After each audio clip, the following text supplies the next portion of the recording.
is the force that makes things fall towards the ground. But just because it's a force of nature doesn't mean that we have to listen to it.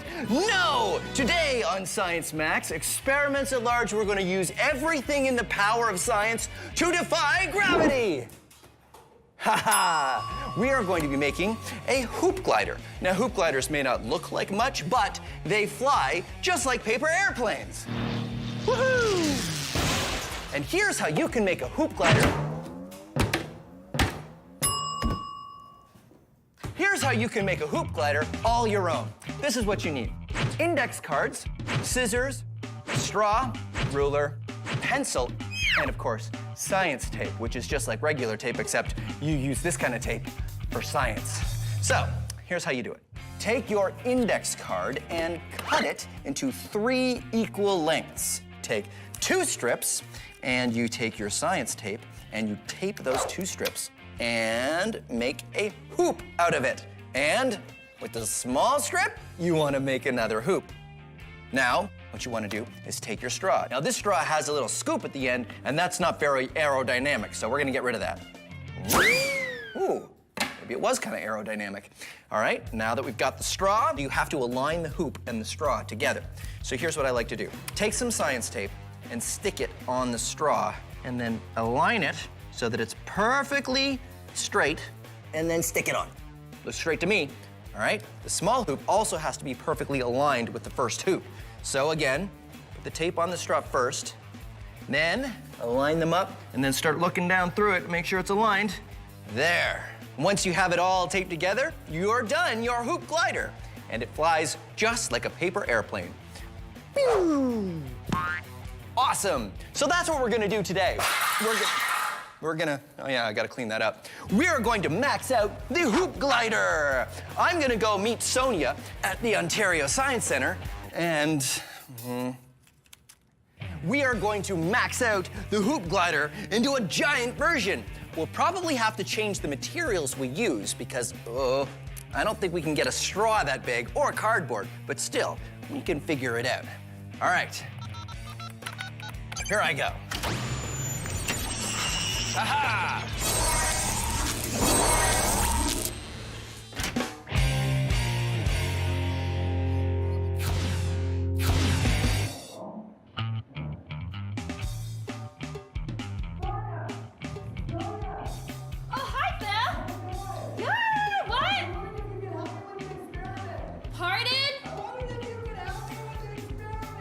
You want me to help you with an experiment? Okay. All right.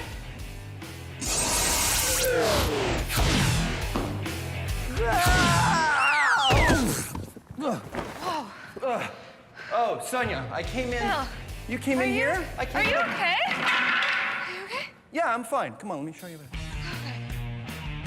This is what I would like to max out. It was in my pocket when I fell, so What is that? It's a hoop glider. It was a hoop glider. So how do we max this out? First, we're gonna need a larger tube. To replace the straw, yeah. Exactly, and we're gonna need 2 hoops. So we need something that's flexible that will convert into a hoop. Okay, that's great. So why don't we get started? Sounds good. All right, high fives.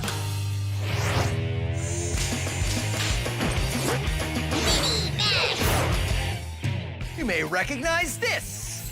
It is a spring. Yes, good for you. But did you know that springs can defy gravity? Whoa! Gravity defy. Gravity defy. Gravity. Look at it fly! Defying. Okay, not exactly, but what if I was to hold the spring like this and let it go? What'll happen? It'll fall. Yes, it'll fall. That is true. But while it's falling, what happens to this end? Does it stay in one place? Does it go up? Or does it go down? Let's find out. I'll bring this in so you can really see it. Okay, ready? Watch close. Did you see? Did you? No? Okay, tell you what. We'll watch it again, this time in slow motion. See? The bottom doesn't move, and here's why. When the top of the spring is released, gravity and the tension of the spring are pulling on it. The bottom of the spring is being pulled down by gravity and up by the tension of the spring. These forces cancel out, stopping the bottom of the spring from falling until the top reaches it. Until there's no more tension, and then the top passes the bottom and the whole thing. That is how it works. But here is the real question. Will it happen differently with a longer spring?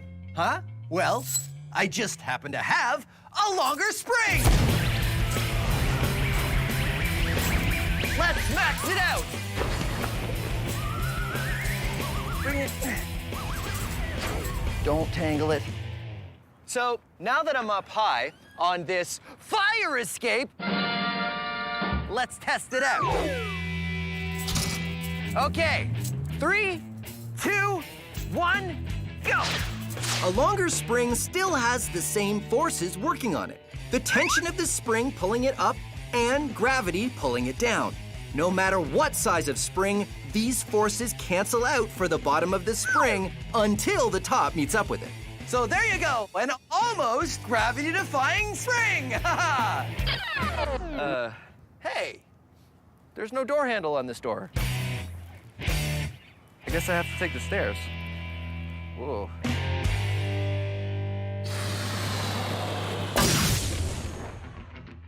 Sonia and I are maxing out the hoop glider out of bigger and better materials. This is the largest tube I have, right? A giant ABS pipe and some bendable metal to make into hoops. Then we attach them all together and... Okay, big hoop is done. And little hoop is also done. Awesome. Not bad. Not bad at all. Super solid. And that's the thing. We have pretty heavy material, so it might not fly as well as we'd like. But something heavy can always be good, right? Oh no. That's what I'm talking about. See how solid it is? Pretty No solid. damage whatsoever. You want to test it? I think we should. Okay. I'm excited. We take our plastic and metal hoop glider outside to test it, and... Ready? Ready? 1, 2, 3! Huh. It didn't really fly, did it?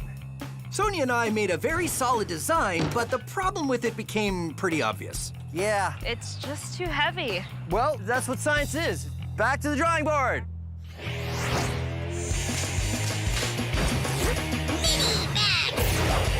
Here's something fun you can do if you ever get your hands on a helium balloon. Now, helium balloons float up, not because they defy gravity, but because they're lighter than air. It's because the heavier air around it actually falls past the balloon, and that ends up pushing the balloon up.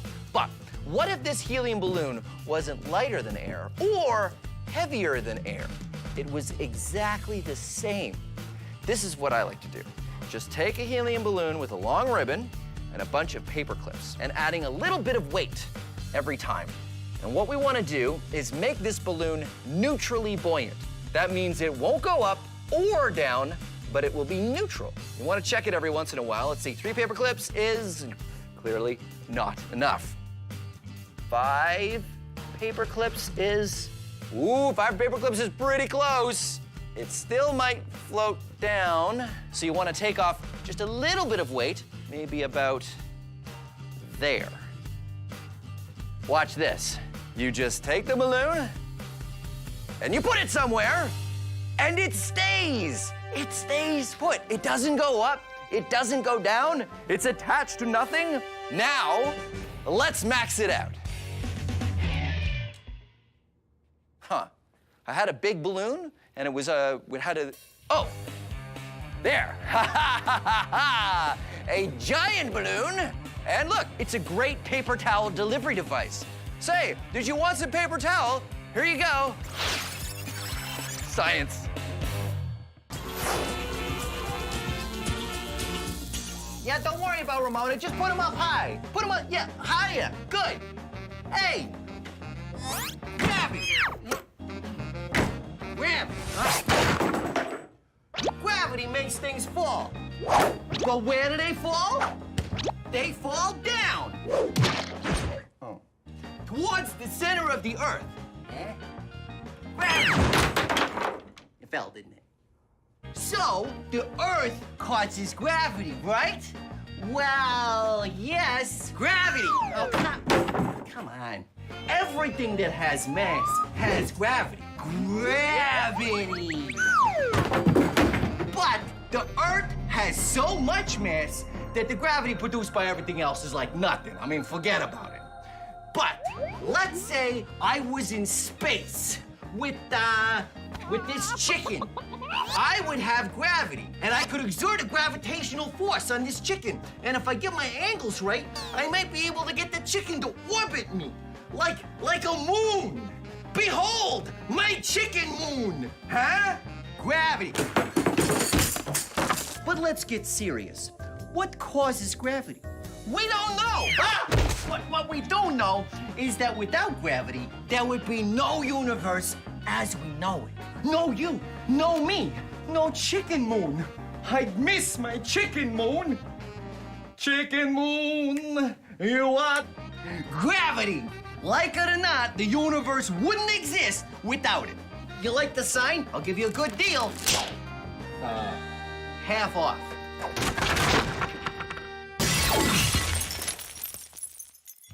Back to our hoop glider, which was too heavy. Here's what I don't get. This is heavy, but I can still pick it up and throw it. Yeah. An airplane is way heavier. I could never pick up an airplane, but that can fly. And that's because airplanes have engines, so it has a constant source of thrust.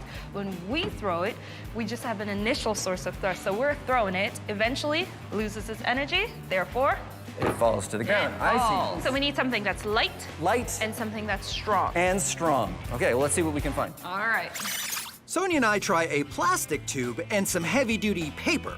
We make hoops and attach them with some duct tape and run outside to try it out. Hoop glider dance!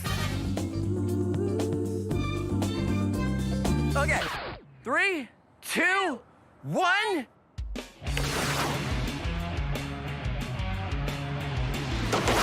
That's pretty good. That was Pretty amazing. good. Let's try that again. Here we go. I throw the hoop glider, and although it doesn't keep flying forever, it goes much further than our first version, and also further than I could have just thrown the pipe by itself. Pretty good. So we've done a good job of making something that flies. Why don't we make a couple different kinds out of different materials, and we'll see if we can get one that flies even better than this. I think that's a good idea. Yeah, okay, let's do it. Sonia and I have created a pretty good maxed out hoop glider, but we wanted to see if different materials would make an even better one. Sonia made a much lighter version, This time I used cardboard. and I made this, made a slightly heavier one. Let's do it. Okay, 3, 2, 1, go! Not bad. My turn. Here we go. Okay.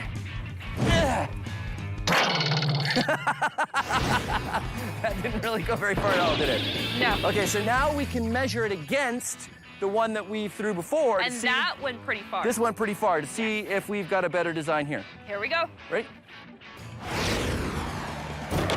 Awesome. So, heavy one, no. Light one, no. Interesting. No. This design seems to be the best one. I keep thinking about how you were talking about thrust. Yep. All the thrust that we can put in is just what we can put in with one throw. Yeah. What if we could give it more thrust than that? How can we do that? I don't know, like some sort of slingshot or something. Like it'd have to be a pretty big slingshot. A pretty big slingshot. Do you But I we can think make that sounds great, though. I think make a big slingshot for this? Why not? Okay, high five. Let's All do right. it. This is an egg. Eggs do not like to be dropped. Oh, fortunately, we can use the power of science to design something that'll keep the egg safe as it falls. Behold, my egg drop contraptions. The thing I really like about this experiment is there's no wrong way to do this. You can come up with any design you want and see if it works. This one here is a bunch of helium balloons. This structure is just to keep the helium balloons on so the egg can touch down very gently. Here it goes. Whoa. And the egg is unharmed, miraculously sound. That one worked really well. Success. This is a giant helium balloon that I think will work pretty much the same way, because I think this balloon will drop just slowly enough that the egg can actually just touch and nothing will happen.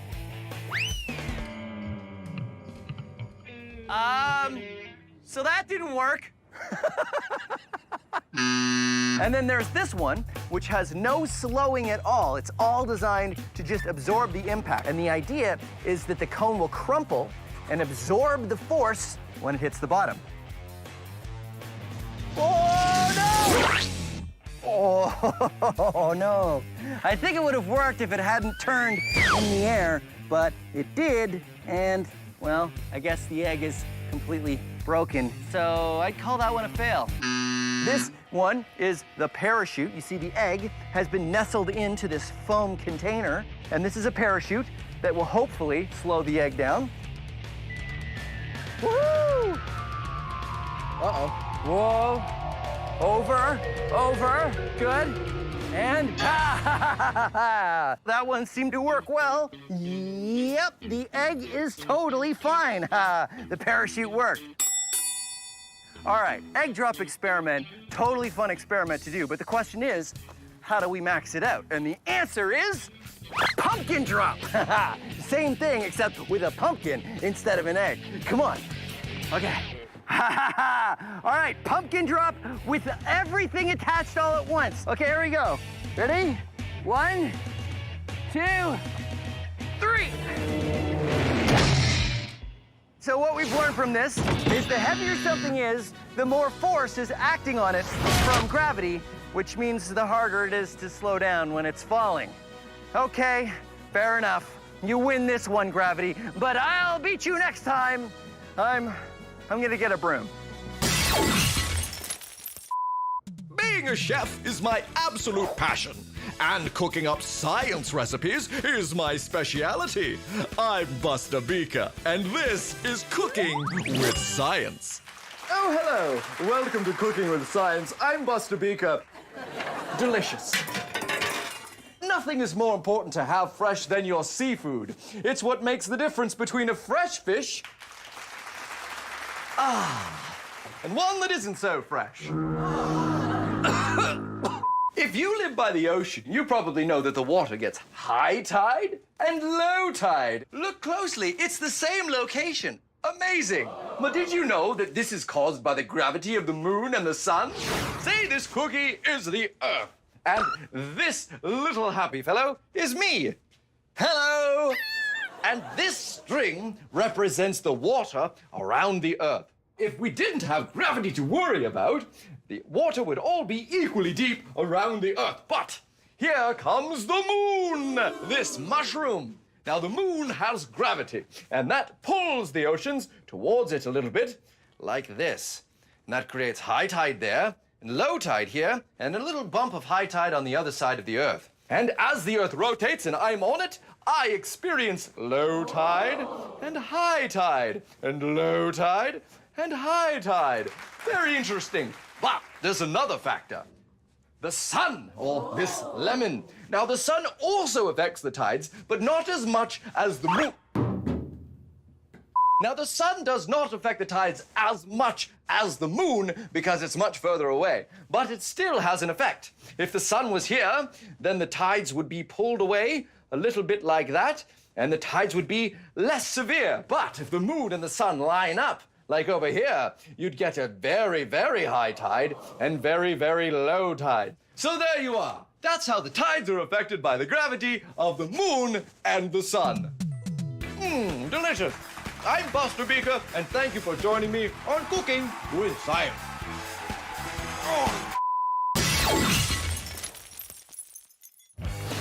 Our maxed out hoop glider was working pretty well. That was Pretty amazing. good. Here we go. But we could only give it so much thrust by throwing it. So we came up with the perfect Science Max solution. Our giant slingshot! We pull the bungee cord back and hook it onto our hoop glider. I am ready to fire. Count me down. 3, 2, launch it!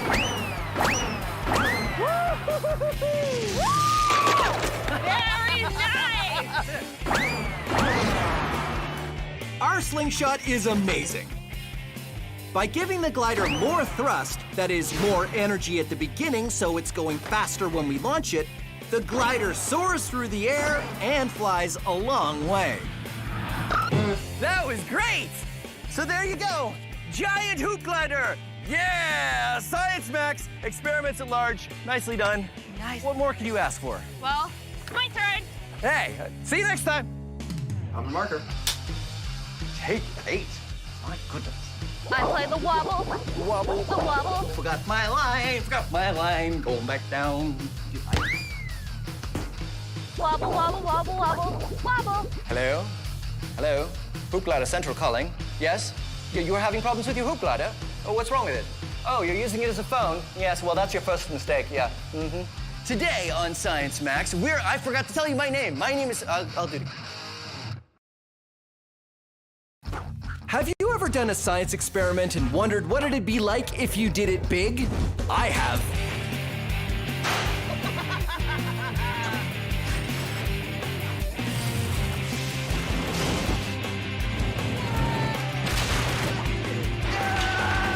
My name is Phil, and I take your everyday science experiments and do them big. This is Science Max, experiments at large. Science Max! This episode of Science Max Experiments at Large is all about light and bending light to your will. Right? And challenges me to an ever more tricky game of light manipulation. Plus lasers, periscopes, and what does that have to do with light? Cut to animation! Find out on Science Max Experiments at Large. Greetings, Science Maximites. I'm Phil, and today on Science Max Experiments at Large, we're going to be looking at light.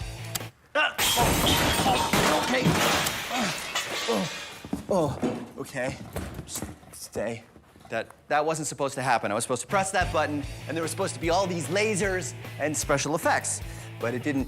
Well, today on Science Max Experiments at Large, we're not going to be doing one experiment. We're going to be doing a number of small experiments because we are going to do a light manipulation challenge.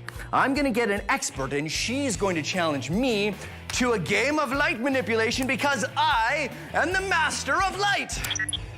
Oh. Well, at least the green lights are working. And okay, forget it. I'm just gonna turn it back to normal. Come on, back to. I'm gonna work on that later. I'm gonna need an expert to help me though. Oh, I know. Anne would be really good at this. It really does look kind of weird in here, doesn't it? Oh well.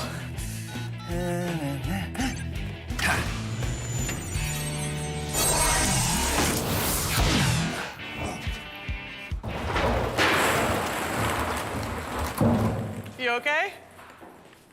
Hi. Hi, Ann. Phil. Yeah, I couldn't see what I was doing. Here's your lab coat. Oh. Thank you for coming. Great. Now, you're from Let's Talk Science, right? Yes, that's right. All about science education, just like us. Now, you're going to challenge me to a light manipulation game? A light manipulation game. I've been working on a series of challenges since last time we talked. Each Awesome. a little more difficult than the last. Well, this is going to be great, because I am the light manipulation master. Okay, well, we'll see about that. Okay. Challenge number 1. Take a seat. Oh, that's easy enough. I have written something on the back side of this ball. Okay. And I'm going to challenge you to read it.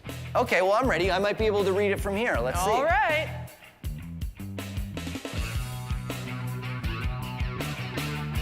Okay, I see something's written on it, but I can't read what it says. What if you squint? It looks like a couple lines, maybe? I can't quite tell. Any ideas how to solve this challenge, Phil? And I have to be in this chair? Well, you can get out of the chair to set up your solution. But Okay. when you read what I've written on the ball, you have to be sitting in the chair. Well, it's light manipulation, right? So wait a minute, I've got flashlights in case the power goes out, so maybe I can use a flashlight. Haha, okay, ready? Pew!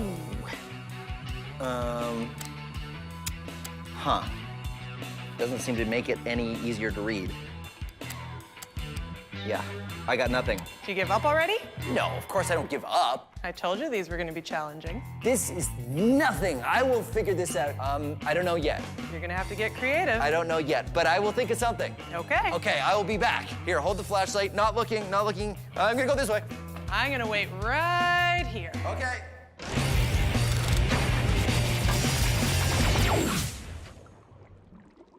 Have you ever wondered why you end up upside down when you look at yourself in a spoon? It's because of light reflection. Light is made of photons. Let's say that these tennis balls bouncing off this wall are photons of light. Now, when the surface is flat, like a mirror, the photons, they bounce in and straight back out again. But when the surface is curved, the photons don't go straight out, they get reflected.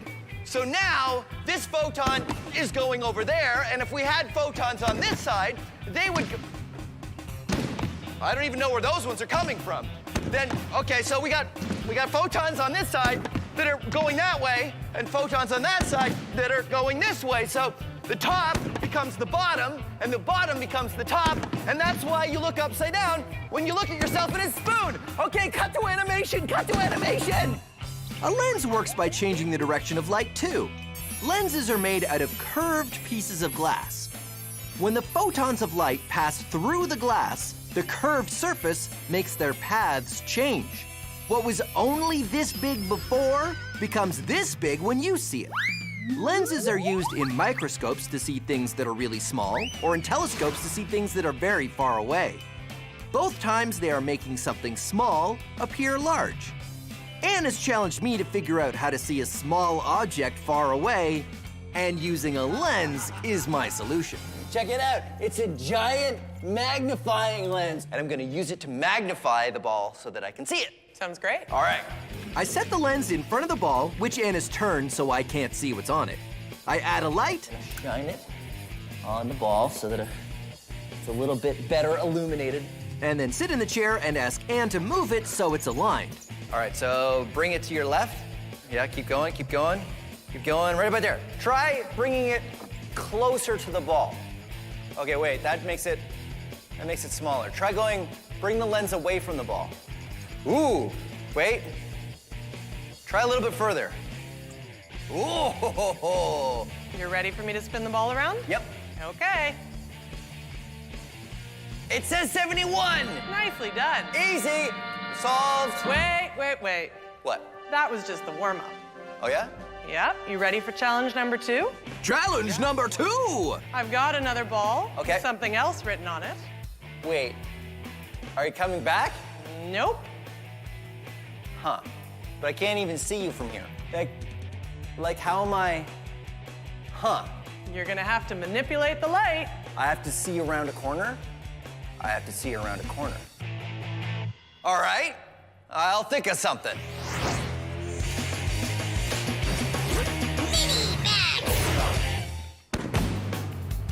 So you remember the tennis balls in the wall, right? Right? Okay, so the tennis balls are photons, what light is made out of, and the wall is a mirror.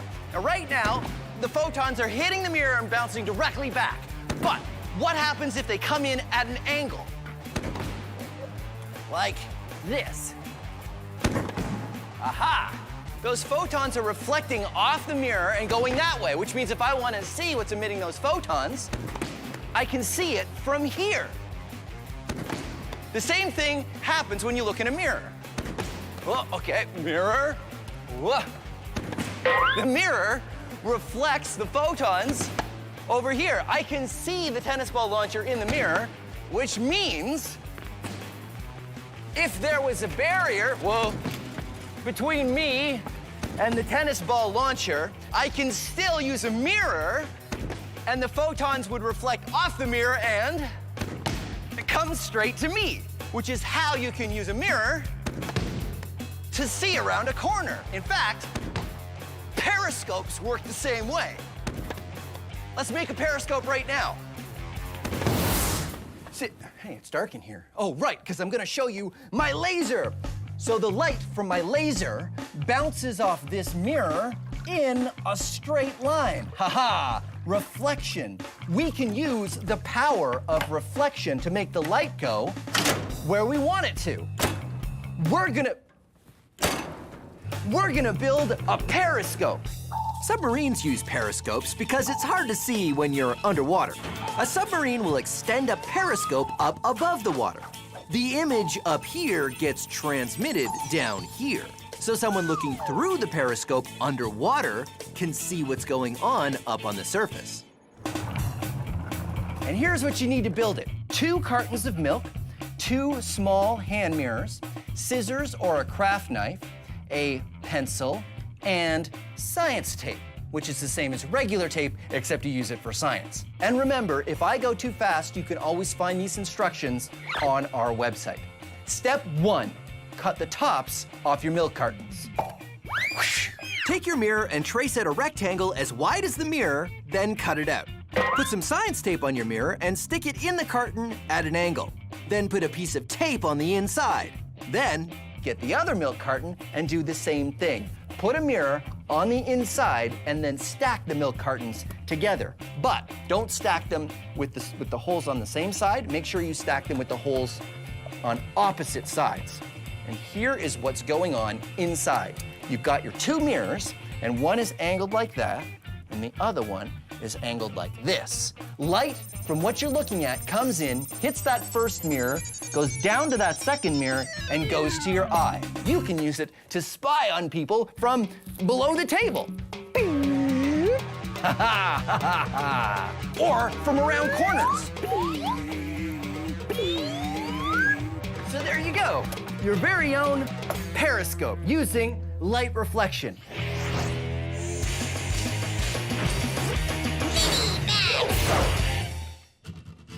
Did you know that your TV remote can be a flashlight? It's true. If you have the kind of TV remote with a little bulb on the end of it, then when you press the buttons, the bulb lights up. Yeah, I know what you're thinking. You're thinking, Phil, wait a minute, the bulb did not light up, and I've never seen the bulb on my TV remote light up when I press the buttons. Well, that's because your TV remote works on infrared, which is a kind of light you can't see, but you might be able to see it with a camera. If you have a digital camera or a camera on your phone, now you can see, It lights up.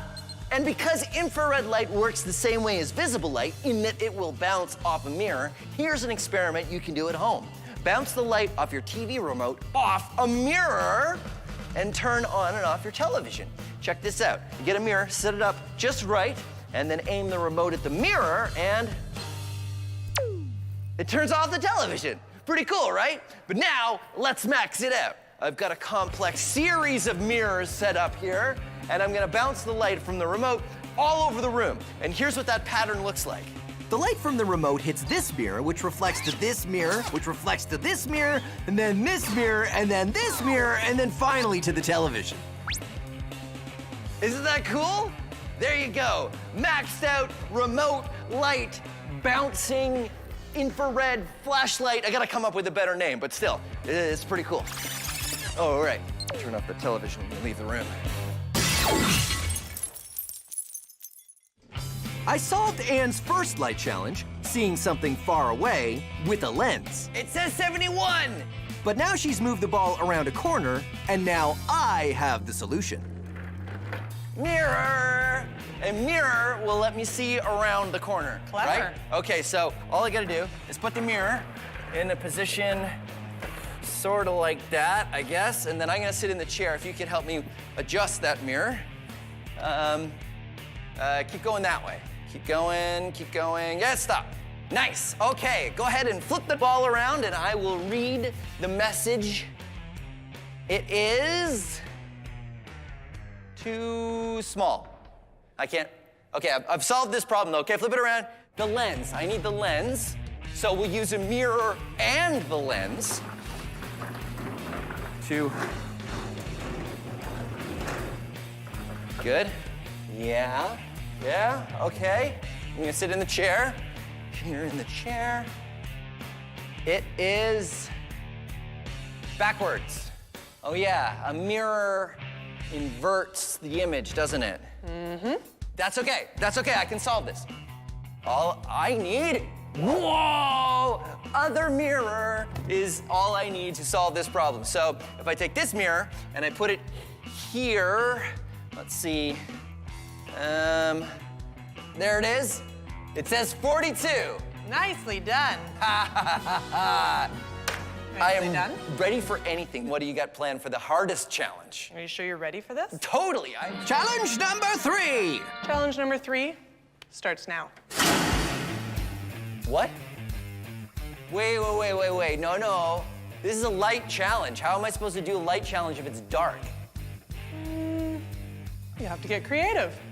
But it's dark. Well, okay, no problem. I will think of something. I will be back. Okay. Okay, careful. I'll be waiting. Careful.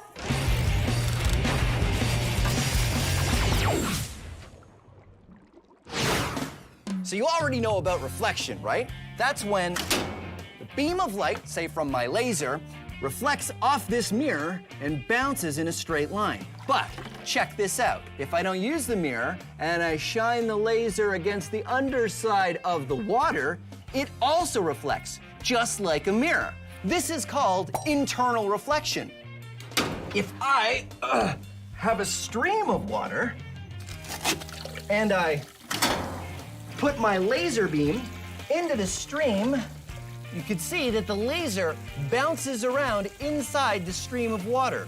It's being internally reflected, and the laser isn't going straight anymore. It's following the stream of water down where the water goes. Internal reflection. Now I know what you're thinking. You're thinking, Phil, how does this affect me in my everyday life? Internal reflection. Who cares? Well, I can tell you why you should care in 2 words. Fiber optic wires. 3 words, fiber optic wires. You see, fiber optics carry information all over the planet. The internet, maybe even your television, travels through fiber optic wires. The good thing is, because of internal reflection, you can bend fiber optic wires any which way or around corners, and the beams of light continue to go straight down inside the wires and get out the other end, making it go where you want it to go. Internal reflection, science. Back to our light challenge. I've seen something small from far away, seen around corners, but now Anne has turned off the lights. But I have a solution. Ann? Ann? Careful. Okay. Sorry, I forgot how dark it was in here. Okay, I figured it out. Okay. I have a flashlight. No. So all I need to do- No. Hold on. Here. Hold on. What? There's one more rule I didn't tell you. What's the rule? You can't use visible light. How in the world am I gonna do this if I can't use visible light? It's a challenge. Wait a minute. Okay, here, hold my flashlight for a second. I'm gonna make a phone call. Okay. I think I know what to do. I'll be back. I'll be Okay. back. Oh, careful. Oh.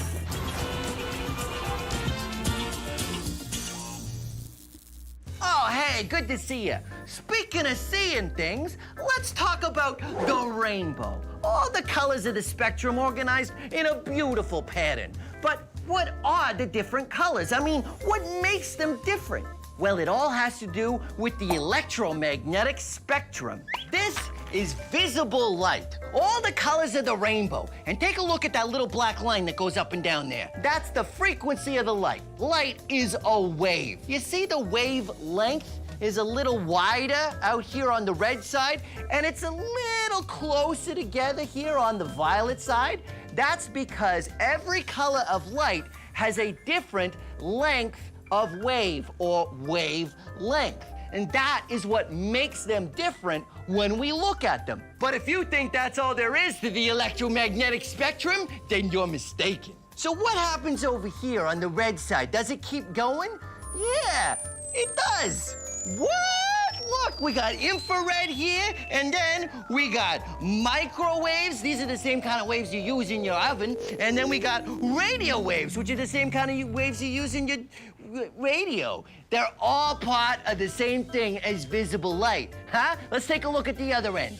Remember these short wavelengths over here beside violet? Well, does that keep going? Yeah, if they keep getting shorter, you get ultraviolet, and then X-rays, and then gamma rays, huh? Pretty amazing. And look, it's all connected. From radio waves to gamma rays to visible light in between, it's all frequencies of electromagnetic radiation. How is this staying up? So everything outside of the visible spectrum is invisible, right? Wrong! Ha ha! Bam! Huh? That is an X-ray, a picture we can take using this part of the spectrum. We can use special cameras to see outside of the visible spectrum. Huh? Huh? Right? Yeah. Okay, you got it. Huh? And look at these. These are night vision goggles. They help you see in the dark. They use part of the spectrum called infrared. For those of you keeping score, that's this part of the spectrum right here. Pretty neat, right? I would sell you these, but they're already spoken for. Oh, and here he comes now. Hey, Sal. Hey, how you doing? You got those goggles I ordered? Yeah, go ahead, help yourself. Thanks for putting them aside. Can I put them on my tab? Yeah, no problem. All right, thanks, Sal. Okay, see you later. Nice kid. He's always in a rush, though.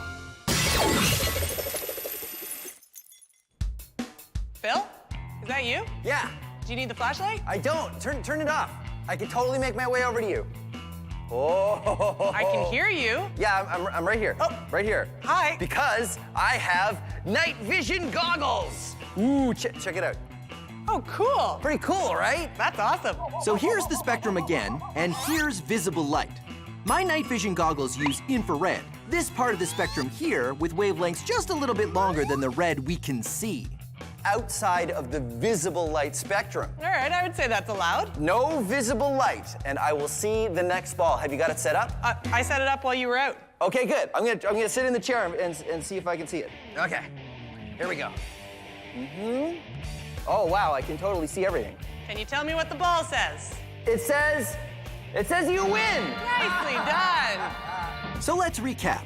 This challenge is the same as the last challenge. The light from the ball was magnified by the lens, sent around a corner by reflecting it off a mirror, and flipped back around by using another mirror. But this time it's dark.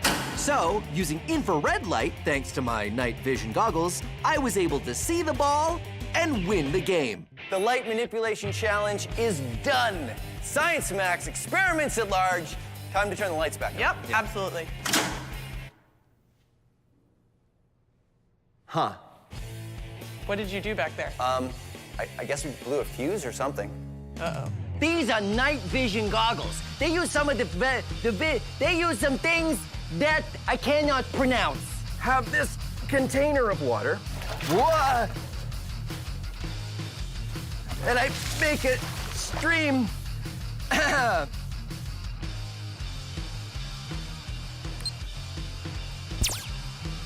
But instead of going straight back, they're going.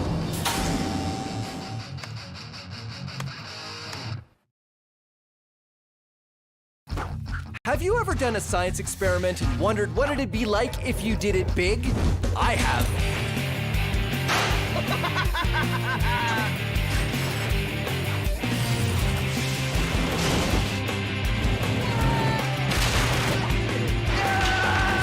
My name is Phil, and I take your everyday science experiments and do them big. This is Science Max, experiments at large. Science Max! Today we're moving air. We're moving it through a tube to make a stomp rocket, vacuuming it out, turning it into a vortex, and taking it with us underwater. All on this episode of Science Max, experiments at large. That was amazing! Greetings, Science Maximites. My name is Phil, and it's moving day today on Science Max Experiments at Large. Let's see, where do I put this? This is probably a good spot. Today, we are moving air. You probably don't think that moving air will have a huge effect, but you'd be surprised what you can do by just moving air. But don't worry, we're not just gonna move the air around in boxes. We are going to build a rocket! And this rocket uses the science of stomping on something with your foot. This is a stomp rocket, and it works by stomping on this plastic bottle, and air shoots through this tube and pushes the rocket up into the sky. And here is how you can build one of your very own. And remember, if I go too fast, don't worry, all of the steps are on the website, so you can follow along at your own speed. All you need is a 2-liter plastic bottle, 3 kinds of tape. electrical tape, duct tape, and science tape. Science tape is just the same as invisible tape, but I use this kind of tape for science. Then you want some plumber's tubing and some construction paper to make your actual rocket. First, you want to take your plumber's tubing and cut it into 3 lengths. And when I say you, I mean an adult, because you need to use a saw. So you saw it up into a long piece, a short piece, and an elbow piece. We want to make a long tube at the top, and then we also want to make a tube at the bottom so we can attach our 2-liter bottle to. And there we go. Ta-da! Ready to go. But of course, it doesn't stay up, so we have to attach it to a base. And it will look like this. And you see, it's been attached with duct tape here, and I've used electrical tape, and I've wrapped that part around there. Now, building the rocket. Wrap the paper around the tube and tape it with your science tape. Tape the top closed so no air escapes. Then cut a semicircle to make the nose cone and 3 hoops for thrusters and tape them to the bottom. There you go. The rocket fits on the tube just like that. And when you stomp on this bottle, it launches. But here's the most important part. The one most important rule of launching rockets. You shoot rockets outside. Come on. Once you get outside to a nice open area and you bring your safety glasses with you, all you need to do to make the stomp rocket work is, of course, stomp on it. You ready? Here we go. 3, 2, 1. Whoa! You see that? That was amazing. Okay, so this is where we're gonna start with the stomp rocket. I'm gonna meet Chris from Logix Academy, and he's gonna help me max it out. In fact, he's probably at Science Max headquarters already. I should get over there. Okay, where's the... Oh, there it is.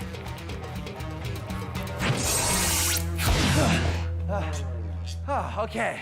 How you doing? It's good to see you. You too. Chris is from Logix Academy, and you guys do in-class robotics workshops, right? That's right, we do. Great. Well, I was hoping I could get your expertise to help me max out the stomp rocket. Yeah, Logix makes one of these. I totally think I can help you with that. Fantastic. So it works great. I just want to make it bigger, better, more maxed out. First off, we can start by making this pipe a little bit bigger. So larger pipe, more airflow, bigger launch. Okay, let's do it. Cool. Moving air isn't that hard, right? I mean, air is super light. How hard can it be to move? Well, here's an experiment you can do that lets you measure how hard it is to move air. So what I'm gonna do is I'm gonna hit the ruler with the broom. It's gonna go over there. I hit it, and it moved, no problem. So we're gonna do it again. Except I'm gonna add just a couple pieces of newspaper. All right, ready?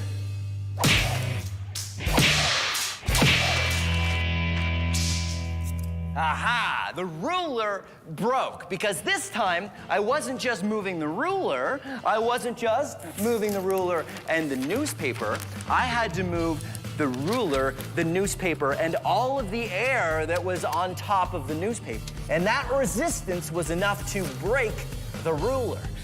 Pretty good experiment, right? Let's max it out. I've got more table space, I've got a piece of lumber, and instead of a newspaper, I have a tarp. Now the tarp is very light. It is not the weight of the tarp that is going to be the difference. It is how much air I need to move when I hit this piece of lumber. And I've got a Science Max hammer. So first of all, you're not gonna try this at home, right? Deal? Okay, deal. No trying this at home. Okay, here we go. Moving air, test 2.0. It broke, and it didn't even move. Did you see that? I wonder if we can max this out even more. 2x4, which is much bigger than the piece of wood we used last time, and a sledgehammer. Here we go, moving air experiment 3.0. Wow! Yeah, science. Whoa. So I've joined Chris from Logix Academy, and we are maxing out our stomp rocket. To do that, we're gonna use Larger pipe, more airflow, bigger launch. The theory is that moving a larger volume of air through wider pipes will make our rocket work even better. So, we get to work. This version is built exactly the same. We cut and attach the pipes, a long piece, an elbow, and a short piece, then secure them all down. We attach the plastic water bottle and tape it so it's airtight. And then the only thing to do is make a new rocket that fits over the larger pipe. Ready to try it? I'm ready to try it. All right, let's do it. Let's go. 1, 2, 3, go!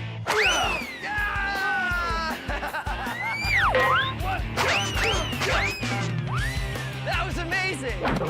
In the end, though it worked, it wasn't much better than the smaller rocket. I think we could still do better, right? Oh, yeah. This is Science Max, not Science Medium. Right, okay, let's go back to Science Max headquarters.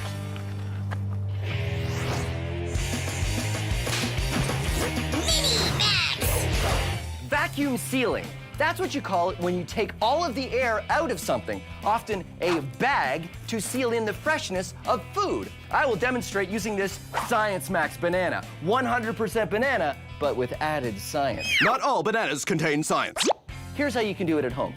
Put your food in a bag, seal it most of the way, because we have to take out the air from the bag. And we will do that with a straw. Put a straw inside the bag, and then suck the air out of the bag, and then seal it at the very last second.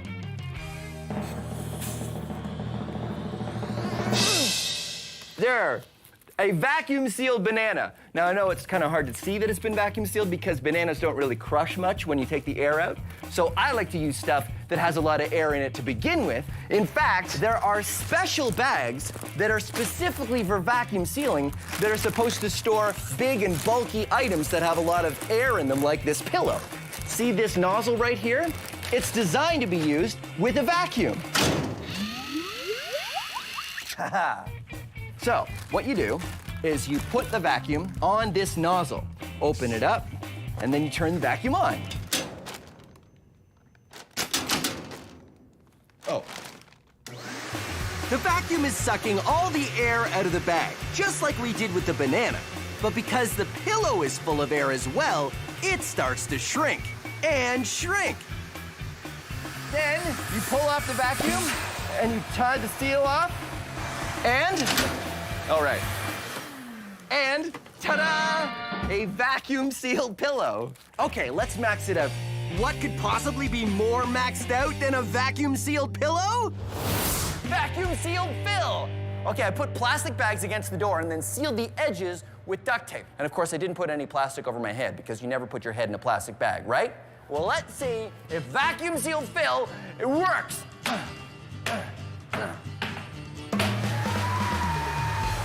Whoa. Hey, it's working! Ha-ha! The vacuum sucks all the air from the bag, which seals the bag and me in it to the wall. That means I should be able to knock this milk crate out from under me. air pressure, or the lack of air pressure, is keeping me sealed to the door. I'm completely suspended! Uh-oh. I shouldn't have done that. No.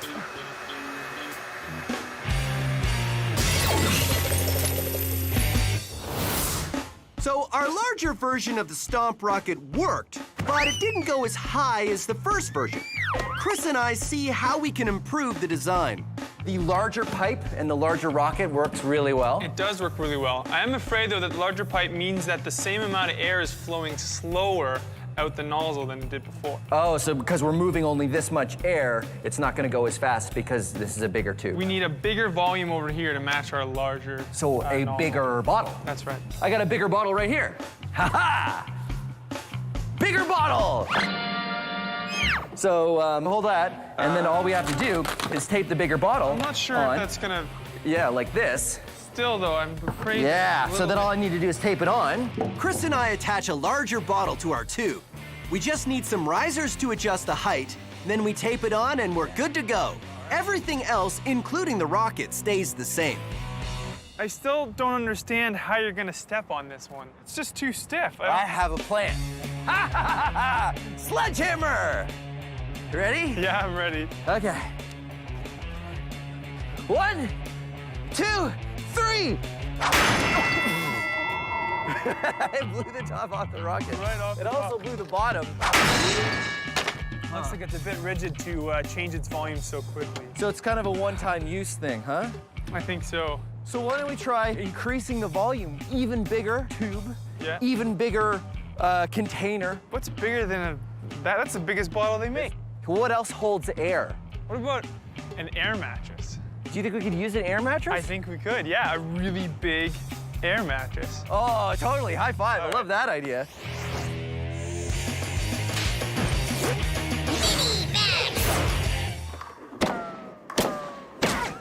Moving air is a lot of fun, especially if you use one of these, a vortex cannon. They're pretty impressive and they use some pretty amazing science. I'll show you how to build one. It's pretty simple. All you need is a plastic cup, you want a balloon, something round, an elastic, scissors or a craft knife, and a pen. Here's what you do.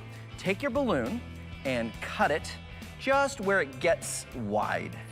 You take the mouth of the cup right there, and you have to stretch the balloon over the top. And then you want to put an elastic around it, keep it in place. And this now is a surface on the top, and that's what you're going to use to pull back and create your burst of air. But of course, the air's not going to go anywhere until you make a hole in the bottom. So here's what you do. You take your round thing and draw a circle, and take your craft knife or a scissors and an adult and get them to help you cut out a hole. And when you pull back on the balloon, a burst of air comes through the hole. But the air has an interesting shape. Now, I know what you're thinking. You're thinking, Phil, air is invisible. You can't tell what shape it is. Well, I can show you. Come on. This is my maxed out vortex cannon. It's made out of a garbage can. I've got a hole in here, and this is a shower curtain with a ball that I can get a grip on and pull. And then it shoots forward like this. Now it makes a big puff of air, but again, the air is invisible, so we don't know what shape it is, but I can help with that because I've got this, a fog machine. I fill the inside of the garbage can so we can see what the air is doing when I fire the vortex cannon. Okay, come on over here. Ready? Whoa! Okay, ready? Check it out. The vortex cannon shapes the air into a ring called a vortex. It makes a ring. Well, actually sort of a donut. Because of its shape, the air in a vortex can move much farther than air that doesn't have a shape.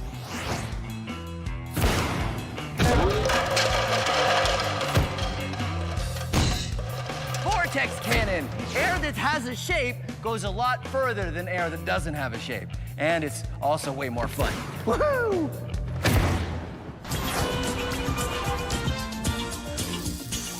Little to the left.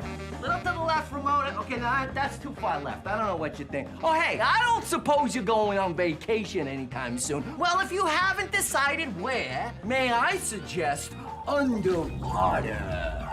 But don't forget to pack the most important thing when you go. Hat? Nah. Ukulele? Nah, forget about it. Oh, chicken? No. Sunscreen? Forget about it. Teddy? No, if you're going underwater, the most important thing you gotta pack is air. You see, human beings have been coming up with ways to go underwater for a long time, but the thing is, you gotta bring air with you because, you know, breathing is good.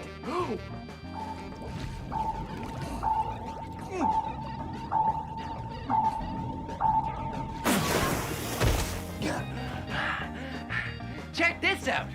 It's a diving bell. One of the first ways humans used to be able to take air with them when they went underwater. You see, it's a big, heavy bell, and it's lowered from a ship above on a rope.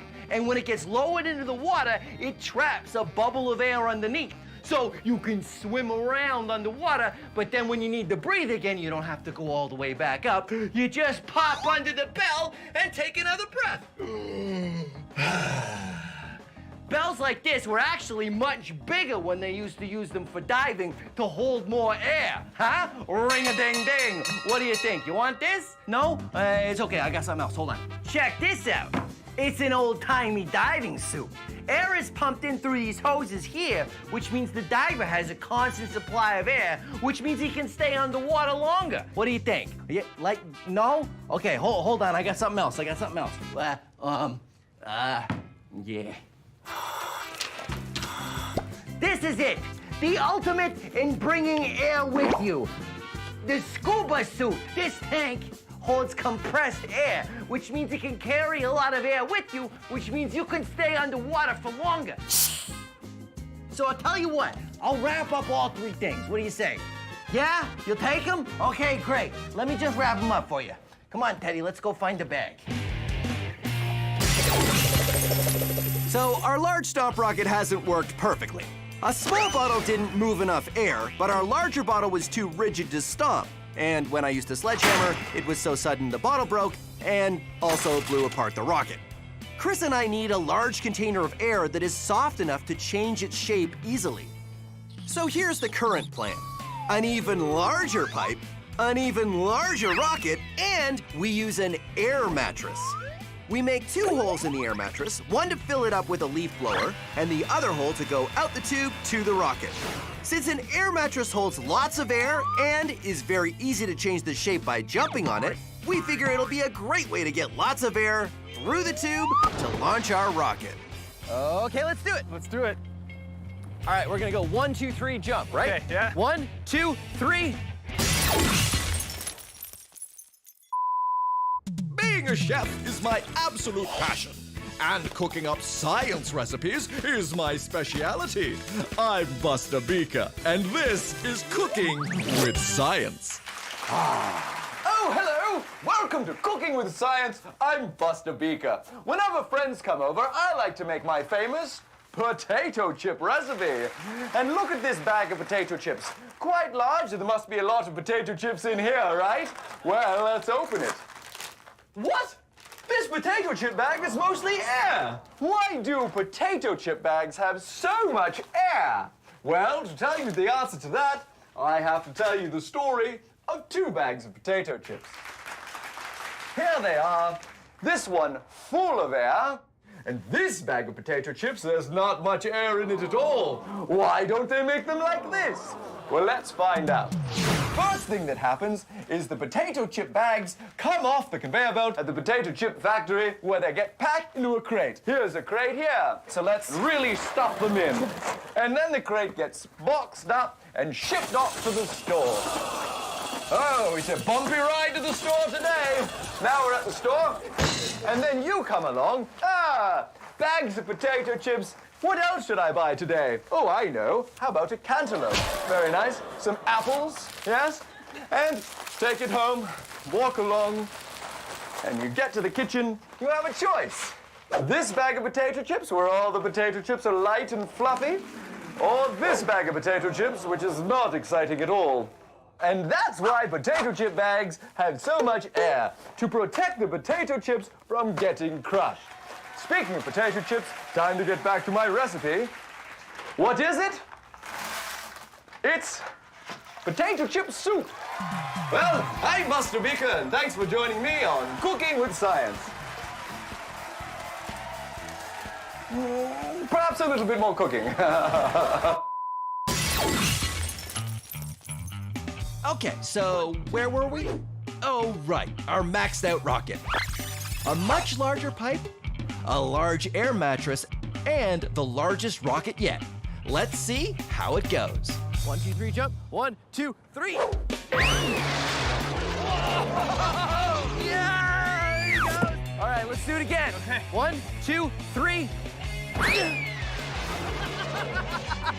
It works amazingly well. The large volume of air Chris and I can move by both jumping on the air mattress gets transferred through the large pipe, and even though it's a giant rocket, it sails higher than any other version. That was great. That was amazing. All right. There you go. Science Max, experiments at large, moving a lot of air. That has to be the biggest stomp rocket ever. Biggest stomp rocket ever. Let's do it again. Okay. Okay.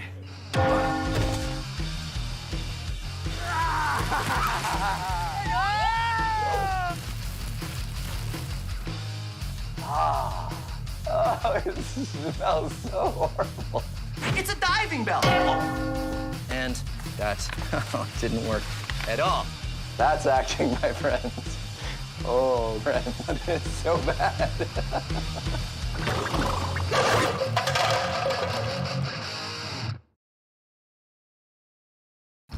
Have you ever done a science experiment and wondered what it'd be like if you did it big? I have.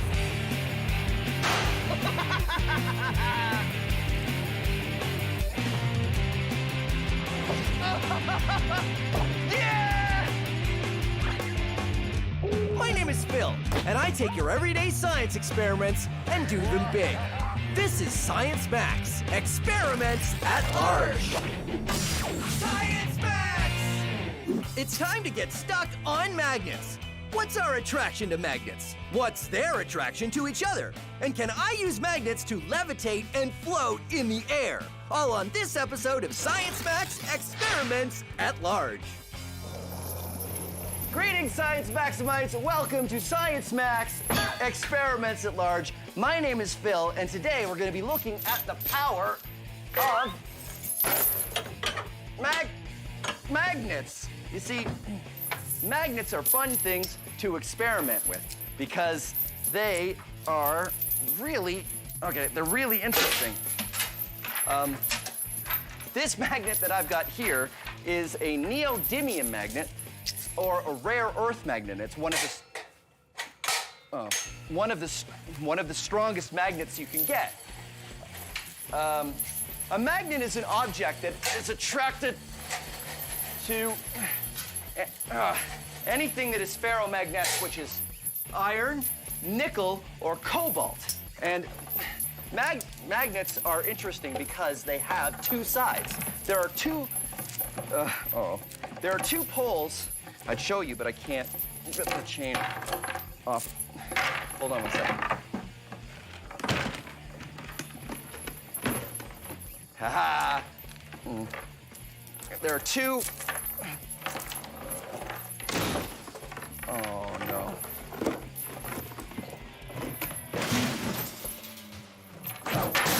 There are two poles to every magnet, just like the Earth. There is a North Pole and a South Pole. That's right, the Earth is a giant magnet. So, if you take kitchen magnets, you'll find that there's two different poles. I've written north and south on these ones. They don't normally come like that. If you put the north and the south together, they stick. But if you put the north and north or south and south together, they repel. They repel, see? They don't want to go together at all. And you can force them together if you want, but if you do, they will spring away the second you let them go. Woo! But when magnets repel each other, I find that some of the most interesting stuff. Check this out. This is just a small container, and I've got a magnet in here, and I have a loonie attached to it so that it fits nicely in the container like that. For the top, I've attached two magnets together, and I have another coin on it. And if you put them in there, I've made sure that the two poles repel each other, which means this magnet will just sit there and float. Magnetic levitation. Very interesting. And you can pop the top on that if you want and just carry around a levitating magnet. Now, there's a couple fancier ways you can levitate stuff with magnets. This is just a wooden frame I've made. This is completely not necessary. You can use just about anything in your house. A desk lamp works really well. The important part is I've tied a magnet to the end of this arm here, and this is a bolt, which is attracted to the magnet, but it's got a thread tied to it, so it can't get there. Just far enough that it will actually hang in mid-air. Look at that. It's not attached to anything. It's just being pulled up by the attraction from the magnet. The thing is, as soon as you pull the bolt away far enough, it will lose the attraction and it'll just fall. Very cool. Here's one that's a little bit more complicated, but is also really neat. This one uses disc magnets, which have a circle or a hole in the middle of them here. And you put two around a pencil and then four more in such a position that you can put the pencil against this wood on the side and it will just levitate on its own. You can even give it a spin. Look at that.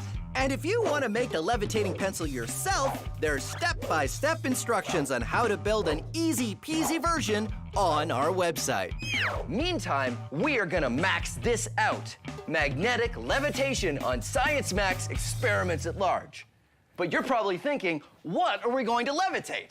Well, we're going to levitate meat. At least, that's the plan. That's why I'm going to the Center for Skills Development and Training. Come on.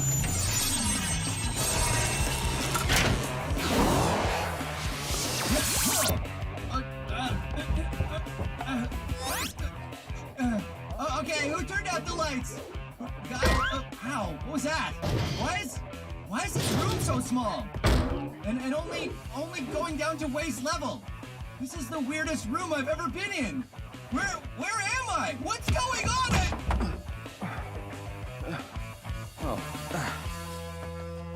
Hey, Matt. Hi, Phil. This is Matt. He's from Job Master Magnets. Now, you guys use lots of big magnets, right? That's right, we do. Awesome. So maybe you could help me max out this. Wow. You did a great job of building the levitating pencil experiment. Yeah, so what's going on here exactly? Well, all magnets have at least a north and a south pole. Right. And when you put like poles together, they want to repel. Oh, okay. So have you ever levitated a person? Not yet. Well, let's do it. All right. Do you think we can use these? We can try. Okay, well, put that one on the ground. And, okay, so north, and I'll put the north one on my foot here. And then if I just step, oh, wait a minute. If I step, stop moving. If I step on the, okay, well, first of all, this magnet keeps sort of moving away from me when I try to push down on it. What do we do? How do we fix this? Well, we need to keep the magnets in position so that they don't move around when you try to bring them together. Yeah, because I have to come straight down on it, don't I? That's right. So why don't we attach this one to the floor? Good idea. And then we'll put a board on this one, and we'll see how it goes. Perfect. Okay, let's do it. All right.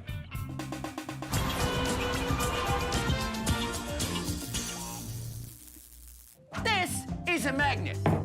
This is a magnet. This is a magnet. This is a shoe. What's the difference? To know that, you have to know your magnets. This is a donut. It does not stick to this magnet. This is a spoon. It sticks to this magnet. These paper clips stick to this magnet. This shoe does not. So what is attracted to magnets? Only things that are ferromagnetic. Here's the difference. Horseshoe, horseshoe magnet. This one is a magnet. This one is not.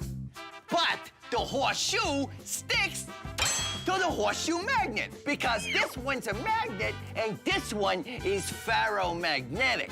Only things that are ferromagnetic are attracted to magnets. Things that are not attracted to magnets, they're not ferromagnetic. Plastic, banana, mitten, sandwich, magazine. No. But how do you know? Do you go around the world sticking a magnet to every single thing one at a time? Hey, Ma, I need you to come over. I need to see if you're ferromagnetic. No, ferromagnetic. No, you don't need to do that. First of all, only metals are ferromagnetic. So that eliminates all your clothing, your luncheon meats, your magazines, what have you. Everything that's non-metal, you don't need to worry about. Never mind, Ma, it doesn't matter. But this clock is metal. It doesn't stick.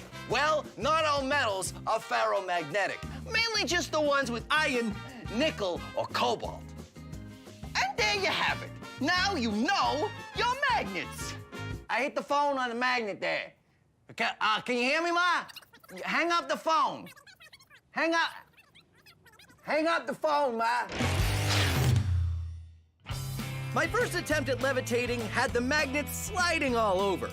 So the plan is to take the bottom magnet and attach it to a big wooden board so it won't go anywhere. Then attach another plank to the top magnet to make it a little easier to stand on. Okay, is definitely attached to the floor. Thank you. All right, now, if I just get this lined up. Oh, look at that. It could totally, oh, wait a minute. Totally, it doesn't want to stay put. Oh, wait a minute. they levitate. Come on. Levitate. Why doesn't it want to stay? It just doesn't. Should I stand on it?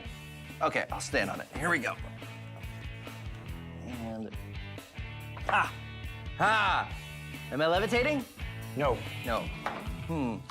So why isn't this working? Well, just like your pencil experiment, we need a shaft through the center to hold the magnets in position. Oh yeah, maybe we could use like a ring magnet. Yes. That like we used with the pencil. Right. And And we're gonna need stronger magnets. we're gonna need stronger magnets. Are the ring magnets strong? Yes, they can be. Awesome. All right, let's do it. All right. Now it's time for a Science Max quiz. Which one of these things do we have magnetism to thank for? Birds flying south in the winter, music, or a sandwich? If you picked A, you're right. Some birds migrate in the spring and fall using the Earth's magnetic field. Many animals can sense the Earth's magnetic field and use it to navigate. Migrating birds fly hundreds or thousands of kilometers north or south when they migrate in the spring and fall. A compass works the same way, by using magnetism to point to the Earth's magnetic North Pole. But if you picked B, music, you're right! Here's some music. The way you're hearing this music is because the musicians recorded their instruments using microphones, which use magnets. And then the signal was translated by a computer and stored on its hard drive, which uses magnets. Then it was broadcast to your TV and comes out your speakers, which use, you guessed it, magnets. And for those of you who said you have magnetism to thank for your sandwich, haha, well, you're right. You see, you'd probably go to the kitchen to make that sandwich, right? Well, I'm guessing you got all of the tasty ingredients from your refrigerator? Well, it works on electricity, which is produced by magnets. And then there's an electric motor in the fridge that circulates the air and keeps it cool. And guess what? Magnets. And finally, the door on your fridge stays closed because the door has magnets. So there you go. You can thank magnetism for birds flying south, music, and your sandwich. It just goes to show, when you're talking about magnets, everybody wins because magnets are everywhere. This has been a Science Max quiz.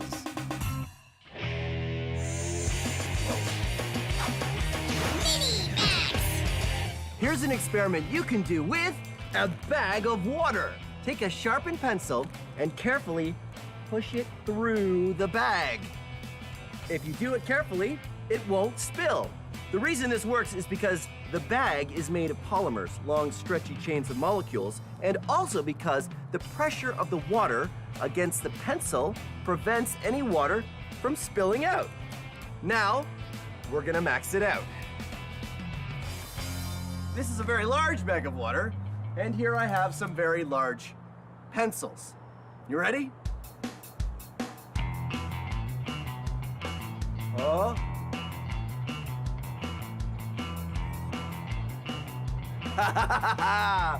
That's one.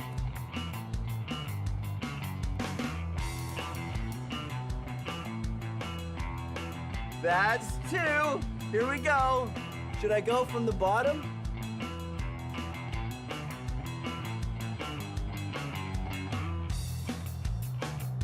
Ta-da! Science! Okay. I know what you want.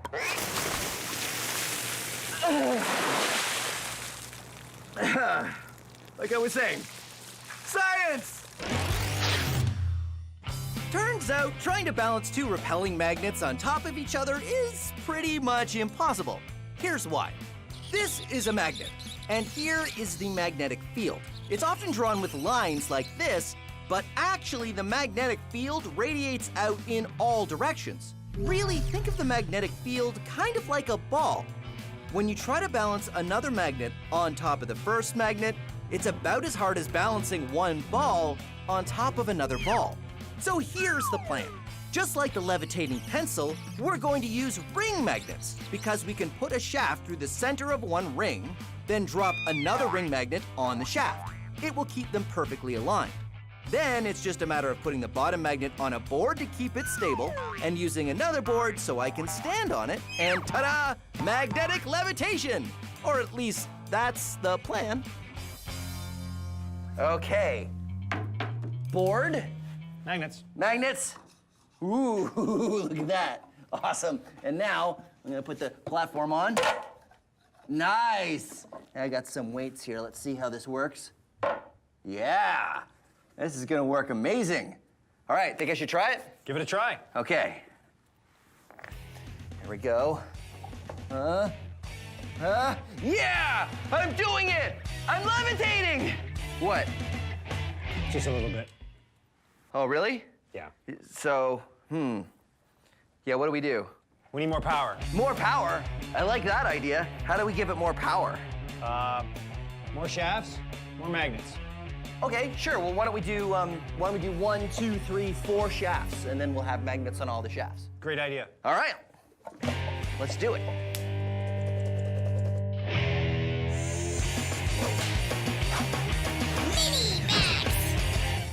If you attach something ferromagnetic like this washer to a magnet, not only does it stick, but the magnetic field travels down the metal, making it a magnet too, which means you can stick more and more things to each other, and they will continue to stick until you run out of magnetic field. You can do this yourself at home with anything ferromagnetic. Paper clips work pretty well, or washers like I have, or screws or bolts, and they'll continue to stick to each other as long as the magnetic field is strong enough. You can see it's getting pretty weak here, and they'll all stay magnetized as long as the first one is still attached to the magnet. But if you want to go even further, all you need to do is keep adding more magnets to reinforce the magnetic field. I've got a few here like this. Let's get the chain started like that. And then I've got a magnet attached to this washer, so it will keep the magnetic field strong. And I continue to add one magnet, one washer, and we'll just see how far I can go.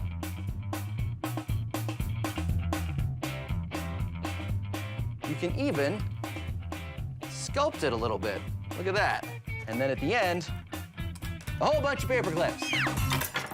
Eventually, the weight will make it fall off, but it's a lot of fun to play with magnets and make art. Speaking of art you can make with magnets, you can also make sculptures. When everything sticks to everything else, you can make some pretty fancy designs. This is a rare earth magnet, a very strong one, and a bunch of nuts that I've gotten. And this one here is an electromagnet, but electromagnets are a little different because they need an electric current to work. Check this out. This is sort of a magnet dude with crazy hair. There's an earth magnet here, and this is a giant screw, and these are some metal bits, and then I've got 2 more magnets at the top here to hold on his crazy wire hair. He's got crazy wire hair because he's crazy magnet dude. Now, of course, we couldn't just talk about magnetic sculptures without maxing it out, so let's max it out. This is a bunch of scrap metal from leftover experiments, and I've got a bunch of rare earth magnets, and now I'm gonna max out a magnet sculpture. Let's see.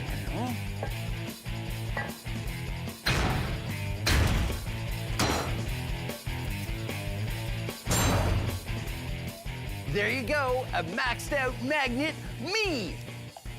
I made this guy out of metal pipes with earth magnets in between, and these are his arms attached, of course, with magnets. His hand, his little metal pieces attached with magnet. Steel wool for the hair, and of course, hat, non-magnetic. All right, here we go, ready?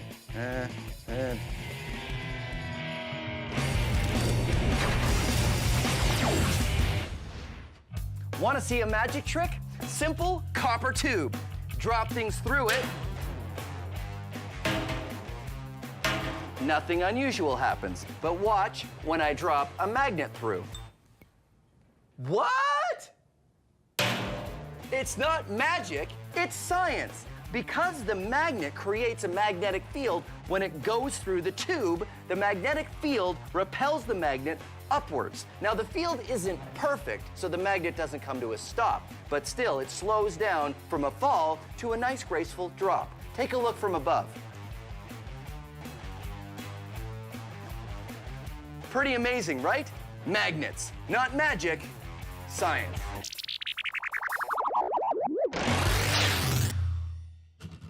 So I've managed to levitate on some magnets, but just barely. What Matt and I needed was more power. So instead of having one shaft and one pair of ring magnets, we're going to use a larger board and put a shaft on each corner.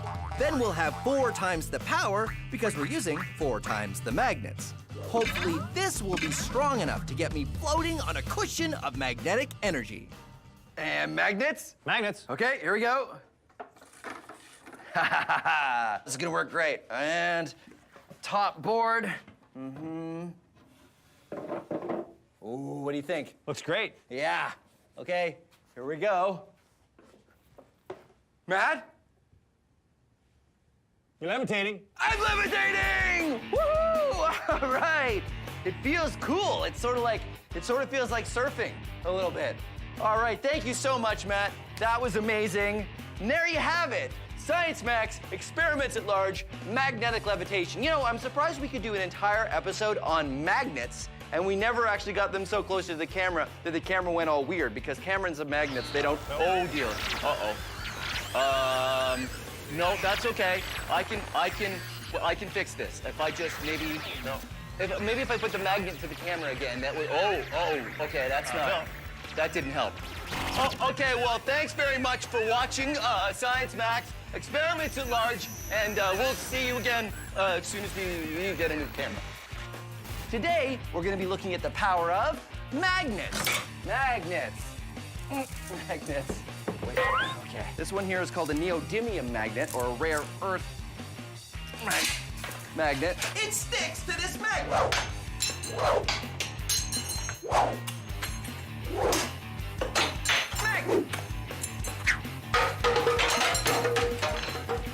Ramona, the fish fell.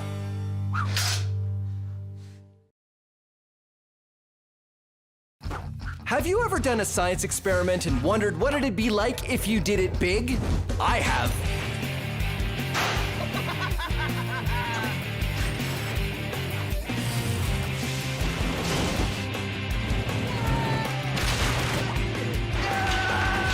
My name is Phil, and I take your everyday science experiments and do them big.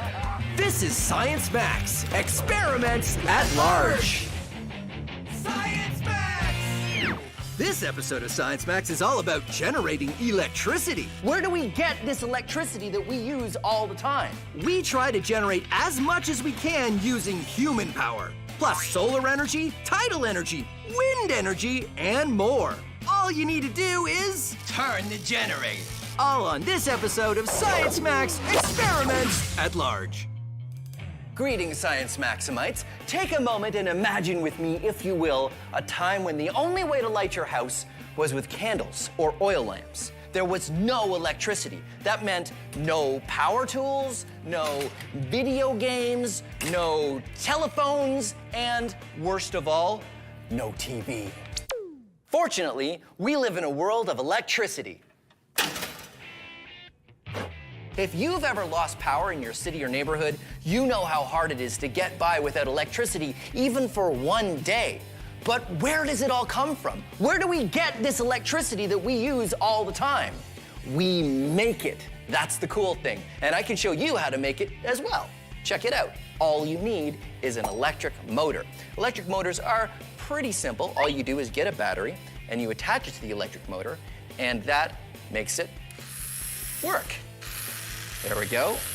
Attached to the battery, it spins. But if you spin the electric motor, it creates electricity. And that's what we're gonna look at today, creating electricity. We're gonna build a wind turbine. But first, you need an electric motor. And you can probably get one from a broken toy. Just make sure that the toy is broken and that the broken part isn't the electric motor. Here's what you need: index cards or construction paper, scissors, push pins, science tape, It's the same as invisible tape, except I use this one for science. a cork, chopsticks, craft sticks, and modeling clay. And remember, all the steps for this experiment are on our website. To begin, cut the index cards into strips and tape down a push pin so it sticks out. Then fold over the index card and tape it together. Then stick the pin into the cork and repeat that step. If you want as many blades as you can get on your fan, you're welcome to do that. Next, take your modeling clay and stick the chopsticks in, then tape the craft sticks in between with science tape. Then take the motor and stick the cork on the end, then wedge the motor in between the craft sticks and tape it down so it stays put. And there you go, a fan that will spin in the wind. You want to adjust the fan blades so they all face on a bit of an angle. That way they will catch the wind and spin. There we go. Now when it spins, it will create electricity. I'll show you with this. It's a multimeter. And a multimeter measures little amounts of electric current. There. The hairdryer makes wind, spinning the fan blades, and we are creating electricity.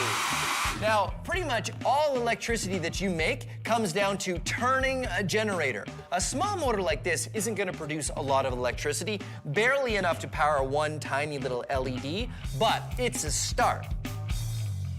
And a good start is all we need, because today on Science Max Experiments at Large, we're gonna look at all kinds of different ways of generating electricity. Plus, I wanna find out just how much electricity one human being can generate. Although one human being is gonna be kinda lonely, I'm gonna need an expert. Oh, I know, Anthony from the Ontario Science Centre. He can help. I wonder if he's busy. Well, come on.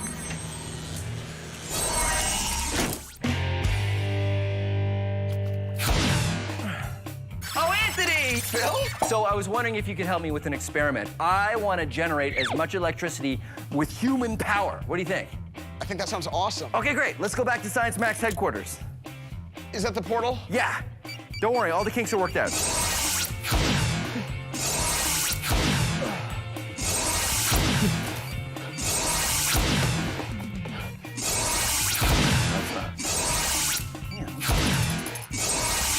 I know what it is. It's this. Where did you end up? I was in the vents. Oh, I ended up in the bathroom. All right, well, now that we're here. Okay, so this is what I started with. And this is just, you know, an electric motor, right? Right. So you can generate electricity, you spin it, so I figured in order to generate more electricity, you get a bigger generator? Exactly, yeah. The bigger the generator, the bigger the magnet, the more the copper, the more the electricity. Oh, well, you know what we should do is we should just get an even bigger one, like a giant one that they use in like at a power plant or something, or? Not quite. That would be too big for a person to be able to turn. It'd just be impossible. So you think this is a good size? I think this is great size. Okay, so that's good. This is called a multimeter. We're gonna hook up the wires. I will do black to black. Black to black. To red. And as you turn our generator, we can see just how much electricity we're generating. Okay, so. Here, you hold on to that. This, and you I'll can turn start the turning it. generator. Now it's time to play How Much Electricity Did They Make? 2.4 volts, yeah, it's not bad. Oh, 2.4, yeah, it's not great. That's just enough to power a small LED flashlight. Better keep trying, boys. I got some handles here that we're going to attach that to would be the perfect. end of the generator so Yeah. we can spin it. Okay, let's try. No matter how fast I cranked the large handle, I couldn't make any more electricity than before. Okay, let's try something else. But it's a smaller handle. Perfect, okay, yeah. That's good? Yeah, well, maybe it'll let us get more spins in. Oh, yeah, because I don't have to make as big a circle. Exactly. Yeah, it's working already. We're up to like 3.5, Now, how much electricity is Phil making? 4.5. That's the same as 3 AA batteries. Maybe enough to power a toy car. Still a long way to go. Yeah, it's a lot higher with the faster spins. Oh, all right. You okay? I'm okay. Maybe we could use like some gears or something like that. Oh, yes, you know, that's a good idea because this circle that I'm making here, I can only go so fast. So Yeah. maybe with gears, you can do 1 circle here equals like 10 circles on the other gear. Exactly. Yeah. Okay, so kind of like the gears on like a bike. Yeah, the gears on a bike or something like that. A bike! Of course! Yeah, so we get a bike and we attach the back tire to the generator. The generator, and then you can use the pedals of the big gear to power the small gears. Okay, great. We'll go get a bike. Yeah. Yeah, high five. All right. Oh, right, they're over here.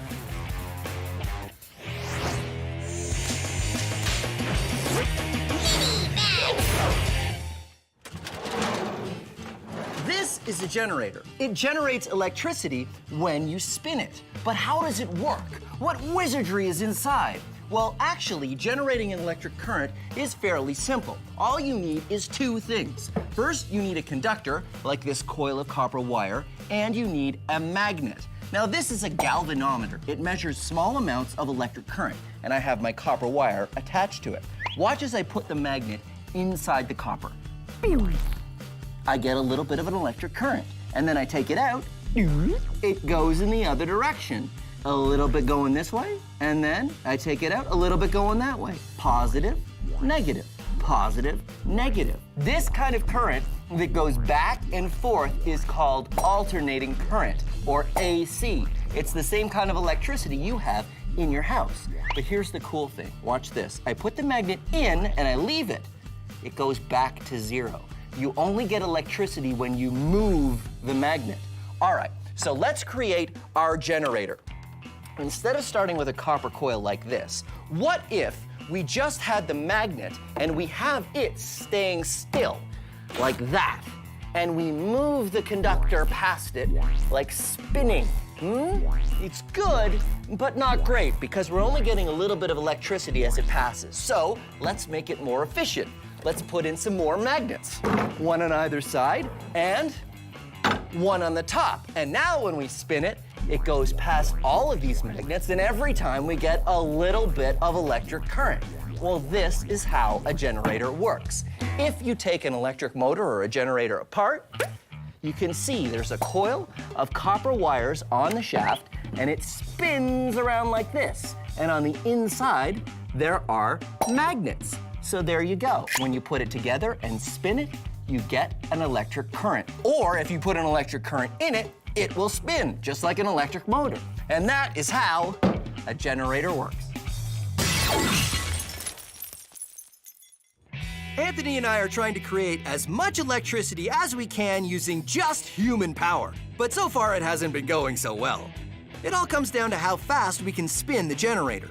Maybe we could use like some gears or something like that. In order to get it spinning really fast, we're gonna use a bike. It's just a matter of getting a bike, taking off the wheel, putting it on a stand. It is now a stationary bike. It'll be even more stationary once we screw it down. And attaching the generator.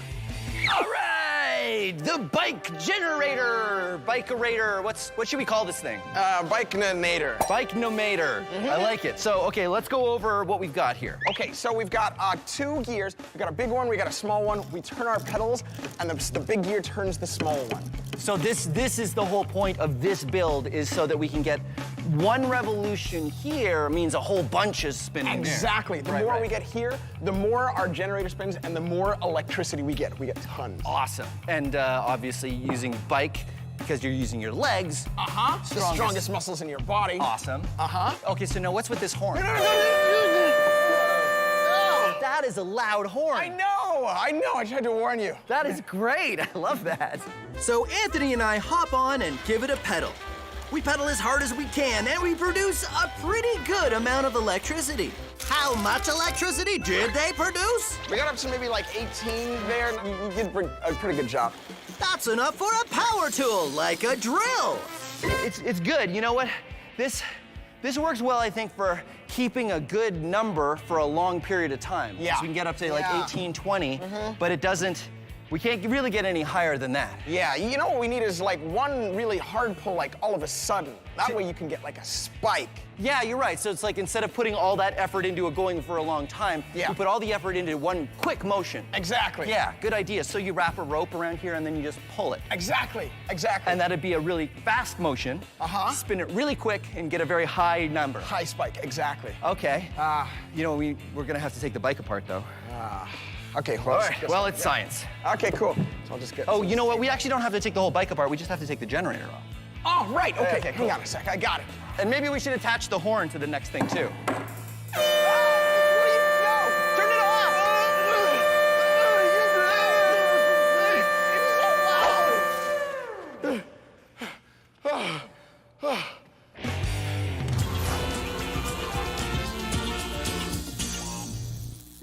So you want to generate some electricity. But what do you choose to generate that electricity? Hydro? Nuclear? Coal? Solar? Who knows? I do. I know. And soon, so will you. In order to generate electricity, you need to turn the generator. Turn the generator. One of the most common ways to turn the generator is to use one of these. It's a steam engine. Usually they're a lot bigger. You see, you heat the water to boil it and turn it to steam, which works a piston, which turns the generator. Huh? Pretty amazing, right? But what it really boils down to is heating water to make steam. Boil water to make steam to turn the generator. Coal power. Burn the coal to boil water to make steam to turn the generator. Natural gas. That's different, right? Nope. Burn the gas to boil water to make steam to turn the generator. Nuclear power. That's different, right? Nope. It creates heat, which you use to boil water to make steam to turn the generator. Wind power. We don't even need heat for that. Just use the wind to spin the fan to turn the generator. Hydropower. Just pour water across something that spins to turn the generator. No matter what, making electricity always comes down to turning the generator. It's always yada yada, yada yada, turn the generator. Except for solar. Solar does not work like that. But other than that, it's always yada yada, yada yada to turn the generator. And now you know your electricity generation. Hey, Ramona, you wanna come and give me a hand over here? My arm is getting tired.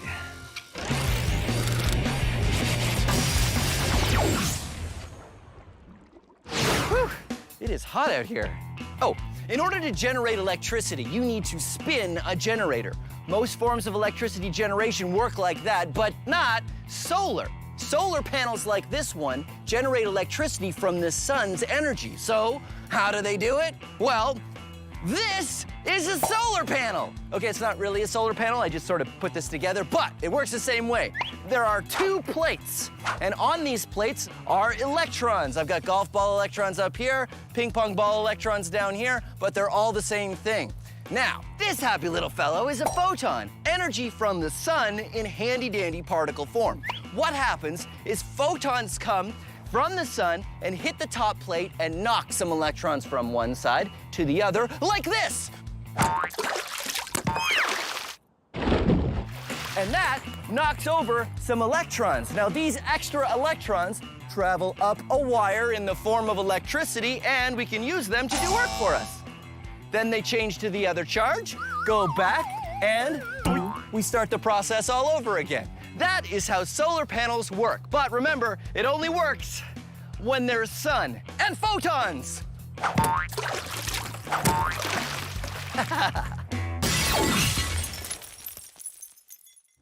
Anthony and I are trying to generate electricity using human power. Spinning the generator didn't work too well, but we found if we used some gears, like those on a bike, it worked better. You know what we need is like one really hard pull, like all of a sudden.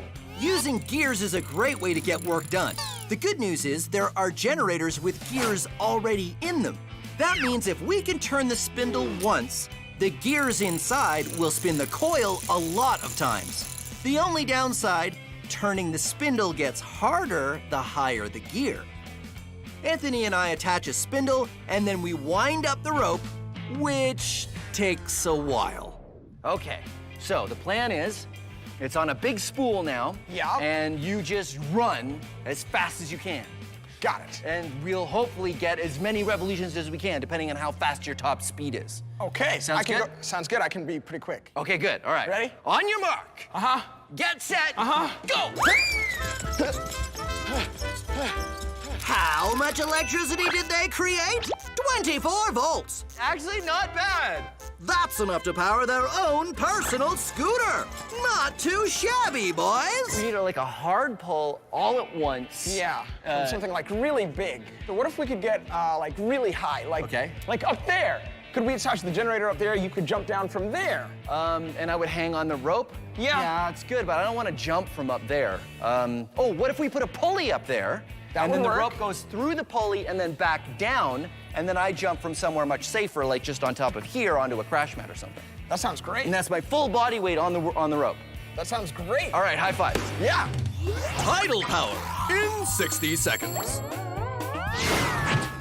By now you know that in order to create electricity, you need to spin a generator. Scientists and engineers are always coming up with lots of new ways to use natural forces of the Earth to spin a generator and create electricity.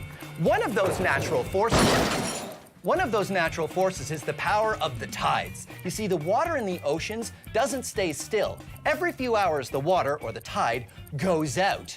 And then a few hours later, it comes back in. So, if you attach a paddle wheel in the water and attach that to a generator, when the tide goes out, it creates electricity. When the tide comes back in, it creates electricity. That is how you create electricity using the power of the tides. It's water power.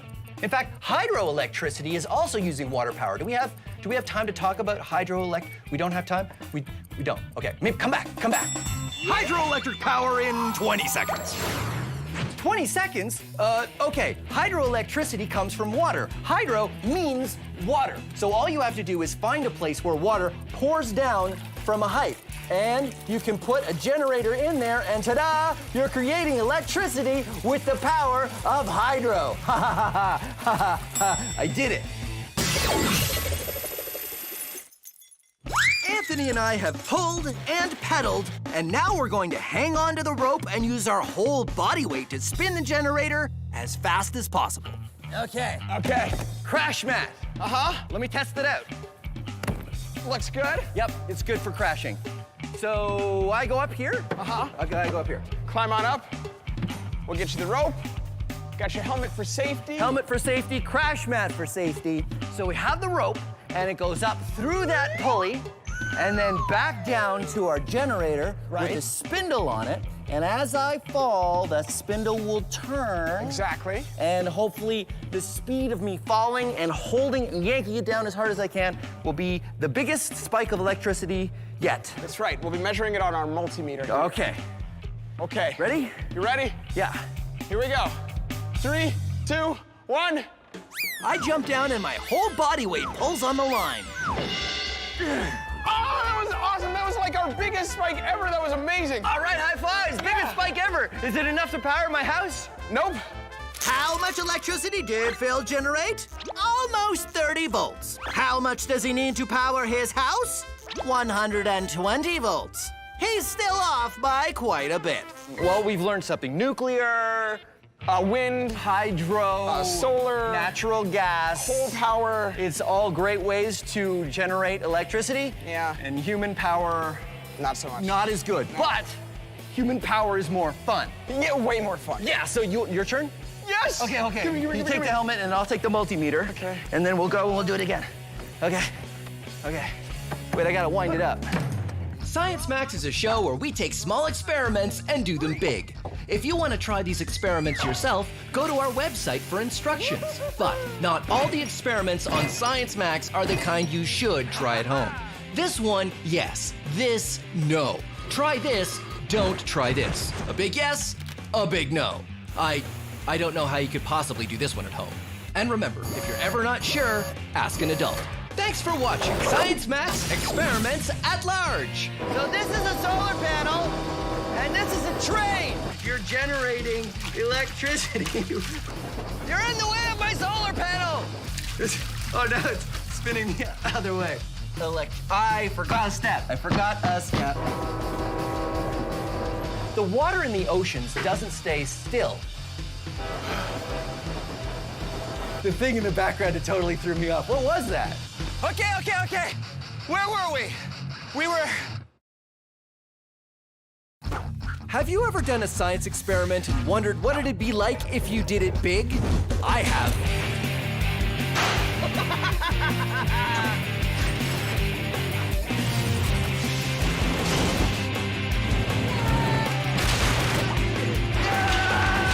My name is Phil, and I take your everyday science experiments and do them big.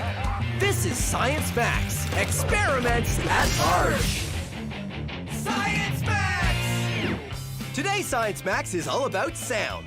We bend the power of sound to our will by making the loudest sound we can. Wait a minute, a subwoofer. Make cornstarch mud dance, glasses break, and things vibrate. It's the sounds of science. Today on Science Max, experiments at large. Greetings, Science Maximites, and welcome to... Can you hear me? Greetings, Science Max! You can't... hold on a second. Greetings, Science... Yeah, that's much better. Greetings, Science Maximites, and welcome to Science Max Experiments at Large. Today, we're going to be talking about sound. Sound is all around us. We use it every day, but what is it really? Sound is energy. Let's say that this is the... No, stay. Stay. Okay. That this spring is the sound of my voice. When I make noise, it travels away from me in a wave. One air molecule vibrates the next air molecule, vibrates the next, and it looks like a wave. And when there's a little bit of energy, the wave doesn't move very much. Science. But when there's a lot of energy, the wave moves a lot. Science! What do we do? What do we do to make sound louder? This is the Science Max theme song. But it's not very loud because the speaker on my phone isn't designed to make super loud noises. So what we're going to do is find ways to make the volume of that song as loud as possible. Here is one way. Take a phone playing some music and put it in a glass. Make sure the glass is empty, of course. Huh? And suddenly, it's a lot louder. Wow! Why this works is one of the things we're going to be looking at today. So that's what we're going to do today on Science Max Experiments at Large. We're going to learn how to make sound louder, as loud as we can. But I'm going to need an expert to help me. Oh, I know, Michaela from the Ontario Science Centre. She's very smart. All you need to do is go to the Ontario Science Centre and see if she's busy.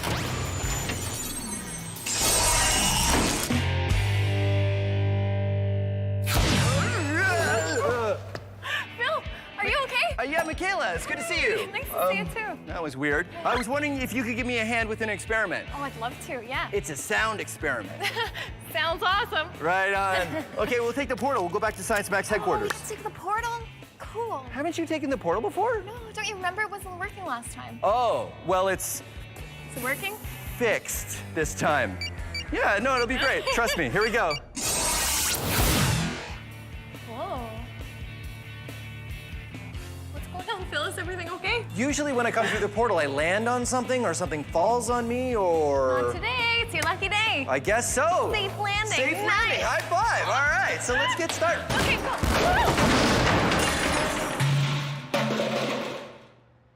This is the experiment I want to max out today, Michaela. I know. Pretty impressive, right? No, hold on.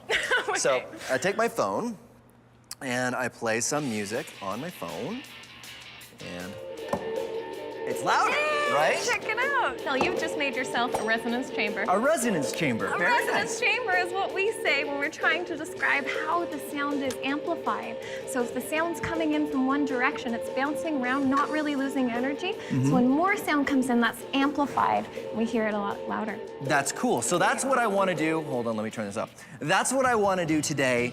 I want to max out as much sound as we can get out of the Science Max theme song, which I'm is so excited. totally awesome. So what else can we do to do that? Well, there's a couple avenues I'm thinking. Do you want to try something with electricity or without electricity? That's because with electricity, we're talking speaker systems and Yeah. Right. So We why can don't we get into do no electricity for now, and then All we right. can jump to electricity when we feel we've exhausted everything that's non-electric. Cool. So I was thinking we could try to make a megaphone because if we have a lot of sound, we could, funnel it in one direction and then it'd be louder. Okay. What do Yeah. you So think? the megaphone's pretty easy to make, right? We could just use. In fact, we could use this piece of paper, right? Yeah, let's try it. What do you think? I think it's very megaphony. Science taping it up. Okay, ready? Okay, turn it on. Play it. And doesn't sound, but what if I do this? Hey, there it is. I know. Oh, That song. yeah? You hear it? Yeah. Oh, I hear it. Okay. So that worked pretty well. So, Oh, yeah, it works. Works, Phil. so this is pretty easy, right? Yeah. Megaphone? Oh, yeah. So why don't we max this out? Why don't we make a giant megaphone and see if it makes a big difference? I think it will. Let's do it. Sounds good. Let's get started.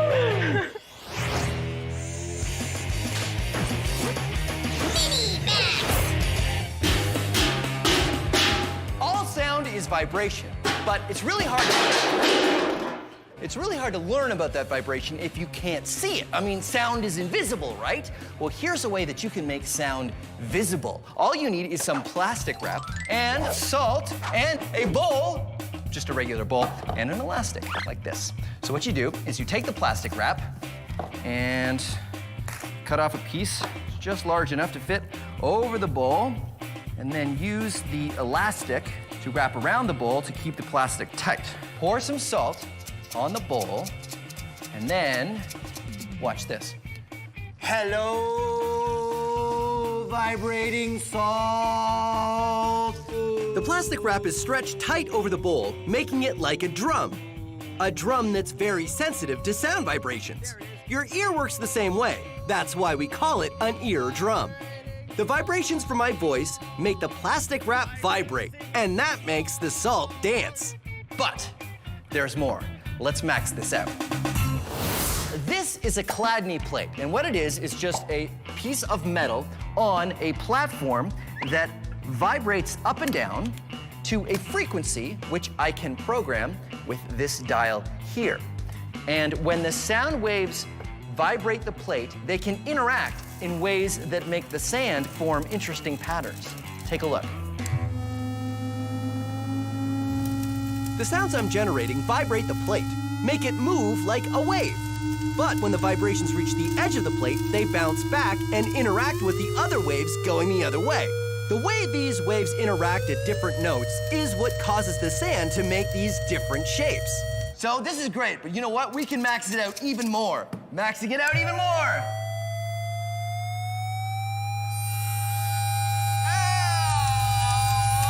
Okay, that's about as much as I can take of that. So Michaela and I are on a quest to make the loudest sound we can.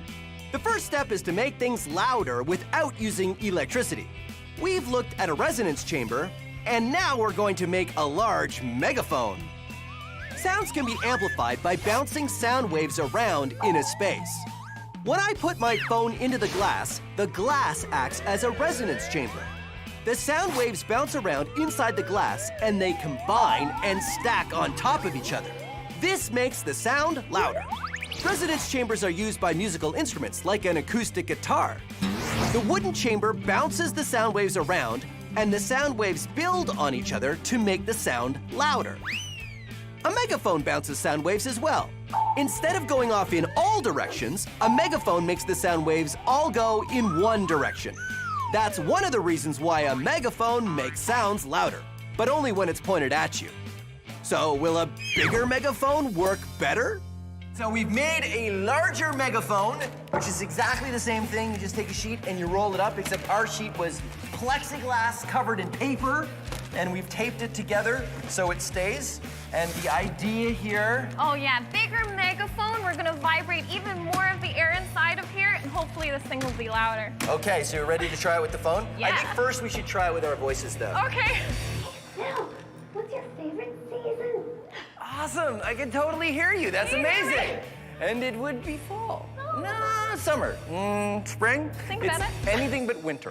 So the maxed out megaphone worked, but we still had to try it with my phone. Okay. How's that? Yeah? Oh yeah. Oh, definitely. How about now?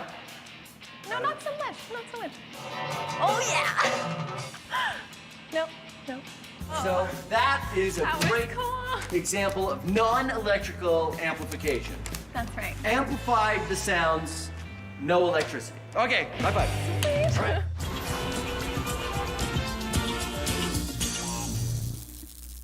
Come on, make some noise!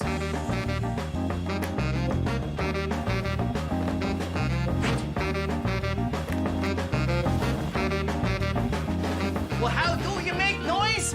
Well, to know that, you gotta know your sound. All sound is vibration. Here, take a closer look. You see? You got... Okay, let's try this again. All sound is vibration. The string of this guitar vibrates, which vibrates the air around it, causing the sound that you hear. Your vocal cords vibrate in your throat, causing you to make a sound. Ah, ah, ah, la, la, la, la, la, la. Look at this thing. Look at this thing. See how it's shaking back and forth? It's vibrating. Things that make a high sound, they vibrate faster. Vibrating really fast. Things that make a low sound, vibrate slowly.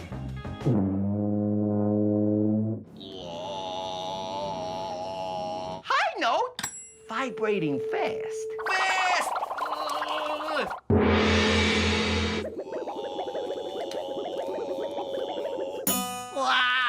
That's vibrating. And now you know your sound.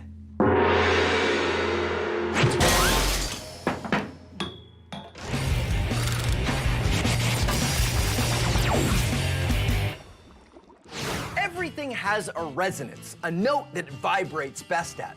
Let's say this fish tank is, well, any container where sound would be vibrating, and the waves of water are actually waves of sound. Now, normally, sound waves will bounce around inside the container, off the walls, and go back and forth like that. And how fast I move this piece of wood is the frequency, or the note, that we're playing. I could vibrate this wood very fast and make a high note. I could move this plank very slow and make a low note. And the waves just bounce around inside the container. But there's a speed I can move this plank where the waves stop going side to side and suddenly get twice as big. The waves bouncing off the sides of the tank are meeting the waves going in the other direction. But what we end up seeing is peaks of the waves not moving side to side, just going up and down, like you see here. This is the resonant frequency of this container. So, let's max this out. Say I have a wine glass, and I wet my finger and I rub it around the rim. It vibrates at a certain note. That note is the resonant frequency of this wine glass. So what would happen if we were to play that note back to this wine glass really, really loud? And yes, this is something you should not try at home. This note makes the glass vibrate the most. Finding the perfect note things vibrate best at is great for musical instruments, but it's not great for this wine glass. The sound waves are causing the glass to vibrate a lot. And because this glass is delicate, it can only vibrate so much before it breaks.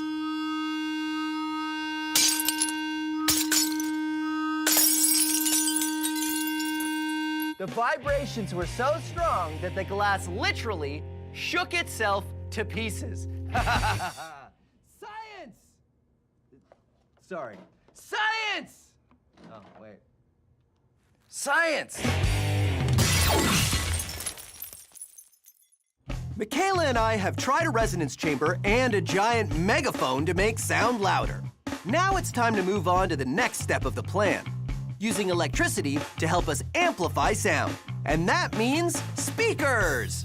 So, speakers that you have at home, 3 different speakers here, right? Looks 3 different really busy. cones. Yeah, there's a lot going on. So, what's the deal? Well, here at the bottom, we have a subwoofer. Wait a minute, a subwoofer. Subwoofer. So it's a woofer, the word is woofer, Yep. and it's, okay, so it's for dogs, right? No, a subwoofer is for low notes here in our speaker. Ah. At the top here, we have a tweeter. So it's for birds. It's it, birds, dogs. So let me guess, low notes? Yeah. Tweeters, high notes? High notes. And then we have this guy here in the middle, and that's called your mid-range speaker. Oh, that's not nearly a cool name. Now we have speakers, we've taken a look at that, but why don't we take one apart, Cool. right? Yeah, let's do it. I've got this one here that I spilled juice on, so it doesn't work anymore, so I've kind of taken it apart. So Cool. it's got, Man, that's awesome. okay, so it's got the cover. That's cool. So what I find interesting is there's the speaker and the wires, right? Because it's electrical amplification. But check this out. This is just a ring to hold that on. And the rest is just an empty box. We know what that is. Resonance chamber. That's right. So that's why it's an empty box. So Let's take this apart too, see what's going on. So that's the paper cone, right? So that's that's the drum, I guess. It's like the eardrum, the thing that vibrates. Yes, Yeah. this whole thing vibrates. So that this whole thing. That's for electromagnet. When we turn this on, the electromagnet goes on and off, and it's causing this whole thing to vibrate. So that's how it works. It's the electricity turning the electromagnet on and off. Exactly. And it's on and off and on and off and on and off and on and off. And then it makes it vibrate at certain speeds, right? Hertz. The number of times it vibrates per second is hertz. What we could do is we could max it out with the speaker and plug the phone into the speaker. But this step does not feel like Science Max to me because anybody can do that, right? Yeah. You can just turn up your television right now, and that's pretty much the same kind of thing. We need electrical amplification, but maxed out. Max it up. What are you thinking? Okay, so I've got a friend, and he's got a stereo system that he built, he put together, and what he does is he tours different cities. So he said he'd bring it by Science Max headquarters. He's gonna bring it here? We gotta go outside. We can see this thing. And it's very loud, so we have to go outside. When's he coming? Right now. All right, let's go check it out.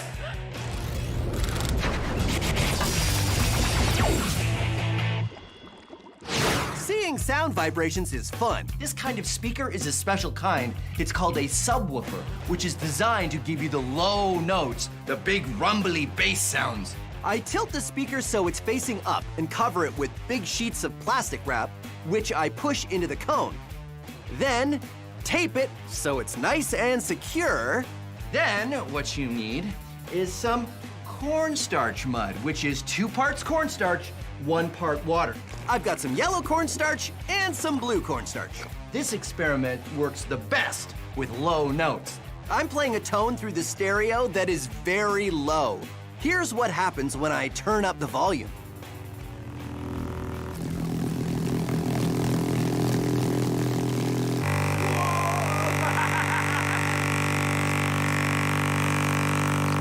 It's alive! You see, cornstarch mud is a shear thickening fluid, which means when you impact it, it turns solid.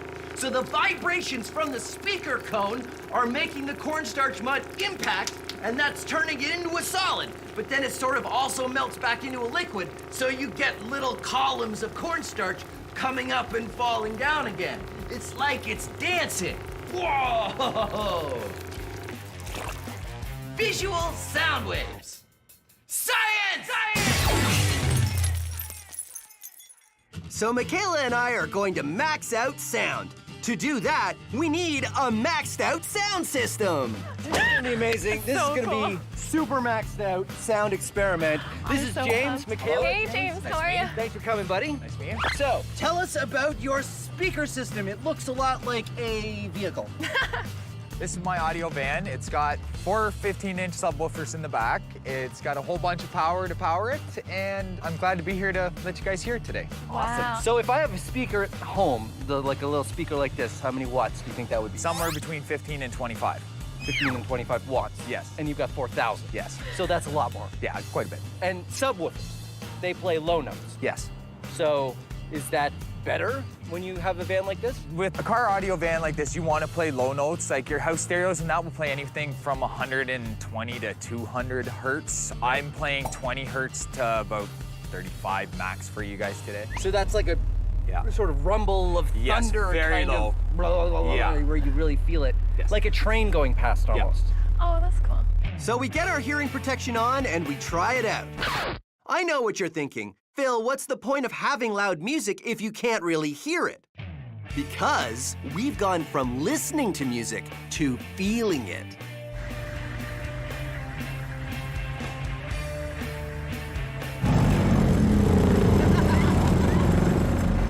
The sound waves are so strong that they have become a physical presence.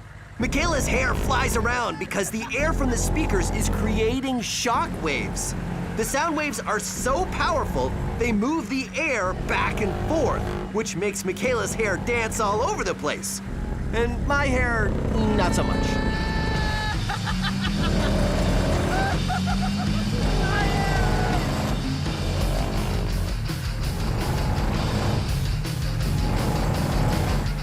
I'm totally jealous of your long hair. Yeah, you need to get longer hair. Okay, hold on. I'll go right. Okay. Whoa! Science Mac! Experiments at large! Super sound! High fives. Yeah, Okay, ready to go again? So cool. Yeah, let's do it. Okay, here we go.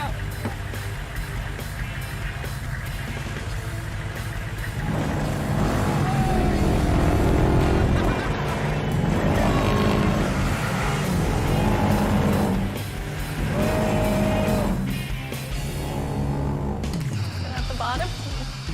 I can't reach it. So that's great. Wait. Almost. No, I can't. Okay, I got my hair protection on. Right on. You got your hair protection on? What's that?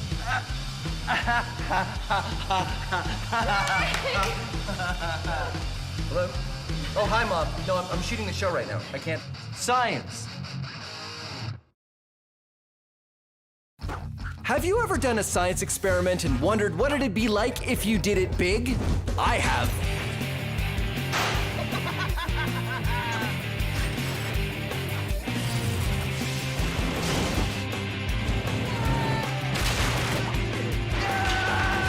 My name is Phil, and I take your everyday science experiments and do them big. This is Science Max, experiments at large. Science Max! This episode of Science Max is all about storing energy and releasing it. Yeah. Let's try it out for real. Storing it in a giant spool racer, plus a domino chain reaction, mousetrap chain reaction, popsicle stick chain reaction, and more. All on this episode of Science Max Experiments at Large. Okay, 3, 2, 1, go. Greetings, Science Maximites. Welcome to Science Max Experiments at Large. Wow, I really need some more energy. Fortunately, I have some saved up. Ah, that's better. Yeah, I know what you're thinking. Storing energy like that doesn't make a whole lot of sense, but you can store energy, and that's what this episode of Science Max Experiments at Large is all about. In fact, I'm gonna store some energy in this container simply by putting it up here on the top shelf.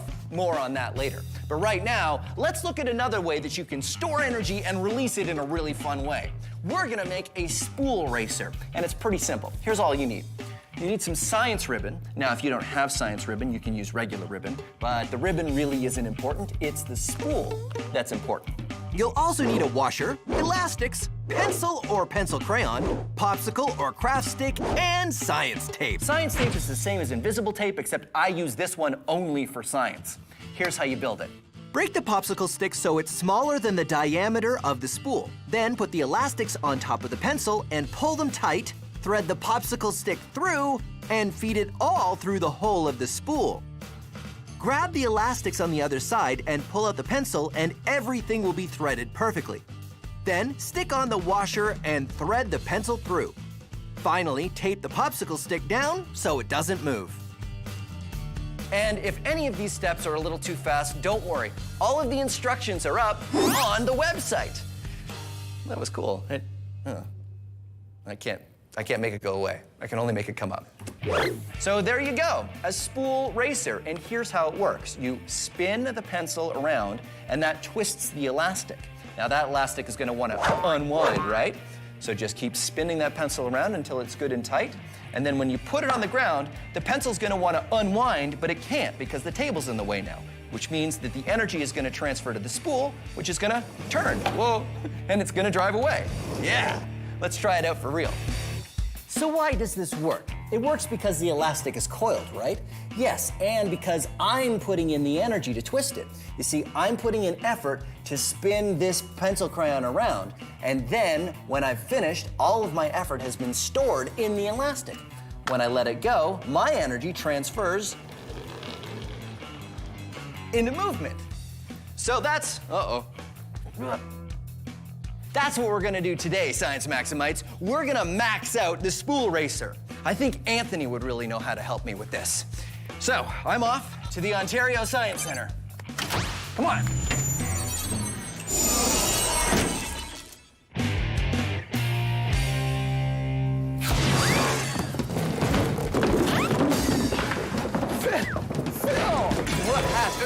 What happened? You okay? Anthony. Yeah, hi. Oh, were you in the middle of something? Don't worry about it, yeah. Oh, okay. Sorry about that. You know what, I was wondering if I could get your help with something. Sure, yeah. Yeah, one word. Spool racer. Actually, that's two words. Spool racer. Yeah, you want to help me max out a giant spool racer? Yeah. Awesome, let's go back to Science Matt's headquarters.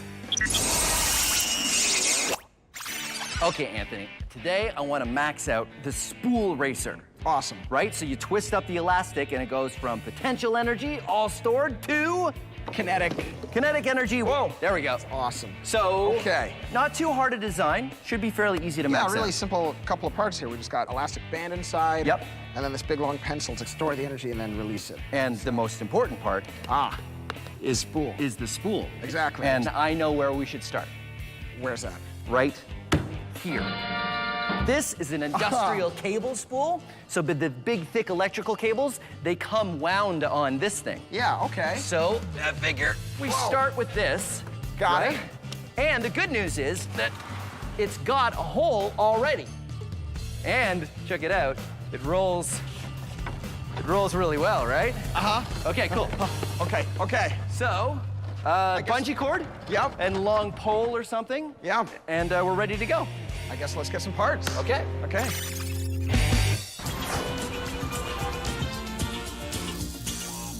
Oh, hey, how you doing? You want to buy something? I got a lot of stuff here, and I got a special today only. Potential energy, huh? I will throw in some potential energy with any order. You see this stuff on the shelves here? The stuff on the higher shelves has more potential energy than the stuff on the lower shelves. Don't believe me? Here, hold on. Look at this state-of-the-art traffic controller. Right now, it's sitting up here on this high shelf. Now, if it were to fall, it would be going fast, which means it would have a lot of kinetic energy.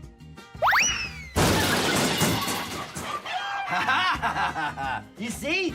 When it fell down, it had enough kinetic energy to completely break itself apart. Yeah. Well, that's the difference between potential energy and kinetic energy.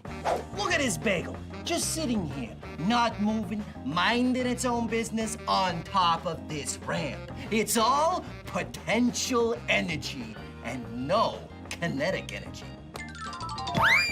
And when it gets to the floor, it's all kinetic energy and no potential energy.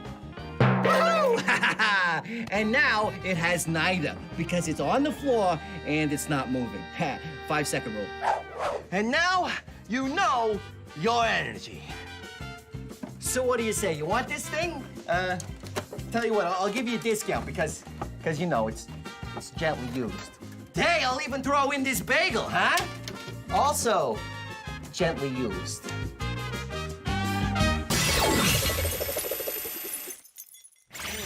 Anthony and I are maxing out the spool racer. We start with a long coil of bungee cord, which is kind of like a giant elastic, and feed it through the spool. Then we put on a big piece of plastic to act as our washer and use a long pole as the pencil. We flip the spool on its side to wind it up. Then we flip it back and it's ready to go. All right, so we have it all wound up and we're ready to try it again, but with one change. Phil, Yeah, what's with the trike? I ride the trike. It's like I always say, what's the point of building something big if I can't ride it? There's no way you're gonna fit on this thing. No, I don't put my feet on the pedals. I put my feet here on the back, right? And then- Okay, yeah, I get it. You got it? Hold on, I gotta do my helmet up. Safety first. You ready? I'm on it. Okay, 3, 2, 1, go. Oh, it's working. It's working. Amazing. All the stored energy in the bungee cord is being released and the spool starts to turn. There's even enough energy that I can get pulled along behind it. It's not going that fast, though. No, and It's pretty good, though. It still pulls me, right? Yeah, pretty good. So, spool racer, actually able to get pulled by it. Yeah. You know what? I think we can go even bigger. Bigger. Yes. Well, what did you have in mind? I'm glad you asked.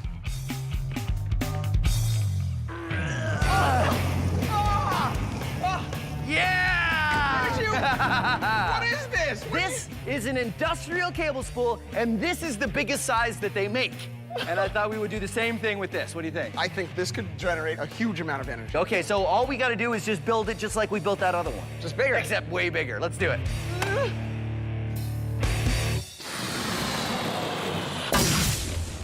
When you set a domino on its end, you're giving it potential energy because it can fall.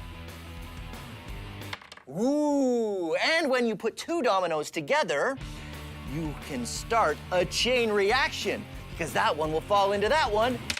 But it's a lot more fun with more dominoes. Setting up a run of dominoes is a lot of fun, but it takes a flat surface and a steady hand. And if you want to do it yourself, add gaps, so if one part falls, it doesn't take out the whole run. Last one. There. I had some dominoes left, but I did it. I made the Science Max logo. See? Science right? Max! Sort of. Let's see how it works. Ready?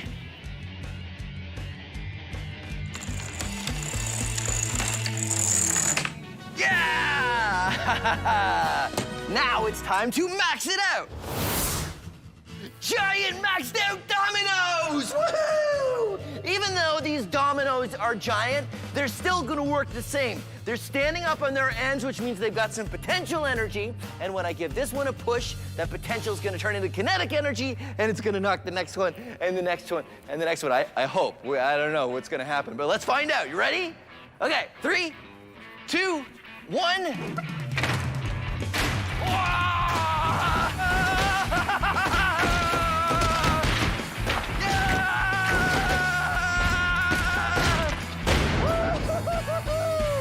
Giant dominoes! Yeah, science! The problem is, when you use dominoes this big, setting them up again is a real chore.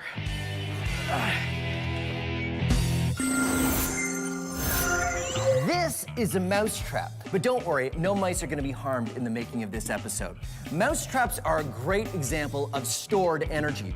You see, in order to set a mousetrap, you have to push this bar back, and it's hard to do because the spring holds it. And then you set the mousetrap by putting this little lever underneath this very sensitive trigger, and once you have it set, all that energy is stored as potential energy, but it'll go off with just the slightest touch, releasing the energy.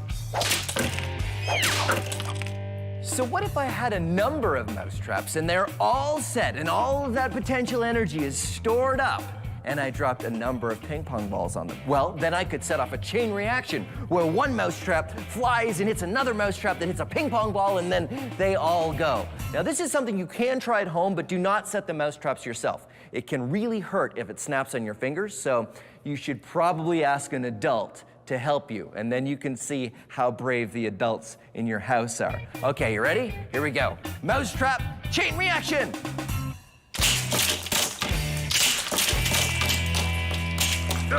And last one. There we go. And now, let's max this out.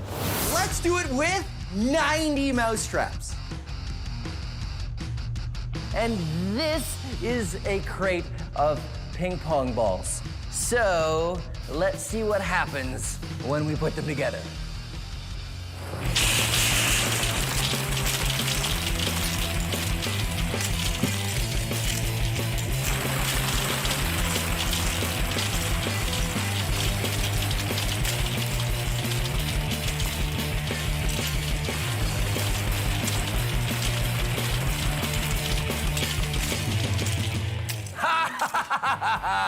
There you go. Maxed out ping pong ball, mousetrap, chain reaction. Awesome.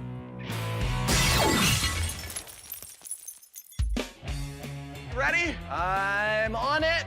Anthony and I have built a large spool racer. Oh, it's working. It's working! And it worked so well, the only option was to go bigger. This is an industrial cable spool, and this is the biggest size that they make. I think this could generate a huge amount of energy. Building our giant spool racer is the same process as the other builds. So the steps are exactly the same, but on a larger scale. And this time, we're gonna use, obviously, the large spool, and we're gonna use this 2x4 as our pencil windy thing. Coil some bungee cord, feed it through. Ready? Yep. Okay, here it comes. There we go. Got it? Haha, yeah. Add a washer and a long 2x4 to act as our pencil. And now we stick the giant 2x4 inside the coil. Just about. Yeah, we got it. There we go. And we're ready to try it out. So it looks like we're ready to go. Yeah, exactly. Do you want to do it in here or you want to do it outside? Oh, definitely outside. Okay, let's go. Yeah, okay, cool. Yep. Oh, it's heavy. Batteries are great at storing energy. They store electricity. Batteries? But if you're like me and you have a whole bunch of batteries and you don't remember which are the good ones and which are the dead ones, there's a trick that you can use to find out. Get a frying pan or a brick or concrete floor or something else that's very, very hard and an adult's permission. Here's the secret. Dead batteries will bounce and batteries that still have some life in them won't. Watch. Good battery. Dead battery. Now, it's a little hard to see, but listen. 1 hit, 2 hits. Here's what's going on. See, batteries store electricity in the form of a gel, sort of like modeling clay. This is modeling clay, fresh from the fields, where the pits, the mine, wherever modeling clay comes from. And this is modeling clay I've left out for about 5 days, so it's all dried up and hard. Now, when modeling clay is new, it's all wet and soft, and when you drop it, it doesn't bounce very well. I've left this piece of modeling clay out to dry for about 5 days. Now it's all dried up and old, and it bounces. New, old. So, same thing with the battery. Good batteries won't bounce, and bad batteries will. Science. Here's a fun chain reaction you can do with popsicle sticks, or craft sticks, because these ones are a little bit wider than popsicle sticks. It is because these kind of sticks are slightly bendy, and when you bend them and put them together in a pattern in a certain way, you can keep them under tension, and then they want to snap back, and then they'll fly. So here's how you make the pattern. Ready? You take a popsicle stick or a craft stick, and you put it down on the table. I know, okay, it's a slow start. Then we take another one and put it across. Now comes the secret. The secret is over and then under. You want to put it over one and then under another, like that. And then this one, over, under. Put it over the one that looks like it's the top stick and under the stick that looks like it's the bottom stick. And then it starts to hold tension. It starts to hold the potential energy. Continue this pattern. Each stick goes over and under the 2 sticks at the end. Now here's the trick. Soon as this one lets go, then that one will let go, then that one, then that one, then that one, and that's how you get the chain reaction. They all start flying up. So you have to build it with never letting go of that last stick. You gotta always remember to keep a hand on it, or else you'll have to start again. Okay, so you ready? You wanna see me let it go? Here we go. I know, that isn't so great because it's better if it's a longer chain. So fortunately, I have a longer chain. I've got a binder clip on this end, keeping the craft sticks together. Ready? 3, 2, 1.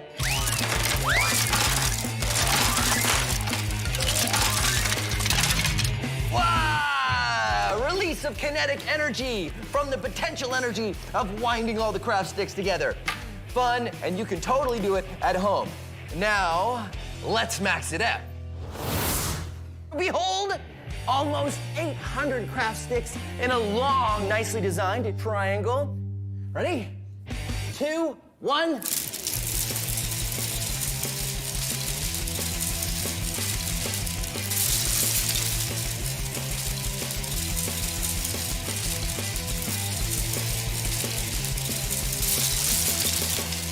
Yeah! Craft stick chain reaction.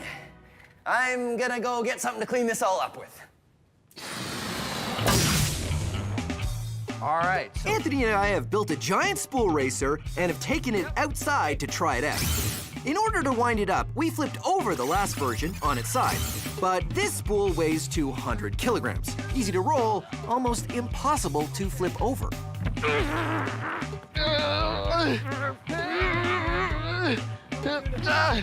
Come on, get it. I don't think it's gonna work.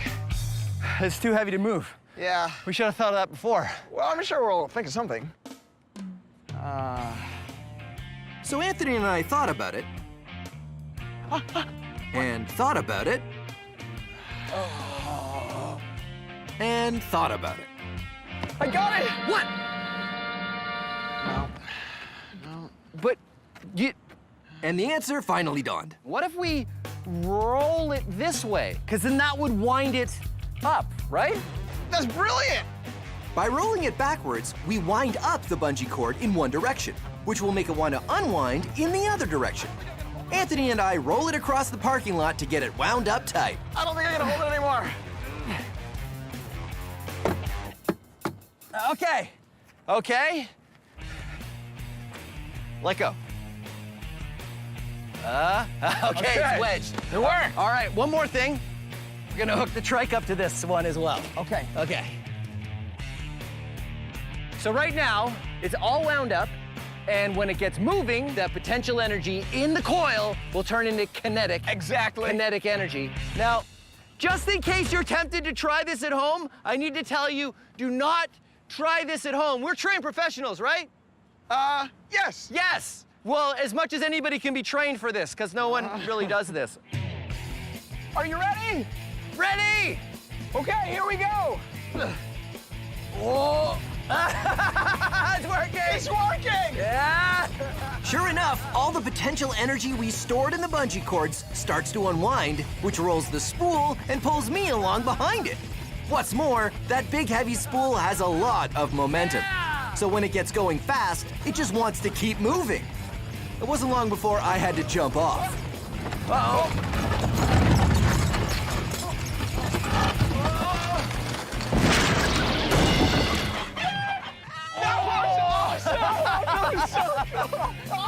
That was amazing! All right, that had a lot of kinetic energy. That was a ton of kinetic energy. There you go, Science Max, experiments at large, massive spool racer. Your turn next? Yeah! Okay. So that's what we're gonna do today, Science Maximites. Whoa! We are going to learn how to juggle. I can't hear you, I've got dominoes in my ears. And you put it in, and whoa, and now it's all broken. Well, here's the trick. Here's the trick. It's me disappearing. You see? When it would, Blooper reel? Blooper reel. Okay, hi. Have you ever done a science experiment and wondered what it'd be like if you did it big? I have.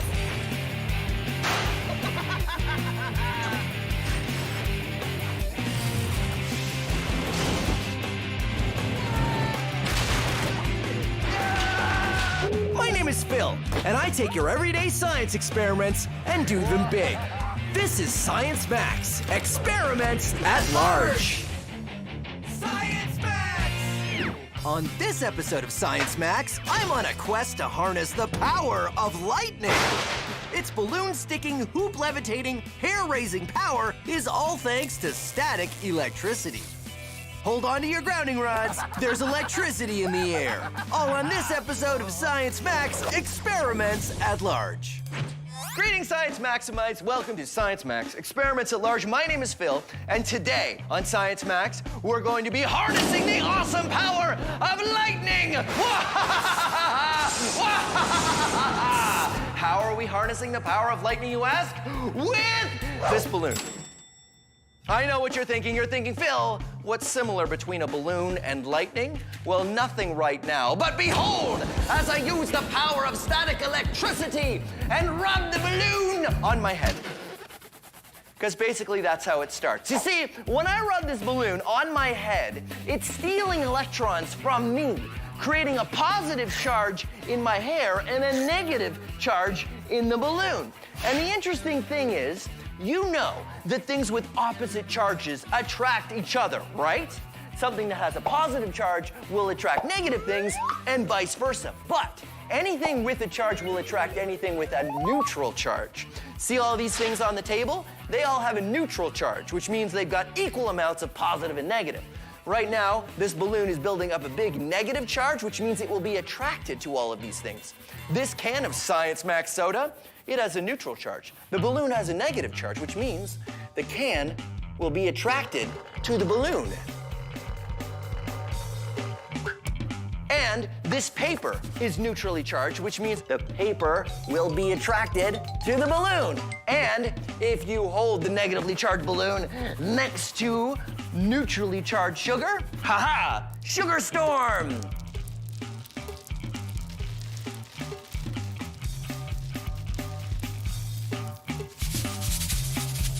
And you probably, wait, I don't want to get sugar in my hair.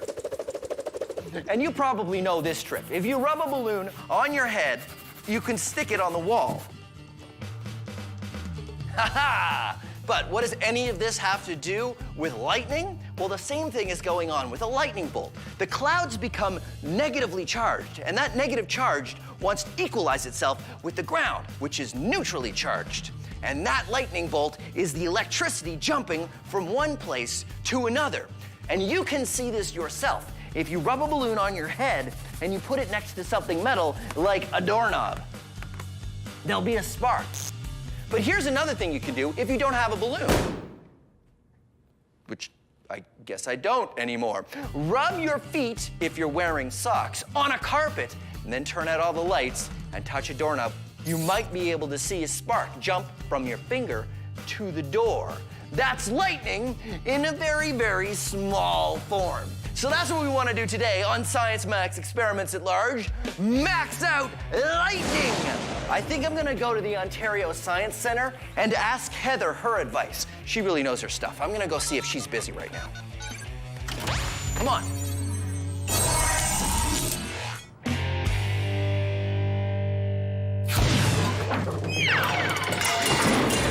Phil, you got the portal fixed, though. Well, it's not exactly fixed. It's still got a couple bugs that I'm ironing out, but I stopped coming in 10 feet above the floor. Hey. So that's a step in the right direction. Anyway, Heather, I've come here because I want to ask your advice on something. Yeah, for sure. Awesome. So what I am doing is creating lightning.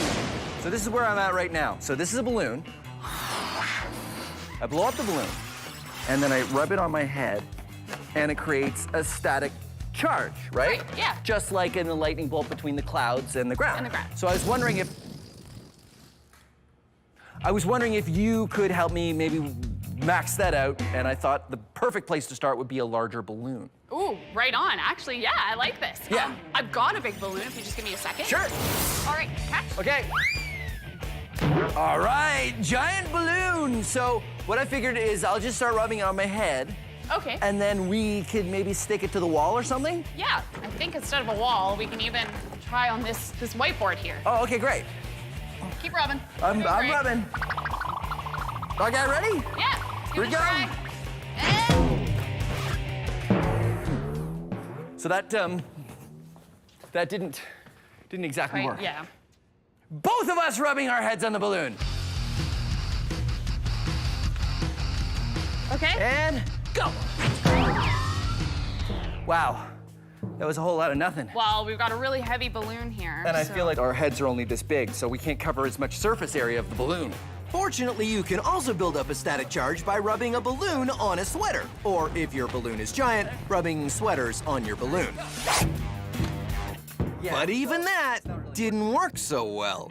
I think what we need to do is come up with a better way to create a difference of charge. Yeah, let's forget about the balloon. You have something else? I have something else really awesome here at the Science Center. You want to check it out? Yeah, absolutely. Yeah, all right. Should we take the sweater and the balloons, or should we leave them here? We'll leave them here. Okay. So here's how static electricity works. Normally, everything has equal numbers of positive and negative charges. That's when things are said to have a neutral charge. But when you rub a balloon on your head, the balloon develops more negative charge than positive because it pulls electrons from your hair. The same thing happens in clouds during a storm. The cloud develops a negative charge when water molecules start bumping into each other. A lightning bolt happens when the negative charge in the cloud gets so big, the attraction to the positive charge in the ground gets strong enough that the electrons can make the jump all the way from the cloud to the ground, and you get lightning.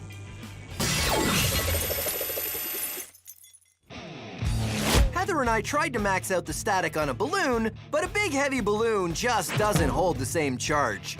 That didn't exactly work. Yeah. But we're only interested in maxing out the static charge, and Heather knows just what to use. Wow. So this is the Ontario Science Center electricity show? Yes. Okay, so where's the electricity part? The one we're going to be playing with is right there. So the giant mushroom. Yeah, well, it does look like a mushroom. We're gonna make some sort of electricity salad. All right, head on up onto that platform right there. And I need you to put one hand on that silver ball, yes. So the way it works... Nothing is happening. Patience. Okay. Once I turn it on, when I engage it, this is going to steal your negative charge. So it's going to steal your electrons. So if it steals electrons, you're going to be positively charged. So it'll make me more positive. Even more positive. Yay! Woohoo! I am positive! Here we go. Woo! This machine is called a Van de Graaff generator, and it pulls the negative charge away from the person touching it.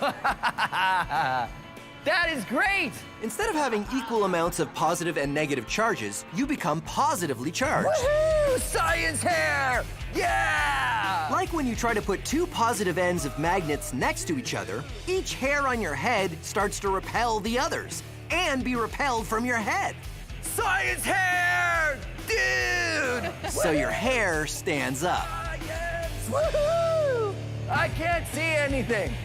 So this is more of a machine to generate hair standing up, but it doesn't make lightning. Oh, well, actually, I have a demonstration in my back pocket.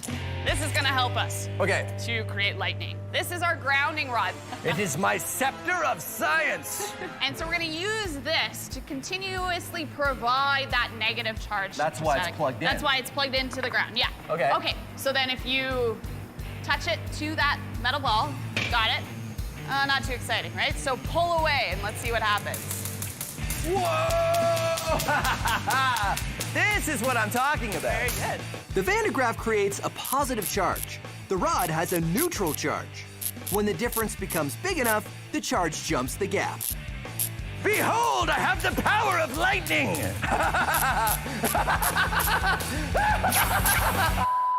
So it's the difference between the positive and the negative is what we want when we want to make a lightning bolt. Yes. So is there something we can use to make that happen? Large difference of charge? Yeah, I think I have just the thing. Oh, yeah? Yeah, you want to check it out? Absolutely. All right, Okay, let's do go. it.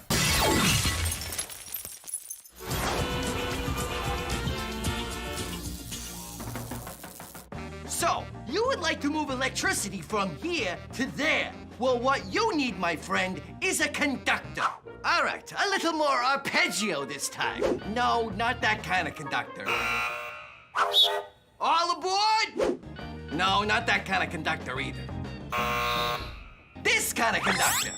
I know what you're thinking. You're thinking, hey, that's just a piece of metal. Well, that's right. That's because you're smart. This is a circuit. Electricity flows from this battery along the wires and into the light bulb. But Sal, you cleverly observe, the light bulb is not lit. This is true. That is because we have a gap in the circuit. And air is not a good conductor of electricity. Is metal a good conductor of electricity? Let us find out. Wahaha! Metal is a good conductor of electricity. What about wood? Nope. What about this horseshoe? Is a good conductor. Will this sandwich conduct electricity? Nope. No. What about this plastic fish? Nope. What about this pickle? No, pickle is not a good conductor. That's why we make electrical wires out of copper and not pickles. You know, in case you were wondering.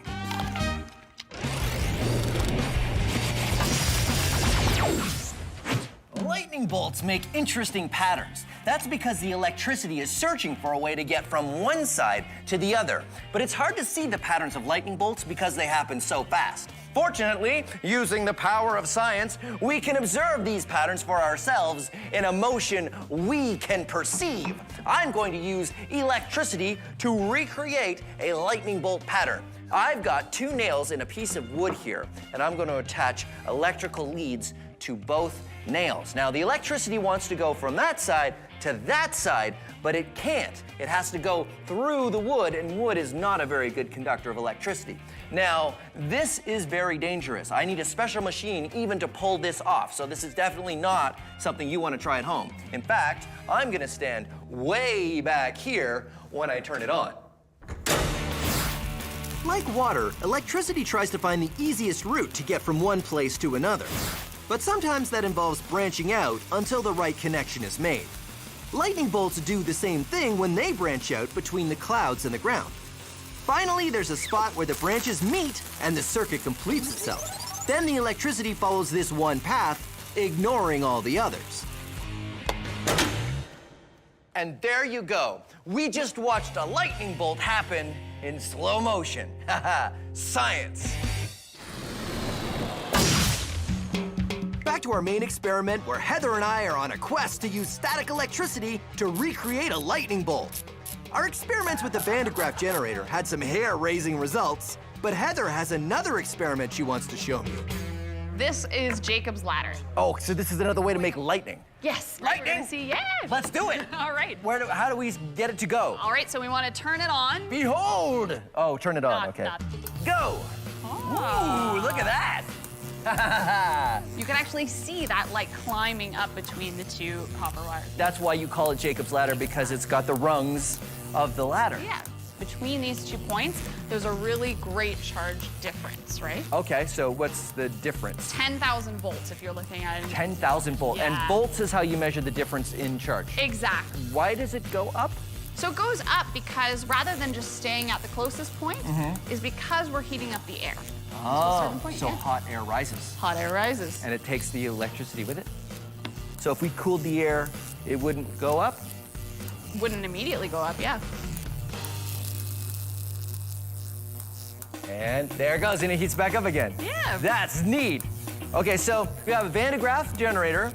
We got a Jacob's ladder. Are there any other devices that make lightning like this? Ooh, yeah, there's other things like the Tesla coil, really Hey, high. I have a Tesla coil. You have a Tesla coil? I do. I've got one at the lab. I've just never known how to hook it up. Oh, I can help with that. Yeah. Really? Yeah. Okay, let's do it. Let's go back to the lab. All right. Well, should- yeah. I'll turn that off. Okay. Yeah, safety first. Okay. By now, you're probably an expert on what happens when you rub a balloon on your head, right? The balloon becomes negatively charged, which means it will attract anything of an opposite charge, or anything positive, or anything that is neutrally charged, like, well, like me. Look at the hairs on my arm when I bring the balloon close. Whoa! You see, the neutral charge in my body is being attracted to the negative charge in the balloon. So if something is negatively charged, what happens if you bring something else negatively charged nearby? Well, they'll repel each other. And here's an experiment you can do to make something fly using static electricity. You'll need a balloon, a sweater, scissors, and a plastic bag out of the thinnest plastic you can find. Fold the bag up and cut off the bottom. You don't want that part. Then cut another strip from the bag. This will give you a hoop of plastic. I find it works better if you break it and tie it again. Lie it flat and rub it with the sweater. This will give it a negative charge. You'll know you've got enough of a charge when it really wants to stick to the table. Then take your balloon and rub the sweater on the balloon to charge it up. Because both the balloon and the hoop have negative charges, they repel each other. Then put them together and it will repel. And you can get the hoop to levitate. Ha-ha, a floating bag of static charge. But here's the thing, you need to keep it away from your body, because if you get close, the bag will stick to you, because you're neutrally charged and the bag is negatively charged. Pretty cool, right? Well, let's max it out. Maxed out floating static ring. Whoa, no. Yeah! Look out, look out! Oh, no! Oh, sorry about that. Oh well. It was fun while it lasted. I gotta charge these up again.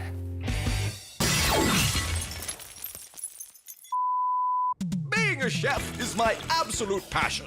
And cooking up science recipes is my speciality. I'm Buster Beaker, and this is Cooking with Science. Oh, hello. I didn't see you there. My name is Buster Beaker, and welcome to Cooking with Science. Let's say, for example, I've spilled the salt. Oh no, look at me. I've spilled the salt. Oh, there's salt all over the place. Not really a big deal, right? All you have to do is clean up the salt, put it back in the container. But oh no, I've also spilled pepper on the salt. But that's all right. You might be able to carefully separate the salt. But no! Oh dear, look, the pepper and the salt are all mixed together. What do? Well, here's how you can save the day using the power of science. All you need is a cloth and a plastic spoon. Like this one here. Just rub the plastic spoon on a cloth, and you'll be charging it up with a negative charge of static electricity. If it's got a negative charge, it will attract anything that has a neutral charge, just like the salt and pepper. But I know what you're thinking. How will we separate them? Well, here's the answer, my friends. Pepper is lighter than salt. Observe. If you hold the spoon high enough, the pepper will be attracted and make the jump up to the bottom of the spoon, but not the salt, as long as you've got it high enough up. Because the salt is heavier, you'd have to bring the spoon closer, which we're not going to do.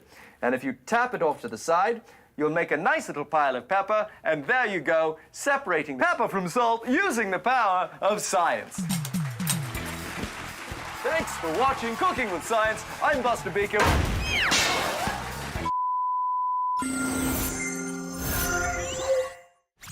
Heather and I have been on a quest to recreate lightning using static electricity. We've gone from balloons to a bandograph to a Jacob's ladder, each more lightning-y than the last. Finally, Heather suggests we use a Tesla coil. Oh, is this named after Nikola Tesla? Yeah, he invented it. Oh, one of the founding fathers of electricity, right? I love Nikola Tesla. He's cool. So how does it work? So the way this works is it is a step-up transformer, meaning we take a lower voltage and bring it up and ramp it up to a much higher voltage. Okay, so normal voltage is 120 volts. That's what we have a normal plug-in socket. Typically, we're getting it out of, yeah, exactly. And we're gonna ramp that up to really high amounts, upwards of 25,000, maybe even 250,000. Wow. Volts. That's a lot. And all that charge buildup, we're gonna see something pretty amazing happen. Do you want to see it? Yes, we stand back there, right? Let's check it out. And The Tesla coil builds up a charge which jumps through the air to this neutral rod, just like a lightning bolt. We made a lightning bolt! That totally jumped a long way. That was impressive. that was a really good one. So can you control it? Yeah. Okay, show me. You want to see? All right. I'm going to lower my frequency. Okay. Let's see what happens. Oh, that's amazing. Oh, it's like a scattered lightning bolt. Oh, wait a minute. So you can play different notes? Play different notes. I need 5 minutes. Hold on. Okay. Okay. All I need is 5 minutes. You know, I was thinking is if you can make different, hold that for a second. If you can make different frequencies, that means you can make different notes, right? Right. So, I don't need that either. Hold on. Ah, that's not what I need. Okay, one more thing. Can I get that hammer? Okay. Yeah. Okay, ready to go. So what is this? When you told me the Tesla coil could play different frequencies, I thought we could make different notes come out of the Tesla coil, so I programmed it to play the notes of the Science Max theme song. What? Yeah! You want to hear? Yeah. Let's try it. Yeah! Science Max, experiments at large, lightning bolts! Speed lightning! We have created lightning! Woohoo! Lightning dance!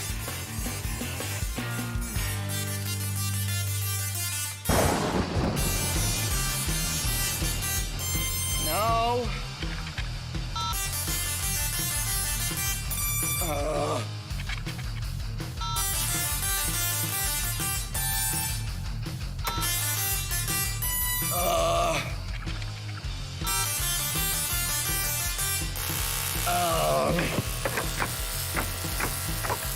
I give up.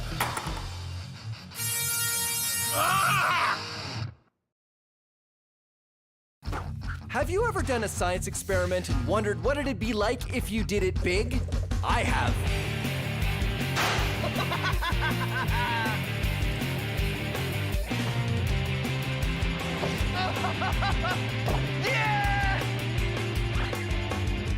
My name is Phil, and I take your everyday science experiments and do them big. This is Science Max, experiments at large. Science Max! Today's episode is about friction. How can I hang onto this rope without falling? Can we reduce it so we can slide around? I'm going towards the wall!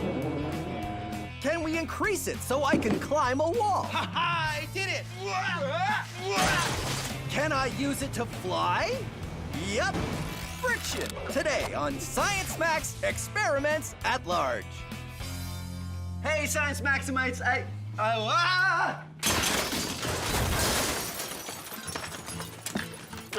slippery. But that's okay, because today we're talking about friction.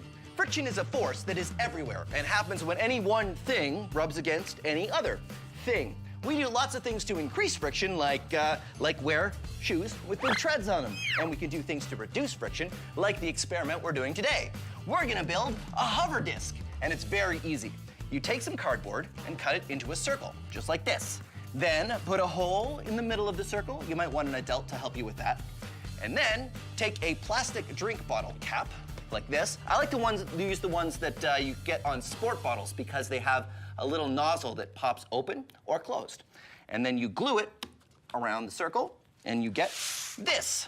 Then you need a balloon. So you blow up your balloon. I know you know that step.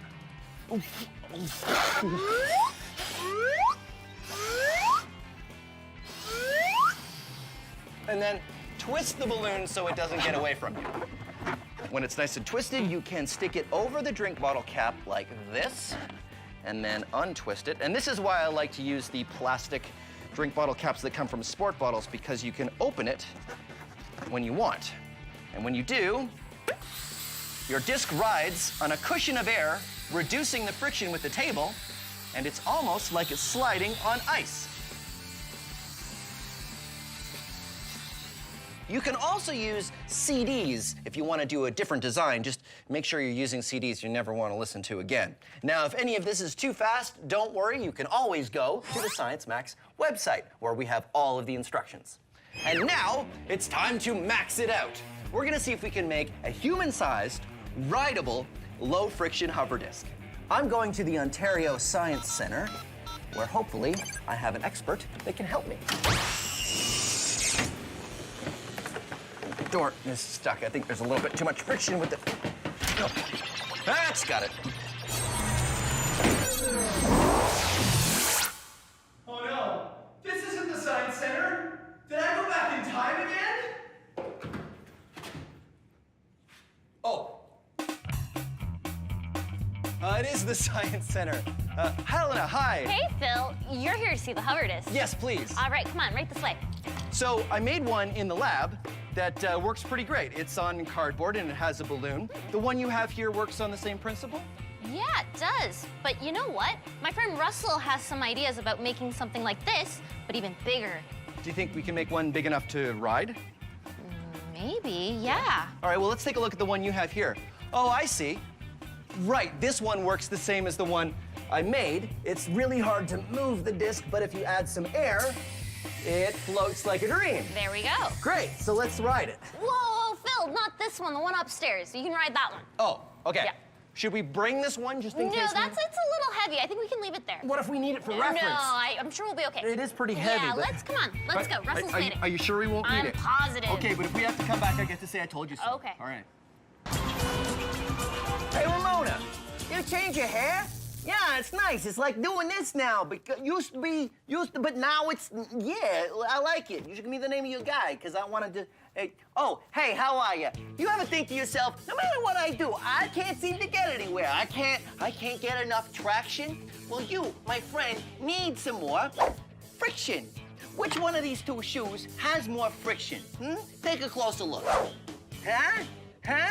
Right, bam. This one doesn't have a lot of treads. It doesn't have a lot of friction.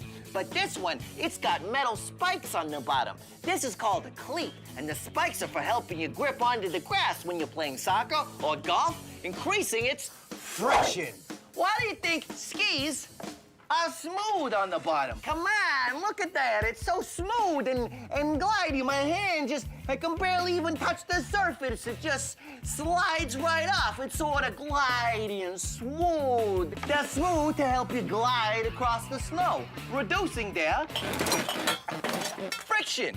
Why doesn't this box slide down this ramp? Friction. This roller skate has wheels. Wheels reduce friction. But when I push the roller skate, how come it doesn't just keep rolling forever and ever and ever and ever? And going all the way around the world and writing a memoir. Say it with me. Friction. Louder. Friction. Can't hear you. Friction. Little too loud. Friction. Ease it back. Friction. How can I hang onto this rope without falling? Friction. How can I jump down on the floor without falling over? Friction. And now you know your friction. Your friction. Your friction. Come on. Uh-oh. Oh, Ramona, the friction sign is broken. Reset.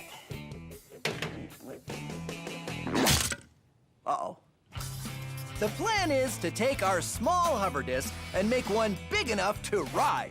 So I'm off with Helena to another part of the Science Center to meet Russell, who has some ideas on how we can do it. Oh, hey, Russell. Hey, hi, Helena. Hey, Phil. How you doing, Russell? How you doing, Phil? So this is the hover disc. This is our small hover disc, yes. How does it work? Well, obviously you sit on here, right. Air will go into here. It gets vented through all these separate holes here, so we get an airflow over the entire area. Hopefully this will work to pick someone up. All we need is... air. Oh, well, that's easy, because the small one worked like this, so we just put the balloon on, right? I hope you got the Okay, so we put the balloon on the... hold on. Larger balloon! Oh, okay. Sorry. That's okay. Okay. Yeah. Uh-oh, twist it so it doesn't... He's losing his air. Okay, all right. On you get. Helena, you grab Ready? one side, I'll grab the other. Okay, here we go. Go.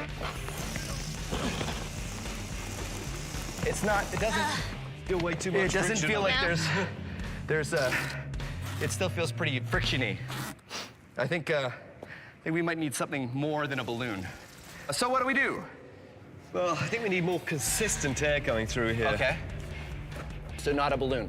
Not a balloon. Something, I don't know, opposite to a vacuum cleaner? Opposite to a vacuum cleaner. That would be Like a leaf blower. Like a leaf blower. a leaf yes. blower. Right? High five. Yeah. Awesome idea. Yeah, leaf so blower it is. why don't we make a couple larger discs when we'll hook some leaf blowers to them and we'll see what happens. Definitely give it a go. Okay, great.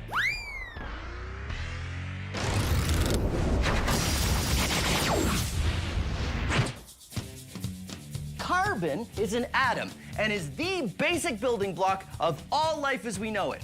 You, me, all plants, all animals are carbon-based life forms. Other things are made of carbon too. Diamonds are carbon, coal is carbon, even pencil lead isn't lead, it's graphite, which is carbon. If you were to take all the carbon atoms in your body, you could fill 9,000 pencils. Of course, kind of prefer my carbon where it is. Our low-friction hover disc still had way too much friction. One of the problems that Russell mentioned is that the balloon just wasn't giving enough air. But then, Helena had the idea of using a leaf blower instead. The plan now is to make a leaf blower powered disc by starting with a big circle of wood, cutting a hole in the wood where the air will come through, and then covering the bottom with a tarp that has many holes cut out of it for the air to escape. Because leaf blowers are made to push lots of air, hopefully there'll be enough for me to ride it. Well, this is the business. Look at That's this. amazing. It's good, right? Oh, yeah, I love the So- tube. You know, high volume of air through that. Yeah. So yeah, I think it's a dryer vent I just found it in the lab. And then this, of course, is a leaf blower. So I get on here, and then Helena, if you want to turn it on. Yeah. So once we fire it up, the air coming out from the bottom of the disc raises me up, and I float on a cushion of air. I can't control it. Because the friction between the disc and the floor is so low, I end up floating wherever Helena and Russell push me.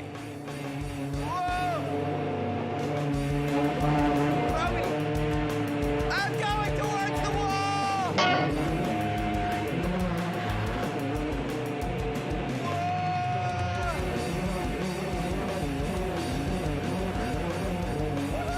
It's like human air hockey. Okay. It's unstable. Do you want to turn it off? Wow, that worked amazing. Not too much control, though. I have no control whatsoever. Yeah, no. But this is great. So so we have the no friction down pat. I feel we need some way to actually move. Well, something to push you along. I was thinking as you were going, like, you need like a broom or something. A broom. Okay, yeah. What if we do like something low friction, like a broom, and something high friction, like that we could really sort of stick on the ground? Yeah. Yeah. works for me. And then we could build two of them, and we would have two discs and two ways of moving them. Are we gonna race? And we can race! Yeah! Okay, Yeah. race. That's what we're gonna do.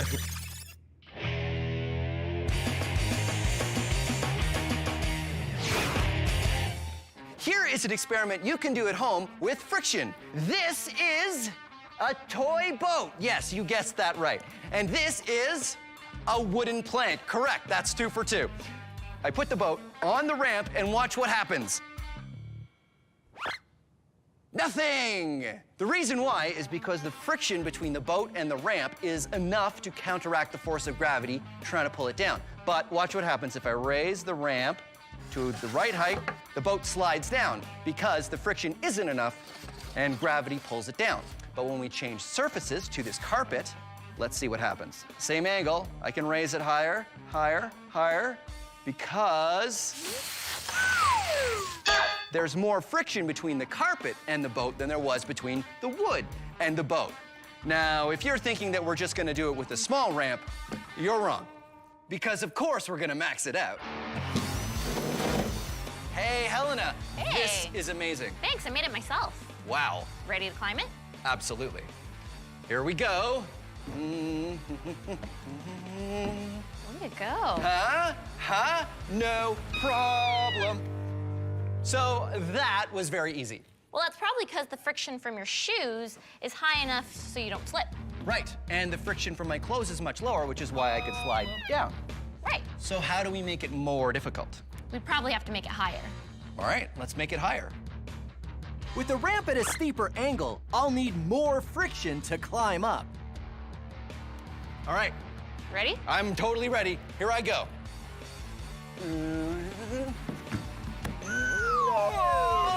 You try. Okay, hold my turn. Here we go. Oh, so clearly we are not getting enough friction between our shoes and the ramp at this angle. We should add some carpet, because carpet would add some more friction between our shoes and the ramp. All right, let's add carpet. Sorry, here's your drill. Thanks. All right, carpet. Yeah? Same angle. Yes. And why have we done this? More friction. More friction. Let's give it a try. Hey, way to go. Totally able to climb the ramp. So, what do we do now to make it harder? Make it higher. Make it higher. Wow, it's really steep. I don't think you're gonna make it. Sure, if I take a really good run at it, I think I can do it. I don't think so. Well, there's one way to find out. No. No. Okay, so I can't do it. Is that it? Well, how about Velcro? Wow. Right? It'll give you more friction, so you can try climbing with this. We'll give you Velcro knee pads, Velcro shoes. Velcro. Velcro handholds, Velcro knee pad, Velcro on my shoes, helmet for safety, Velcro fill, Velcro dance. Okay, you ready? Ready. All right, here we go. Ha-ha, I did it! Creating friction between me and this ramp means I can stay up here for as long as I... No. No, Velcro. No. No. Phil, you okay? Velcro! Friction! Your turn. No. Our hover disc worked well. So well that we decided to build another. If we have two hover discs, then we can race them using different kinds of friction to push them along. Something that has low friction, like a dust mop, and something that has higher friction, like a pole with rubber balls at the end. Rubber has great friction. That's why we make car tires and the treads of our shoes out of rubber. Okay, we have a giant race course that we've set up. We've got two low-friction hover discs, and I'm gonna use the low-friction dust mop version to propel my hover disc. And Helena, what do you have? I have the high-friction rubber ball stick. Start your engines! On your marks, get set, and go! And we're off.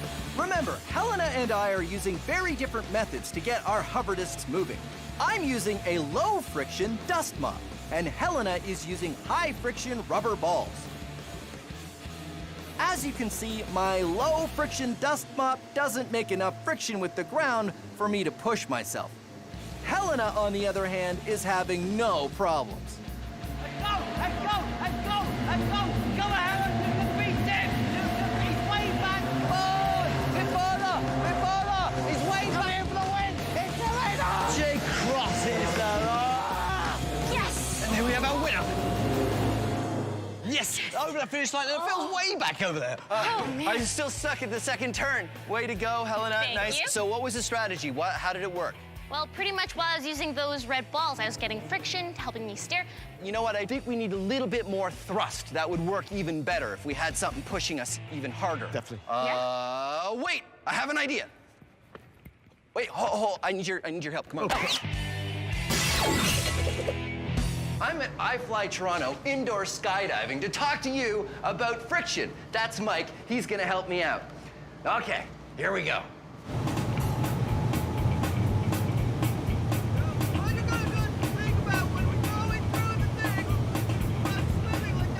Unfortunately, we can't hear what Phil is saying because there's too much wind. It looks like It looks like he's trying to tell us something about the friction. Yes, he's saying the friction from the air rushing up in the chamber is enough to counteract the force of gravity, which is why he's able to float, or swim, or whatever he's doing. Now it looks like he might be saying even something like air can have a lot of friction if it's going fast enough. And the air in this chamber is going fast, which is why we can't hear a word he's saying. Oh, well, he seems to be having fun.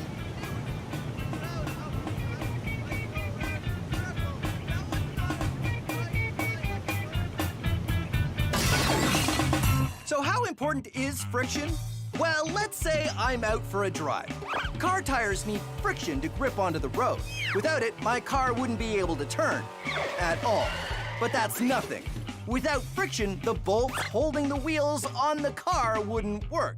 In fact, none of the bolts, screws, or glue on the car would work, and nothing would stop moving or stick to anything else. Even the trees would blow away with the slightest breeze. Friction is everywhere, and without it, nothing would work.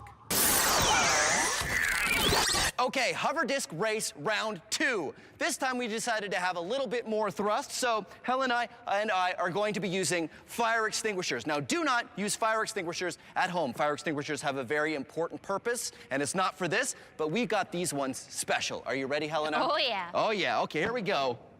Russell? So, racers, start your engines. And go!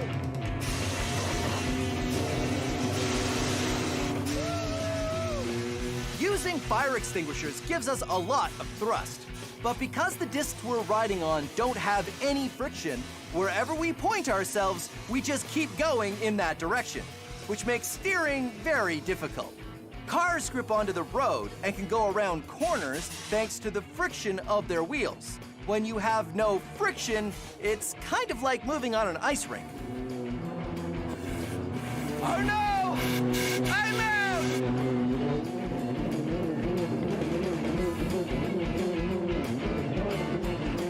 Yeah! High five! Yeah! High five! Yeah! Okay, wait. Oh, I ran out of fire extinguisher at the end there, so I had to cheat a little bit. So 1 for you, 1 for me, and all of them for friction. Or the lack of friction. Or the lack of friction. Science Max, experiments at large. What do we do next? Larger fire extinguishers? I think so. Okay. See you next time. I know where we can get some, actually. We can go, if we go to the fire extinguisher store where we got these fire extinguishers, we can get like a rack of extinguishers. Science Max is a show where we take small experiments and do them big. If you want to try these experiments yourself, go to our website for instructions. But not all the experiments on Science Max are the kind you should try at home. This one, yes. This, no. Try this, don't try this. A big yes, a big no. I don't know how you could possibly do this one at home. And remember, if you're ever not sure, ask an adult. Thanks for watching Science Max Experiments at Large. Carbon is an atom that is the basic building block of all life as we know it. You, me, I hit myself in the head with the friction sign. That's more of an impact, not friction, really. How can you destroy my life anymore? Set, huh?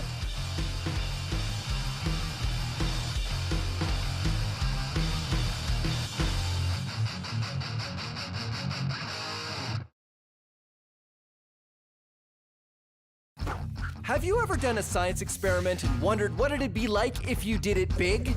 I have.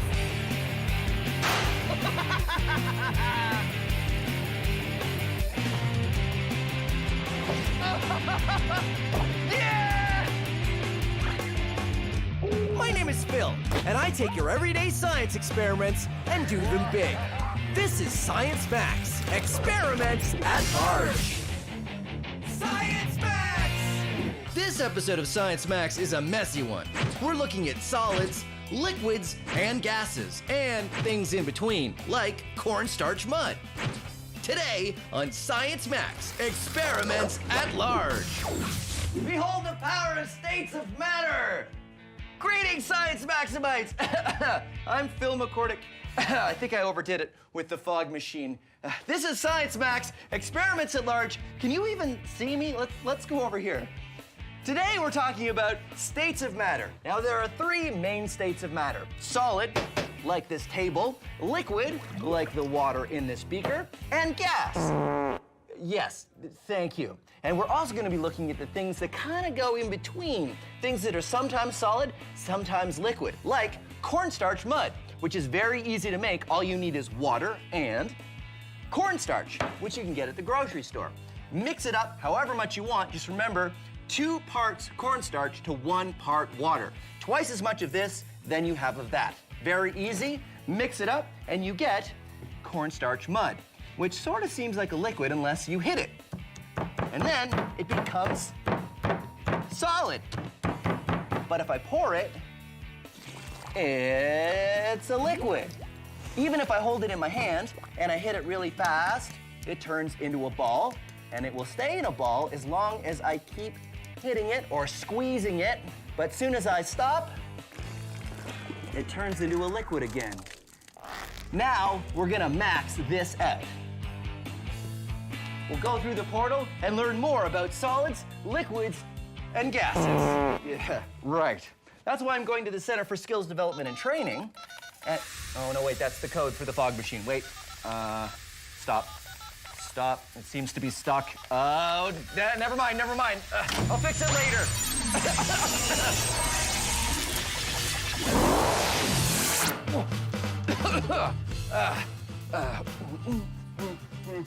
Right. Hey, Judy, how are you? Hi, Phil, how are you? Good. Judy is going for her PhD in chemistry, right? Yes. Fantastic, because that means you can explain cornstarch mud to me. Now, is this a solid or is it a liquid? Well, it kind of has properties of both. It's called a non-Newtonian fluid, so that makes it a liquid. A liquid? Well, I mean, it pours like a liquid, but when you hit it, it's a solid. So why does it turn solid when you hit it? So when you're pouring it, the particles are still far apart, so they can't interact with each other, and so they stay a liquid. But when you're hitting it, you're jamming the particles together, and they line up to become a solid. Now, does it still work the same way if we have a lot more of it? It should. Great, because I've got this 20-kilogram bag of cornstarch, and I have 34 more of them. Wow, that's a lot. But I think you'll need a much bigger container. Much bigger container, great. I got some wood over there. Why don't you go, and I'll follow you. All right. I'll follow you.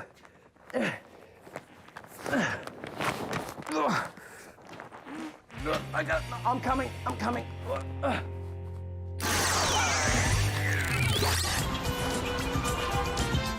Yeah, thanks, Ramona. And give me one of them fizzy drinks. Not too fizzy, just sort of medium fizzy.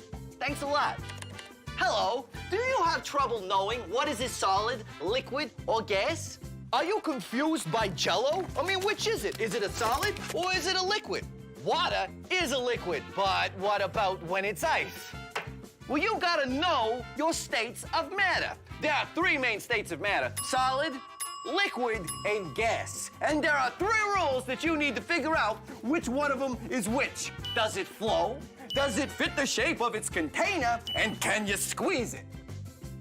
Rule number 1, does it flow? Solid, liquid, gas. Here's a gas. Does it flow? Do the particles pour over each other and cascade down? Yeah, they do. Does a liquid flow? Yeah, it does. Does a solid? Nope. Rule number 2, what happens when you put it in a container? Does it take the shape of the container? Gases take the shape of the container. Liquids takes the shape of the container. Solids do not take the shape of their container. know what you're thinking. You're thinking, I get the whole pouring and taking the shape of the container, but come on. Liquids and gases, they do both of those things. Well, it all comes down to rule number 3. Can you squeeze it? Now, solids, you can't really squeeze them. Liquids, you can't really squeeze them. Gases, ha-ha, bam, you can squeeze them. You see, gases compress. Liquids and solids, they don't really compress very well. The other difference between gases and liquids is gases will take the shape and the volume of the container they're put in. Liquids don't do that. So there you go. Solid, liquid, gas. And the rules. Does it flow? Does it take the shape of the container? And can you squeeze it? Now you know your states of matter. That'll be $6.50. Cash only. So what is cornstarch mud and how does it work? Well, cornstarch mud is a non-Newtonian fluid, which means it behaves differently than you, or Newton, would expect. Here's cornstarch, and here's water. Cornstarch is made up of large, blocky molecules like this. Water is made up of much smaller, rounder molecules like this. When you put them together, it looks something like this. It all has to do with how the molecules slide past each other. When you put light pressure or slow pressure on the mud, the water molecules and cornstarch molecules have time to shift out of the way. But when you put a sudden pressure on it, the water molecules squirt out of the way, but the cornstarch molecules don't have enough time. So you get a section that's nearly all cornstarch, which acts as a solid. Cornstarch mud is a shear thickening fluid. Shear is talking about the force of things sliding around, in this case, the molecules. So when the shear force is strong, the fluid thickens, shear thickening. So here's the plan. If Judy and I make enough cornstarch mud, could we run across it? Let's find out. Yeah, I think mine is just the right consistency. How's yours, Judy? I think I'm ready too. This is much harder than I thought. Yeah, it's really hard to get it mixed at the very beginning, but mine is ready to go. Okay, here we go. First batch. You ready? Yep. Dump it in. Woo! Woo!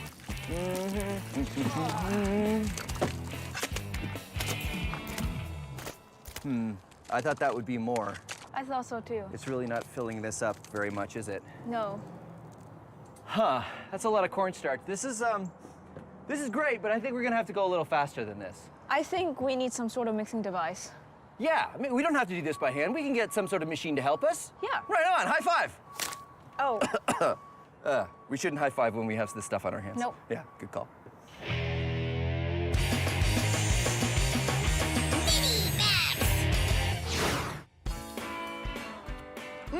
This science is delicious. This is rock candy. It's basically crystallized sugar, and you make it by turning a solid into a liquid and then back to a solid again. Here's how you can make it at home. You need a container that you're not gonna need for a while, and some water, some sugar, you can use brown or white, I like to use brown, and an adult. Here's why you need an adult. You want to dissolve 3 cups of sugar into every cup of water, and you can't do that unless you heat the water. So get an adult, a saucepan, and heat the water up, pour the sugar in, and keep stirring until it's all dissolved. Then pour it in your container and let it cool down. Then you'll need a shish kebab skewer, which is something you can get at the grocery store. Cut it down to the right size so it fits nicely into your container, and then dunk it in your sugar and get some crystals coated around the stick. These are seed crystals, and they get the whole process started. And now you have to wait for these to dry, otherwise they'll just fall off the stick when you put it in the water. So I've got one here that has dried out. You'll also want something to keep it from falling in the top of the container, so I'm gonna use a clothespin. Put it in there and dunk it in the container like that. And now for the final step, if you want, you can add food coloring. I like to use red because it reminds me of science. And I'm gonna use the stick to actually stir that up a little bit. There we go. Now, the dissolved sugar crystals in the water will slowly grow on the crystals that are already attached to the stick, and it will eventually grow into a rock candy pop. But it takes about a week. No, I'm just kidding. I've already got one that's standing by. Here we go. This one has been growing for about 7 days. And there you go, rock candy. Delicious science. Now, how can we make this any better? I mean, it's crystallized sugar. It doesn't get any more maxed out than that, does it? Yeah, it does. Come on. This is a giant container of sugar water, and I've been brewing a massive rock candy crystal in it for a while, but it's sort of getting a little bit too big to fit out the top of the container, so you know what? I'm just gonna put that back in there and chalk that one up to science because, well, eating a rock candy crystal that big will definitely not be good for my teeth, so yeah. So our big experiment is to take a whole lot of cornstarch and fill a trough to see if we can run on it. But mixing it by hand was going to take forever. So Judy and I got a drill with a mixing attachment on the end. Whoa, sorry. All right, so Judy, I'm noticing a bit of a problem here. What is it? Well, if I mix at the top, everything's fine. But as soon as I get it a little bit deeper, and then it gets really tough, and the whole bucket starts to spin, and the drill stops. Yeah, I think it's because the drill's trying to mix it too fast. When we're mixing it by hand, it's slow and you can still let it stay a liquid, but now you're just making it a solid. Right, because it's a sheer thickening fluid. Exactly. So if you hit it really quickly with something, like the blades of this spinning really quickly in the thing, it'll suddenly turn into a solid, and it'll be really hard to mix. Yep. So we go slow. Going slow. Going slow. Suddenly realizing that if we go slow, we'll be here forever. Yep. You know what I think we need? Whoa, sorry. You know what I think we need? We need a different way to mix this. Yep. We need a way to mix more of it, and we need a way that it doesn't hit it with blades that suddenly go through it really quickly. Something that can mix on a large scale, but slowly. I have just the thing. Come with me. All right.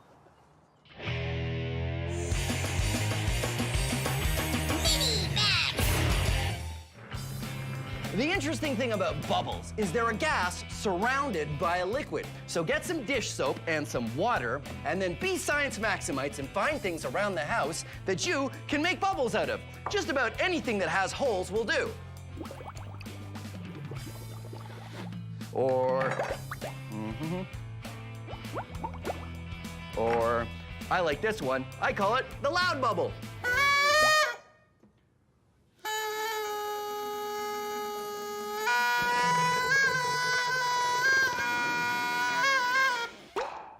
Or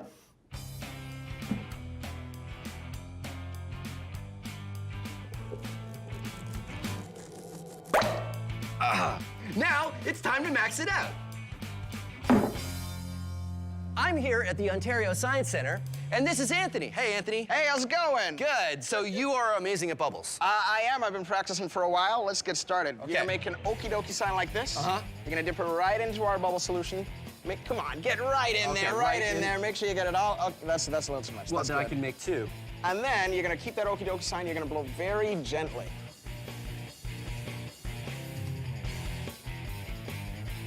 Nice. I brought these two giant sticks here, and I don't know if you noticed, but I've got a smoke machine here. Right. So we'll turn that on, and then if you press that green button there, you're gonna shoot some smoke, and we're gonna try to catch that smoke in a giant bubble. You ready? Okay, and I'm gonna try to... Oh, that was so close. great. Did you see that one? You give it a shot. Nice! Oh, check that out! That was amazing! That was huge. Try it again. Let's see if I can get the smoke machine. Here we go. Go for it, go for it. Push right towards. Oh, check that out! You did it! Look at that! Look at that! No! Smoke, and it bounces on the floor because the floor, it doesn't have any oils like our hands do. Isn't that amazing? That was oh my great. God, that was so cool. That was great. You know what I think we should do? What's that? Giant bubble, tons of smoke. Done. Okay, here we go. Let's do it. You ready? Giant bubble, tons of smoke. Go. Awesome! Oh my God! Look at that! Amazing! Look at that! That's crazy! Max out bubble. Well, there you go. Giant smoke-filled bubbles. Awesome! Yeah. Judy and I tried mixing the cornstarch mud using a drill with a mixer attachment. but it didn't work. We should have known better. Here's the mixer in our cornstarch mud. Usually, a mixer works by going really fast and mixing everything together. But remember that cornstarch mud is a shear thickening fluid. So, when the blades of the mixer tried to go fast through the cornstarch mud, it did what it always does, turn solid. The faster and harder you try to move it, the more solid it will become. This means the only way to mix it would be if we made the drill go very, very slow, which wouldn't speed things up at all. So with the drill another lost cause, Judy and I need the biggest thing around that could mix stuff up. Come on back. Good. Little bit more. Perfect. A cement truck is the perfect thing to mix because all we have to do is get all the cornstarch up in here and it'll mix it and it doesn't move it too fast. It goes nice and slow, so hopefully a shear thickening fluid will be fine. I'm gonna get Judy. She's driving the truck. Hey, Judy, that's perfect. The only problem is we needed to get all of those bags of cornstarch into the hopper of the cement truck. I didn't think it'd be this messy.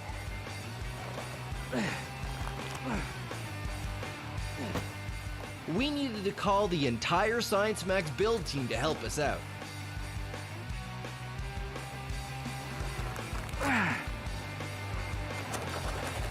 This is possibly the messiest thing I've ever done.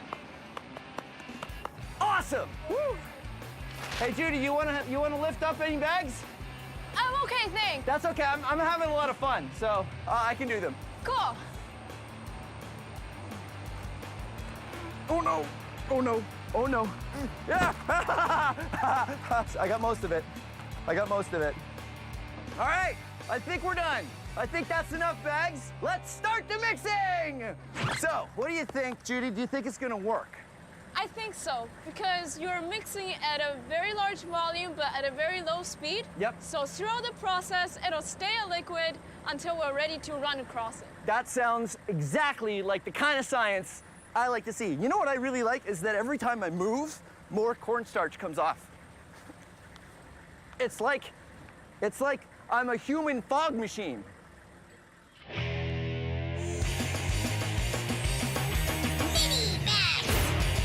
This is liquid nitrogen. Nitrogen makes up most of the air we breathe, but if you get it really, really cold, it turns into a liquid. The fun thing is you can use it to make other things really, really cold too, like this banana.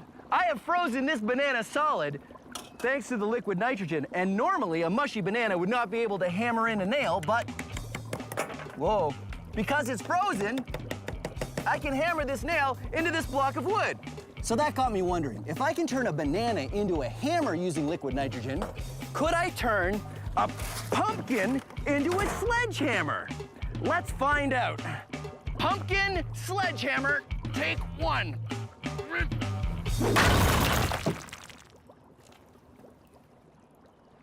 No, I think the answer is no. You cannot turn a pumpkin into a sledgehammer with liquid nitrogen. All you can do is make a really, really big mess. I'm gonna have to clean this up, aren't I? Now we have a cement truck to help us do the mixing for our cornstarch mud. After making a giant mess getting the cornstarch into the cement truck, it's time to see if it worked. Hey, Phil, how's it going? Yeah, it looks like it's mixing pretty well. I'm really glad we're not doing this by hand, because it'd take a really long time. We've almost got it at the right consistency, but it's taken some time. But it's getting a little dark out, Judy. I don't know, do you want to quit and go home? No. Of course not. That's not what we do in science. Oh, here we go. Yeah! Awesome. All right, let's see it. Let's see if it's... I like how it comes down in little steps. And look, it's working just like it should. I hit it, and it's solid, but you can see it's pouring like a liquid. Yeah, here comes a big wave. Wow. Here it comes. Oh!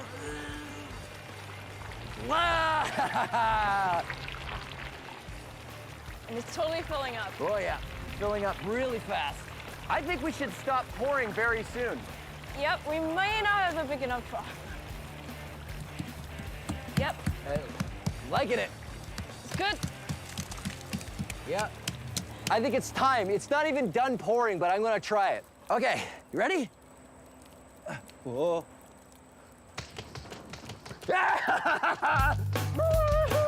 Oh, and you did it! Whoa. You can't. You have to get back onto the sides before you stop moving. Or else it becomes a liquid. All right, it's your turn. Okay. Here. Go.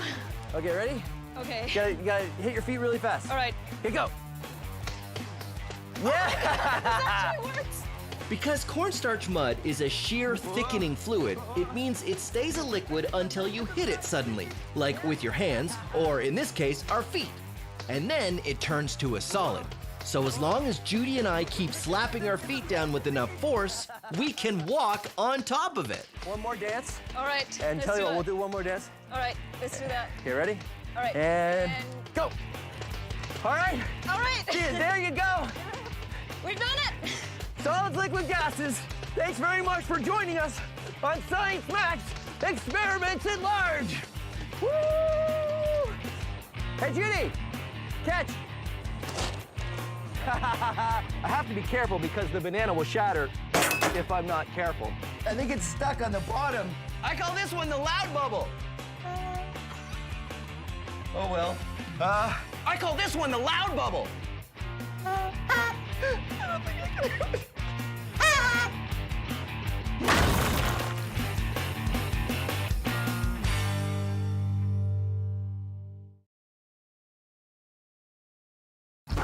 Have you ever done a science experiment and wondered what it'd be like if you did it big? I have.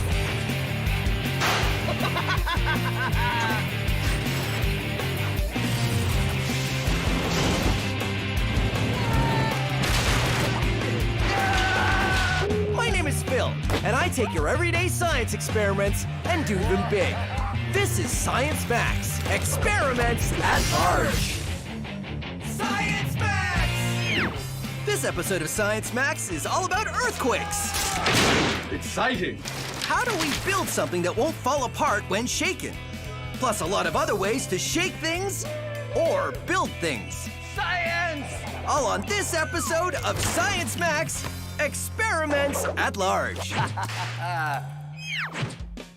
Greetings, Science Maximites. My name is Phil, and this is Science Max Experiments at Large. Today, we're going to be looking at earthquakes. Earthquakes! Huh.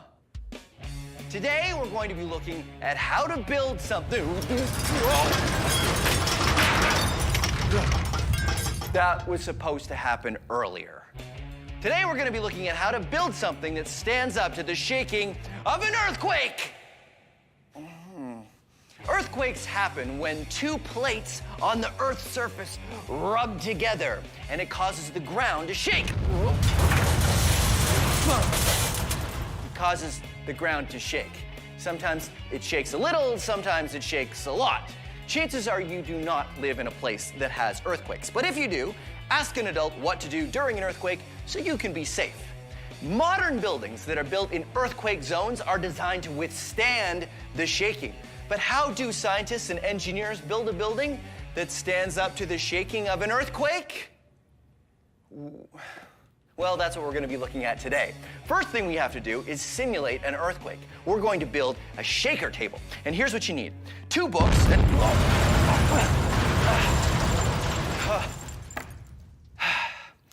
Two books, 4 elastic bands, and 4 rubber balls.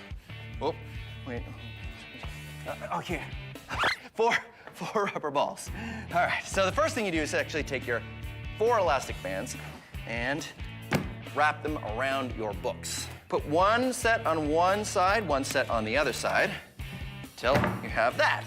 Then you take your 4 balls and you stick them in between the books in the middle-ish area. But you don't want to have them too close to the edges. And now 2 at the back. And ta-da! You've made your own shaker table. What are you shaking, you ask?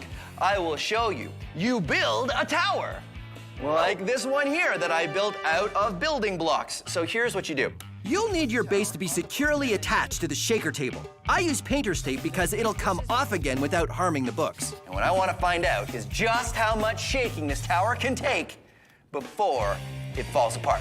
Ready? Oh. And there it goes. And when you've done that, what you do is you be a science maximite and you design another tower. And you tape it down to your shaker table and see if you can make this tower fall down in an earthquake. And if you built it really well, probably won't. But you don't have to just use building blocks. There's all kinds of other materials you can use. Check out this building, which is really tall, and you'll see there's a cup at the top, and that's for a baseball. Put it up at the top, and that means there's a weight up there. And then we shake it, and we see what happens. Oh no! Oh, there it goes. So that is what we're going to be doing today on Science Max Experiments at Large. We're going to be making a giant shaker table and putting a giant structure on top and seeing how we design it to make sure it stands up to the shaking of an earthquake. I'm going to need an expert to help me, though. Oh, I know. Anne would be really good at this. Okay, all I need to do is get Anne, and we can start. Oh, come on. There it is. All right. Hey, Anne, I feel weird. Why do I feel weird? I think you're a chair. Well, that's not good. Hold on a second. Am I good? Okay. Hi, Anne. Good to see you. Here's your lab coat. Thank you. So you're from Let's Talk Science, right? I am. All about science education, just like us. Today, I need your help to max out our earthquake table. This is the table This looks part, great. obviously, but this is a tower I've made out of popsicle sticks. So in order to max it out, I've already built a large shaker table. Come on. This is my large shaker table. So it's got basketballs underneath as the 4 balls, but it works exactly the same. Whoa. Okay, so what kind of tower should we make for the shaker table? If we want something tall, then we'll reinforce it a couple spots. But the true test, it's got to have some sort of weight on top so that it will mimic the weight that would be on a real tower. Right, so maybe I could get a plastic bin and I'll just put some sandbags for weight inside. That would be perfect. And then balls, so that when it falls over, the balls will go everywhere. That would be perfect. Okay, great. Shake off. I don't know. I think we should just get off. Another thing that happens during an earthquake is soil liquefaction. Liquefaction means something turns to liquid. In this case, the very ground you might be standing on. Here's how you can experiment with soil liquefaction. All you need is a plastic container and some water, not very much, barely enough to cover the bottom of the container, because what you're gonna put in next is sand. And you wanna put it in there and spread it around. Just add enough sand so it just starts to turn dry on the very last layer. So here is a house that I'm going to put on top. And now I will simulate an earthquake. The water rises up and it sort of turns to liquid. Soil liquefaction. And heavy things like houses and cars, they tend to sink like that. And then the soil rehardens and everybody's houses are stuck in the mud. Now, let's max it out. This is a giant tub of sand and water, and this is a vibrating platform that will simulate an earthquake. Now, as you can see, this sand is totally solid. I can jump all around on this sand, no problem. But when I turn on the vibrating table and simulate an earthquake, things will change.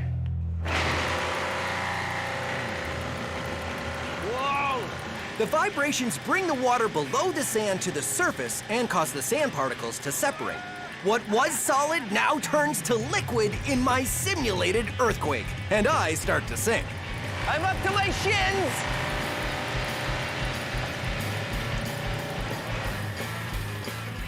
And there you go, soil liquefaction. Hey, look at that. It's totally solid. Woo-hoo-hoo! Soil liquefaction! I'm totally... Uh-oh. You know what I realized? When it stops vibrating, it really becomes solid again. And it's very tough to... Well, there you go. Soil liquefaction. I'm really kind of stuck in here. So Ann and I have made a large shaker table. Now it's just a matter of designing a building. We use lumber and cut it up, use screws to attach it all together, put a platform on top for a weight, and attach it securely to our shaker table. The building is super simple, just 4 corners and a few planks around the outside. No structure in the middle. And finally, the big heavy weight on the top. There. We attach a pole to the shaker table so we can shake from a safe distance and try it out. Okay, very slow. Forward. Let's see how much shaking it can stand with our shakeometer. That seems to be okay. Kidding. Oh no.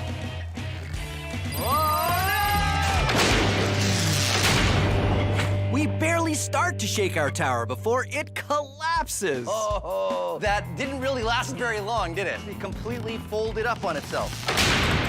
What do we do to fix this, make it better? I think the easiest thing we can do is to use thicker wood. It'll make it less wobbly. Okay, sure, let's make another one. High fives. We do have lots of wood, that's a good thing. Ann and I are trying small improvements every time. There. Our last building used thinner pieces of wood. Now we're using thicker wood, which we think will help keep the weight at the top from collapsing the building.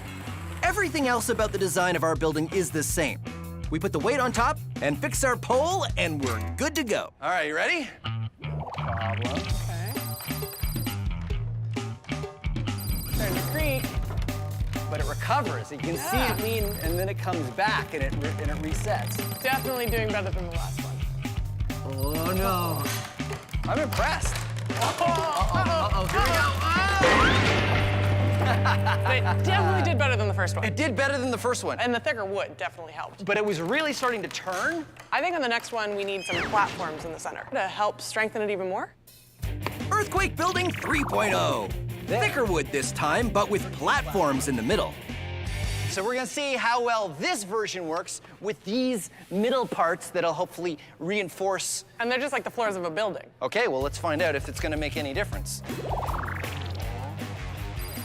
Starting to wobble a little, but it looks pretty good. As soon as we start shaking, it's really obvious this building is more solid. Uh-oh, starting to creak. Oh, it's really starting to creak. The platforms in the middle really seem to improve the structure. You can see it bend all the way over and still recover. But still, it wasn't long before... Really starting to lean.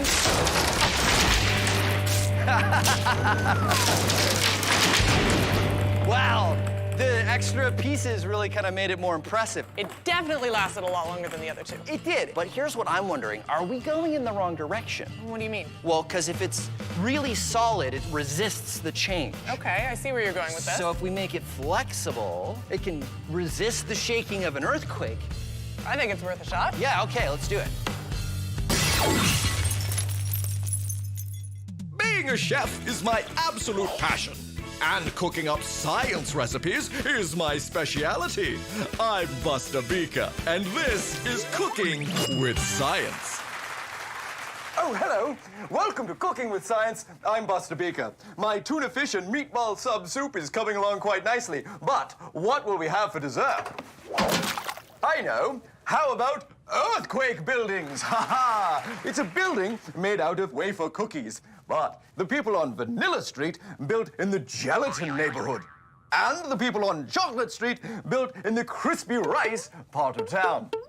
Exciting. Now, here comes the earthquake. Oh no! Oh, it's shaking! Oh, the shaking is come and gone for the people on Chocolate Avenue, and their building is still standing. Now, let's take a look over here on Vanilla Street, and here comes an earthquake.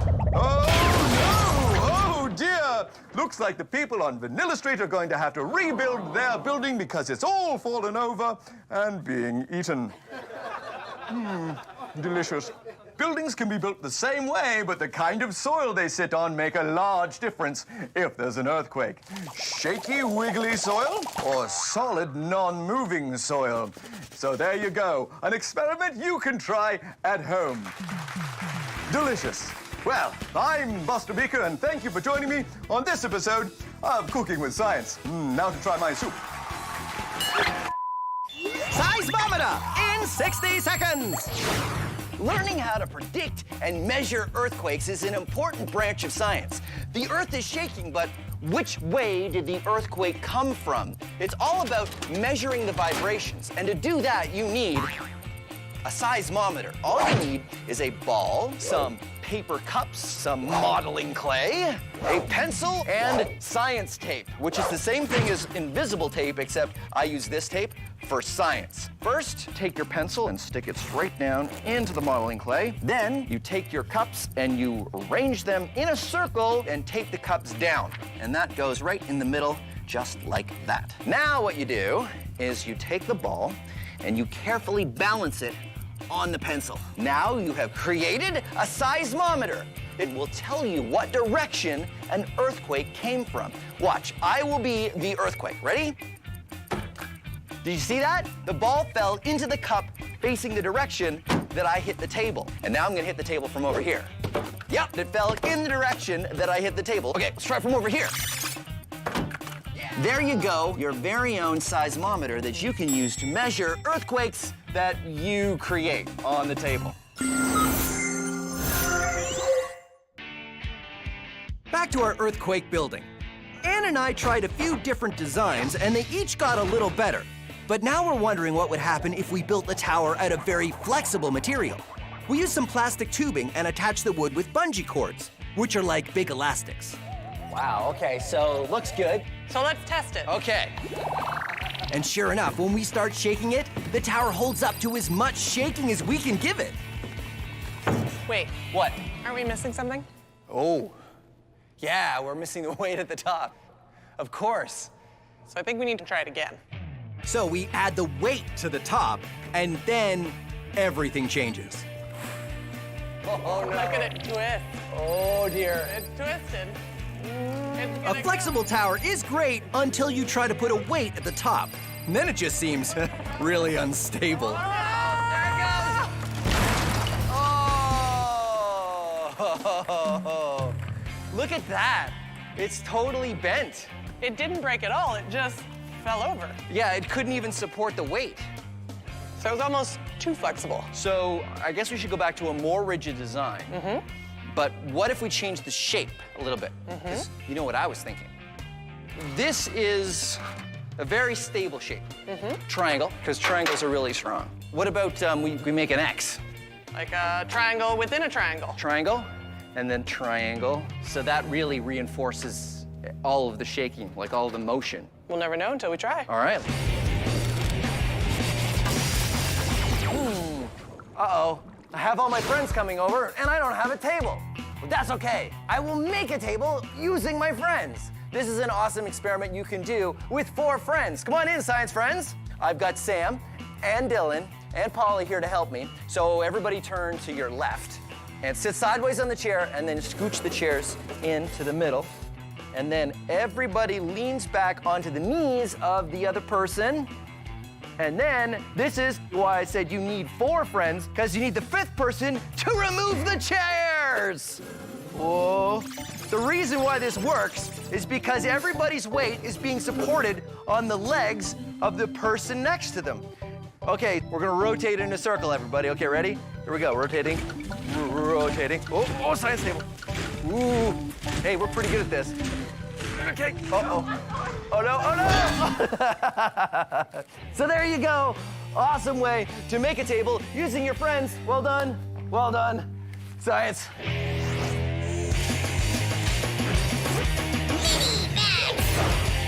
Here's an experiment you can do to impress the adults in your house. You need 3 glasses, all of equal height, and 3 knives, not sharp knives, the dull knives you use, maybe the ones you use at dinner time. Take your 3 knives and put them in a triangle, all equally spaced out. Then move the knives together to make a little triangle, right like that. Then what you want to do is you want to carefully arrange the knives so each knife is going above one knife and below another knife. So there we go. Then you want to take this careful pattern that you created and you want to put it on top of your 3 glasses. One where each handle of the knives are going to be. And if you place it carefully and you've done the over-unders correctly, it will stay up. Pretty amazing. The knives support their own weight. But they don't just support their own weight, they can support a lot more weight too. Pretty amazing, right? This is a great experiment. It's also something really interesting that we can max out. Come on. And here you go, the maxed out knife balance. I've got 3 pieces of lumber and 3 barrels, and as you can see, the pattern is exactly the same. Under, over, under, over, under, over. Ha-ha. So, the question is, how much faith do I have in science? It totally supports my weight. I know it's going to work because I know that a 2x4, which is the kind of lumber I'm using, can hold up my weight. So that means the structure can support me. Science! You know what the cool thing is? The cool thing is that even though it's holding me up, each one of these pieces of wood is only up because it's supported by the others. You pull one out and it all falls apart.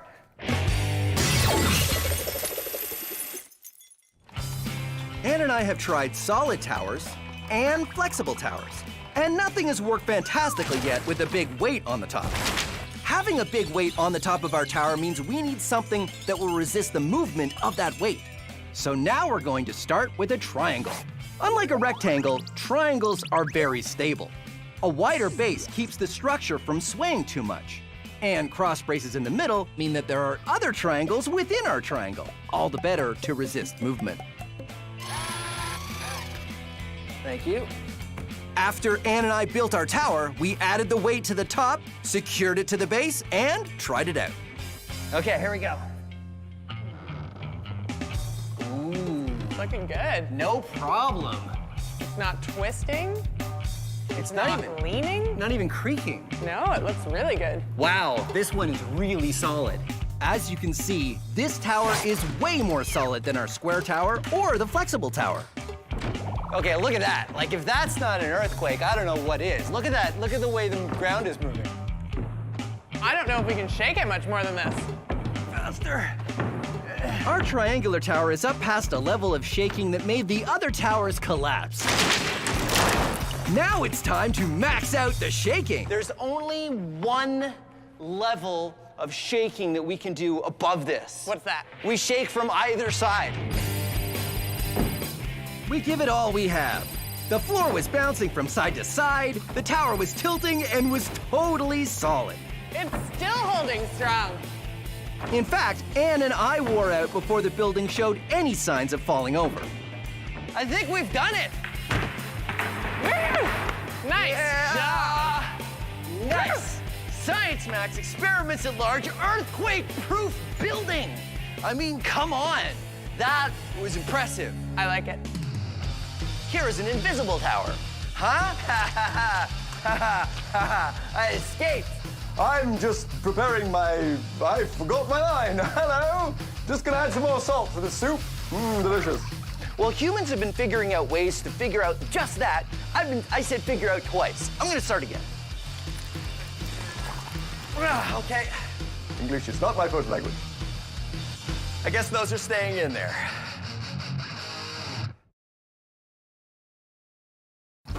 Have you ever done a science experiment and wondered what it'd be like if you did it big? I have.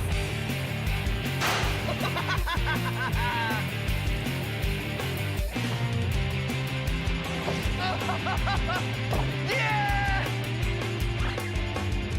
My name is Phil, and I take your everyday science experiments and do them big. This is Science Max, experiments at large. Science Max! Try yours. What makes airplanes, or basketballs, or people fly? It's air. as well as a bunch of other things that we learn when we try to make a giant paper airplane. So that didn't work. All on this episode of Science Max, Experiments at Large. Greetings, Science Maximites. Today, we're going to be looking at air. I know, it's kind of hard to look at air because it's invisible. But we can look at something that uses air to move. That's right, paper airplanes! Ha-ha! Ho-ho! Look out! Woohoo! Believe it or not, you can learn all kinds of science from paper airplanes. So let's build some. We are going to do a paper airplane which actually holds the Guinness World Record for the longest paper airplane flight. Pretty cool, huh? First, you fold the paper in half like this, but then you open it back up again, and then you fold in the corners like this. Now, don't worry if this is really, really fast, because you have all the instructions on our website. Then you can fold the paper down like this, make sure it's about 2 centimeters from the bottom, where the point is there, and then you fold the corners in just like you did before. But these ones are just guide folds. We use guide folds to help us fold other folds, basically. Now, we fold again using the guide fold lines you just made. And I like to call this fold the shirt collar fold because it sort of looks like a shirt collar when you fold it. Now, we fold again on the fold that you made before. Folds in like that and in like that. And now we fold the point down to touch the edges right like that. And this is a guide fold, so do it very strong. Unfold it. Now you fold it in half like this. And see that guide fold line that we made there? What you're gonna do is you're gonna take the tip and you're gonna fold it in to touch the guide fold line like that. And this is also a guide, and open it up. And here's the trickiest part. See how it's bent like that? You push it open like this, and this is called a pocket fold because you wanna make a little pocket and push it up against there. Fold it flat like this. Fold this tip down over there like that. Then fold it around the back side. Then fold the wings down like this and like this. And here's the extra special bit. We're gonna use some stabilizers on this plane. Fold up the stabilizers on the ends of the wings, and ta-da, the Sky King paper airplane fold. Now, as Science Maximites, you know that there's lots of ways you can learn how to fold paper airplanes. Get an adult and look up paper airplane designs on the internet, or take a book out of the library on how to fold paper airplanes. And of course, this isn't Science Max, Experiments at Large, if we don't max it out. So that's right, we're gonna make a giant paper airplane. I'm going to the Ontario Science Centre to do just that.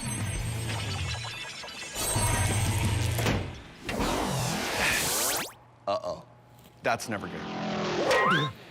Whoa, Phil, I'm so sorry. You okay? Yeah, I'm okay, Justin. I never know where the portal's gonna spit me out. This is the Science Center, right? Well, that's right. In fact, you've landed in our paper airplane laboratory. This is what happens to me, Justin. I make a paper airplane, I fold it perfectly, but then it flies like that, or it does that, and I don't know how to fix it. Okay, well, that will happen. But you know what? There are really only 3 ways your paper airplane can fly, and I can teach you how to control each and every one of them. Great, let's do it. Let's do it. All right. Science Max presents How to Fly Your Paper Airplane. Is your paper airplane spinning around and around? Well, that's what you call roll, chum. Roll is what you call it when any plane moves like this or like this. Here's how to fix it.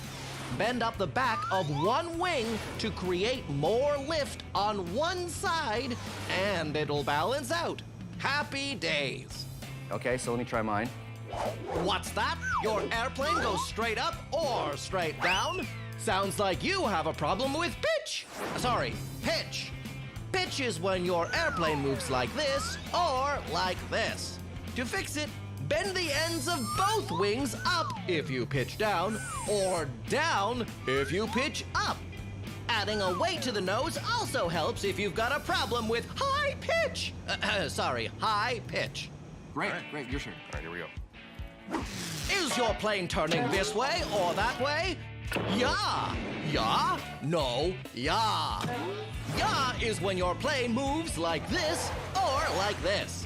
To fix it, bend the back of the plane like the rudder of a boat. Okay, great. Let me try mine. Not bad. You try yours. Real?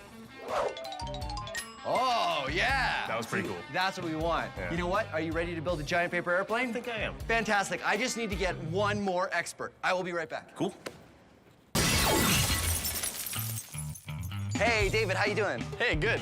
Good. So David's going for his Masters of Applied Science. In aerospace science and engineering. So you know all about planes. I do. Great. Yeah. So what does this have to do with planes? What is this? So this is a water channel, and it allows us to test airplanes in it before we put them in the sky. Great. We'll have my airplane, and we'll just put it in here, and we'll test it. Please, it's made of paper. Yeah? And in the water, it becomes soggy. Well, how do we test our paper airplane if we can't put it in the water? Well, this is a classic airfoil shape. Yes. Now, is that what you call it, airfoil? An airfoil, yeah. So the cross-sectional shape of a wing is called an airfoil. Okay. And that's what generates the lift. Fortunately, air and water are both fluids, so they behave in the same way. I could push ink into the water, and that's going to allow us to see how the fluid flows over the aircraft. So if you tilt its nose up a little bit, you'll be able to see that the shape of the airfoil is actually pushing the water downwards. Oh, yeah, you're right. The ink doesn't go straight. It follows the wing down. It follows the shape of the wing down, and we have a lower pressure on the top of the wing and a higher pressure on the bottom of the wing, which pushes it upwards. Right, generating and lift. that creates lift. Exactly. So you guys use this all the time in aerospace? Yeah, yeah. That's pretty Absolutely. neat. So, are you ready to design an even bigger plane, a giant paper plane? I'm confident we can do a good job. I am excited about it. Let's do it right now. The big paper's over this way. This way. Okay. Here's the plan. Take a giant piece of paper and fold the exact same airplane we did in the lab. The small one flew. The large one should too, right? Well, let's find out. I believe we are ready to make our giant paper airplane. All we need is a giant piece of paper! Yeah! Okay, be very careful getting off it. Whoa! All right, let's fold it. Nose on that side. Okay. Remember, we're folding the exact fold we did in the lab, only on a larger scale. We have a tape malfunction down here. But it's a lot harder to do with a giant piece of paper. Fantastic. That's pretty good. Okay. There. Perfect. Yeah. Giant paper airplane! Ha ha ha! This doesn't look too much like an airplane. No, it's way too floppy. Yeah, but I mean, maybe it just needs, like, when I throw it, maybe it'll catch the winds, and then the wings will come up like that. Whoa. Yep. Maybe. Like, I'll just... Give it a try, Phil. Okay, I'm gonna give it a try. Giving it a try. Okay, you guys ready? Yeah. Go for it. Okay, here we go.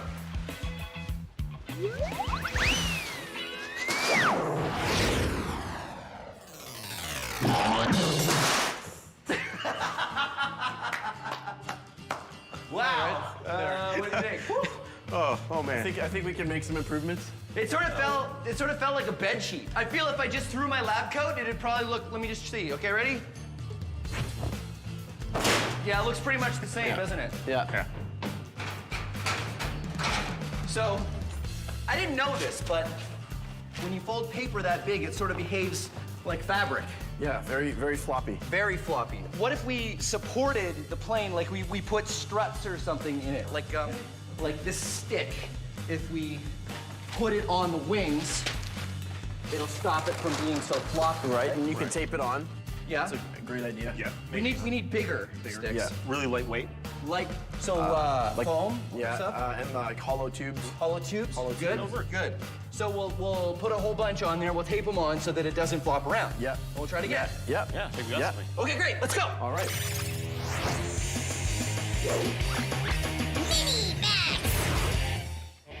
Bernoulli's theorem states that faster moving air has lower pressure than slower moving air. You can demonstrate this yourself with a ping pong ball and a hairdryer. You put the ping pong ball on the stream of air from the hairdryer, and because it's moving quickly, it has lower pressure than the air around it. So the low pressure air works sort of like a force field, and you can defy gravity with your floating ping pong ball. Awesome! But of course, this is Science Max Experiments at Large, so we have to max it out with a giant hairdryer and a giant ping pong ball.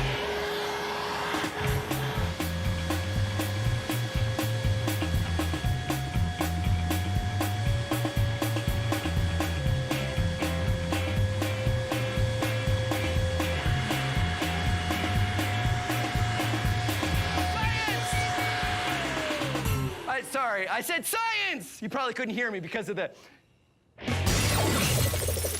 So, our giant paper airplane turned out to be really floppy. When paper is that large, it doesn't hold together very well. What we're going to do is take foam and long sticks and tape it to the large paper airplane wherever we need to give it support.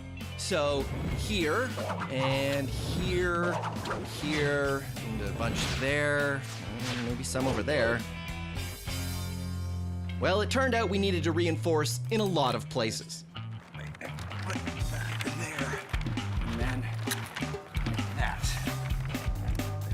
Great, look at that. It's not even flopping around. It stands under its own weight. Huh? There's a whole bunch of stuff on it. I don't know if it's gonna fly so well. Oh, it's gonna be. Well, I mean, I have to put the stuff on it so it doesn't flop around. But there's like really a lot of stuff. Well, I needed this foam to reinforce this foam, and then I needed the cardboard to reinforce both of those. Phil, there's a giant hole in the wing. Well, I can fix that. Just move your head, and then I'll just. Phil, there's a lot of stuff on here. There. But like, it's really a lot. Problem solved. Guys, let's just fly it. Oh, okay, sure, yeah, let's do it. Let's do it. All right. Okay. All right, here we go. Maiden voyage of the Mark II giant paper airplane. Okay, here we go. 1, 2, 3.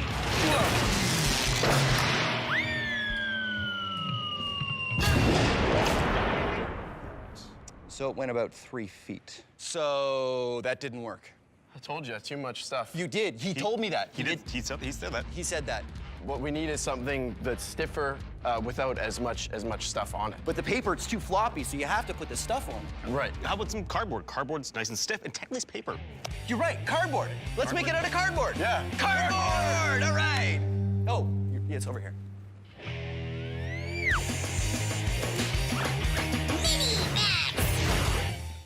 Tornadoes are giant weather systems that cause the air to go around and around. Tornadoes can be pretty dangerous, but they don't happen that often. Here's how you can make your own small pet tornado you can play with at home. Because air and water behave similarly, we can make a water tornado. You spin it around, get it going, and ta-da, your very own pet tornado. Here's how you do it. You take two 2-liter plastic bottles and fill one with water and some blue food coloring, is what I like to do. And then tape the mouths of the bottles together. You might need an adult to help you with this because you want to make sure the bottles are perfectly aligned. Then flip it over, spin it around to get it going, and voila, your very own pet tornado. Awesome. And now we're gonna max it out with a giant tornado chamber.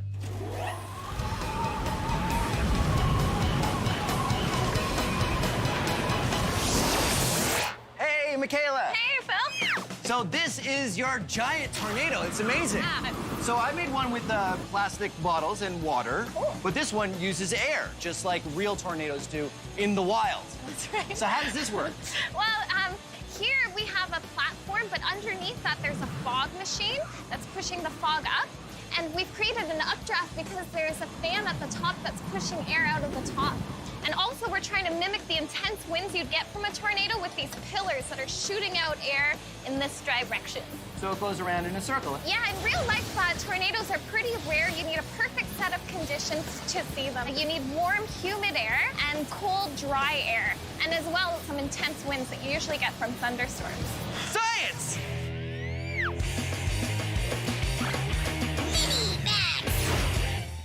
If I was to drop this light basketball and this heavy workout ball at the same time, which do you think will hit the ground first? Let's find out.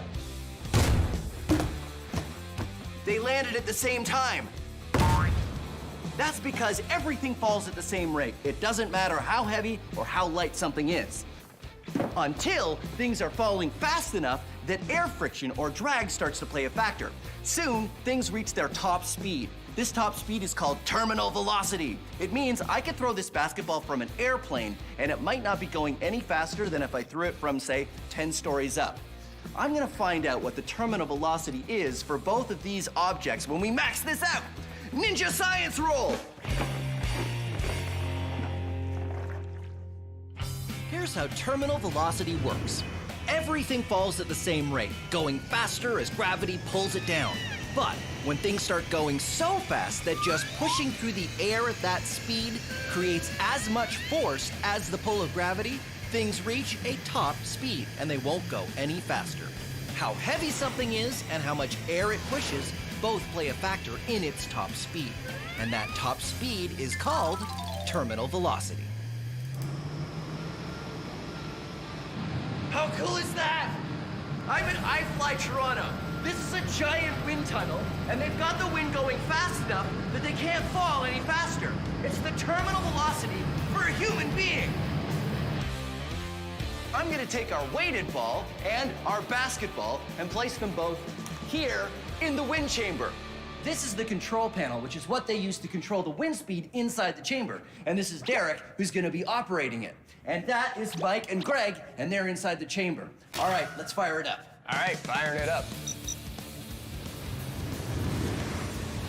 35, 58, nothing happening yet. This number here is the one we're looking at to see how fast the air is moving.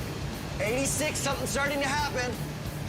Oh, 89, wind speed of basketball, 89 kilometers an hour. At 89 kilometers per hour, the wind is going fast enough that the friction of the wind and the pull of gravity balance out, making the basketball float. This means you could throw a basketball out of an airplane and it would never go any faster than 89 kilometers per hour. All right, let's keep increasing the speed. 106, 124 kilometers an hour, 140, 150. Oh, 166, almost. 172, whoa. Wind speed of the heavy red ball, 173 kilometers an hour. Because the red ball is heavier than the basketball, we need a lot more wind speed to counteract the force of gravity before they cancel out and the ball floats. Here's something else that's going on that's cool.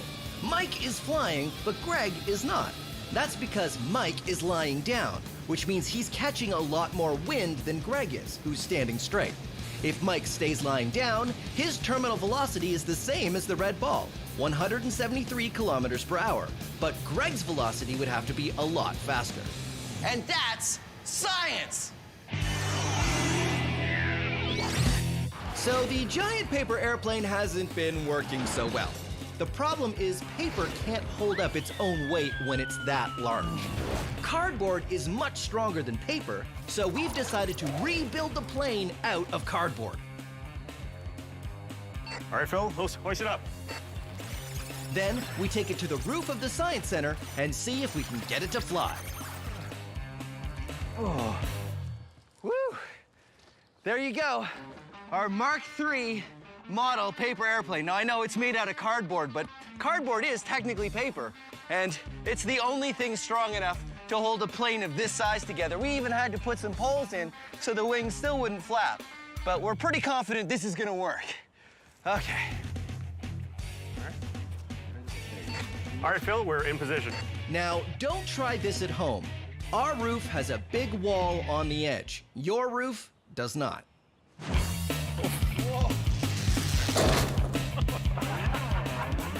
Our first attempt didn't go so well. Looks like we have a bit too much pitch.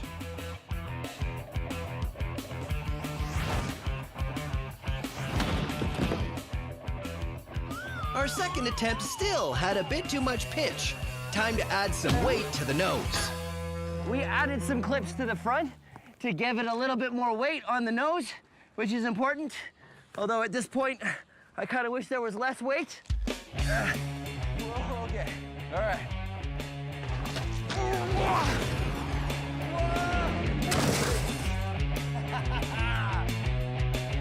Phil, that was great! Woo! All right! This throw worked best, but I know what you're thinking. Why didn't it sail through the air like a normal paper airplane does? Well, that's because the other thing heavy planes need to fly is thrust. So we could put an engine on our plane, but then we'd have to use something stronger than cardboard, and well, pretty soon we'd have an actual plane. But this isn't about making a full-size plane. This is... Largest paper airplane I've ever thrown! Woo! You guys are great! The plane is great! Thank you very much for watching Science Max Experiments at Large! Where were the stairs? Oh, never mind, I found them. Science Max is a show where we take small experiments and do them big. If you want to try these experiments yourself, go to our website for instructions. But not all the experiments on Science Max are the kind you should try at home. This one, yes. This, no. Try this, don't try this. A big yes, a big no. I don't know how you could possibly do this one at home. And remember, if you're ever not sure, ask an adult. Thanks for watching Science Max Experiments at Large.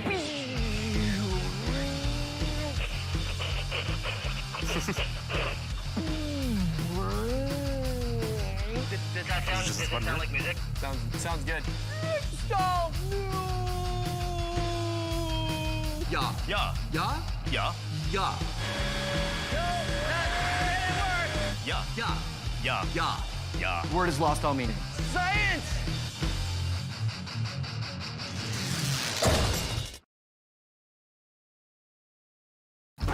Have you ever done a science experiment and wondered what it'd be like if you did it big? I have.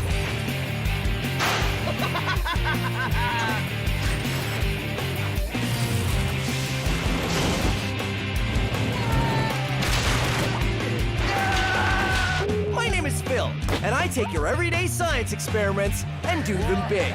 This is Science Max Experiments at Large. Science Max! Electromagnets are magnets you can turn on or off when you want. We build our own electromagnet and see just how powerful we can make it. It held 100 kilograms. Plus ferrofluid, wizards, and I tried to get to the North Pole using a compass. Now that I'm here, I realize it's really difficult. All on this episode of Science Max Experiments at Large. Greetings, Science Maximites. My name is Phil, and welcome to Science Max Experiments at Large. At this very moment, half the lab is being held together with the power of electromagnets. Magnet 1 turning off. Electromagnets are a really cool and powerful way to interact with the world. And when I say power, that's because you need power to make them work or not work. Magnetism is an invisible force that has to do with the magnetic fields created by magnets that lets them attract things that are metal or each other. But electromagnetism is a little different. You see, magnets are magnets all the time. It's because of what they're made out of. Electromagnets are only a magnet when you have an electric current going through them, which means you can turn them on or off. Today, we're gonna be building an electromagnet. Oh, that was the wrong switch. Anyway, like I was saying, today we're gonna be building an electromagnet. You need a bunch of copper wire, a very large nail, or something metal to become your electromagnet, electrical tape, a battery, an on-off switch, wire strippers or a craft knife, and the help of an adult, and finally, something to magnetize, like these paper clips. And remember, all of the steps for this experiment are on the website. To begin, take the copper wire and start at the top of the nail. Leave a little bit of wire sticking out, then carefully start to wrap the wire around the nail. Don't go all the way to the end because you need some metal to turn into the magnet. Instead, when you want to start again, run the wire straight back to the top and start wrapping again in the same direction. And keep wrapping and wrapping until you get to this. Now, I've used some electrical tape here, here, and here to hold it all together. Using your wire strippers or a craft knife and the help of an adult, remove the plastic coating from the ends of the wires. Attach these wires to the wires from the on-off switch with electrical tape, or attach them directly to a battery if you don't have an on-off switch. And ta-da, you have an electromagnet with your on-off switch. All you need to do is take the things you're going to magnetize, turn your electromagnet on, and suddenly it becomes a magnet. Pretty amazing, ha ha ha ha. And then you can magnetize to your heart's content. But when you're done, don't forget, you want to turn it off. So that's what we're gonna do today on Science Max, Experiments at Large. We're gonna max out the electromagnet. So, where's my lab coat? Oh, there it is. We're gonna see how big we can make an electromagnet. And when I say we, I mean me and an expert. Let's see. Oh, Heather from the Ontario Science Centre. She knows her way around magnets. So let's see. Yeah. I wonder if she's busy. Well, let's find out. And after we're done, I'll need to come back and clean up the giant mess I made in the lab.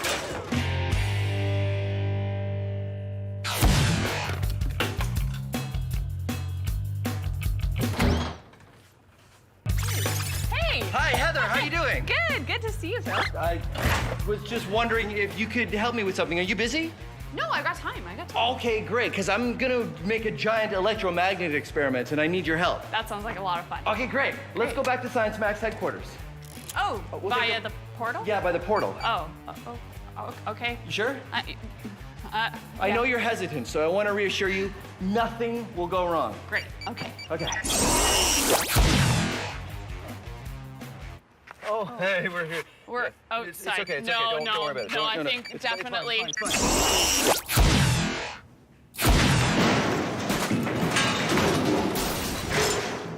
You all right? Yeah, I was supposed to come in over there, but I came in over here. Oh well. So today, Heather, I want to max out the electromagnet. Turn it on, and it's a magnet. Pretty good. And turn it off, and it stops being a magnet. I want to make this into a much bigger, maxed out version. All right. So what are some of the things we can do to do that? Well, actually, if you have a larger battery, one that has a higher voltage, we can try that for sure. Okay, that so will help. there are batteries that are 12 volts? Yes. We could try one of Give it those? a try, I think for those sure. are like bigger, right? Yeah, bigger, more powerful, absolutely. Now, that's one thing you could do. You can also increase the number of wraps of our coil here. So how many times we wrap that wire? Yes, we'll increase that magnetic field, making our magnet stronger. And of course the nail, which is important because that's the thing that eventually becomes the magnet, right? Right on, yes. So what I thought we would do is we would start with a bigger nail. What, right? So larger battery. Yes. More voltage and a lot more wraps of the wire. Right on, and we have more space for that now, which is smart. Good job. Great, okay, so we'll get to work. Great. Max Historica.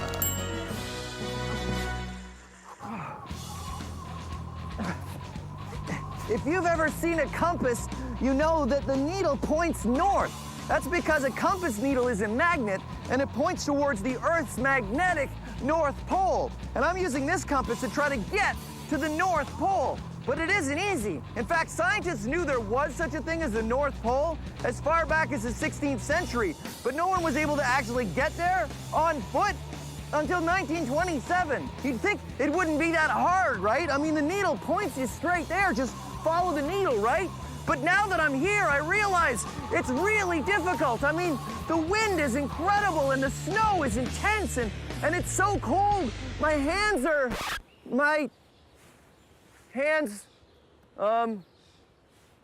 yeah. So, okay, we were not really at the North Pole. We were just sort of recreating that.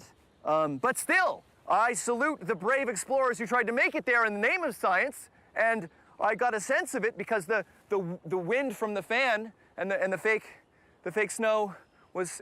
Okay, everybody, let's pack it up. I mean, that was pretty good. I just didn't know about that other camera. So, back to our main experiment, where Heather and I are building a larger electromagnet. An electromagnet works like this. When an electric current is traveling through a wire, it creates a magnetic field. If you wrap that wire around something ferromagnetic, that's something made out of a metal that is attracted to magnets, like an iron nail, then it becomes a magnet. You can make a magnet stronger by wrapping more wire, which gives more distance for the current to travel, increasing the magnetic field, and you can also increase the strength of the current. Heather and I start with a coil of 30 meters of wire and start wrapping. And wrapping. And wrapping. There, the wire is now all done. And remember, if you're doing this at home, do not use a drill unless you have an adult to help you out, because drills can be very dangerous. This one goes at a very slow speed, so it was okay. But yes, definitely an adult supervised activity. Then we attach another on-off switch and make some leads that connect to a 12-volt battery. So, more wraps of wire and more current means the electromagnet should be stronger. Okay, so we're gonna try this electromagnet and we're gonna pick up this stuff right here. Great. Ready? You ready? Yeah. 3, 2, 1, go! Is it on? Yeah. Wow, it really does, you can't tell it's on, but. No, but bring it closer and... Oh yeah, look at that. Okay, let me turn it off. All right. Let's see if this nail can pick up this nail. All right. Ready? Ready? Go. Oh. Okay, how about this side? Oh, no. No. I don't think we're strong enough. It's not strong enough. I think that we need to max this out even more. Even more? Right. So I'm thinking there are a lot of appliances that use electromagnets, meaning it's already set up, it already has tightly wound coils and high voltage. So we're in a lab here. Maybe do you have old appliances around? I have parts bins with a whole bunch of stuff. Maybe we could find some electromagnets in those. Let's do it. Okay, great. Let's go.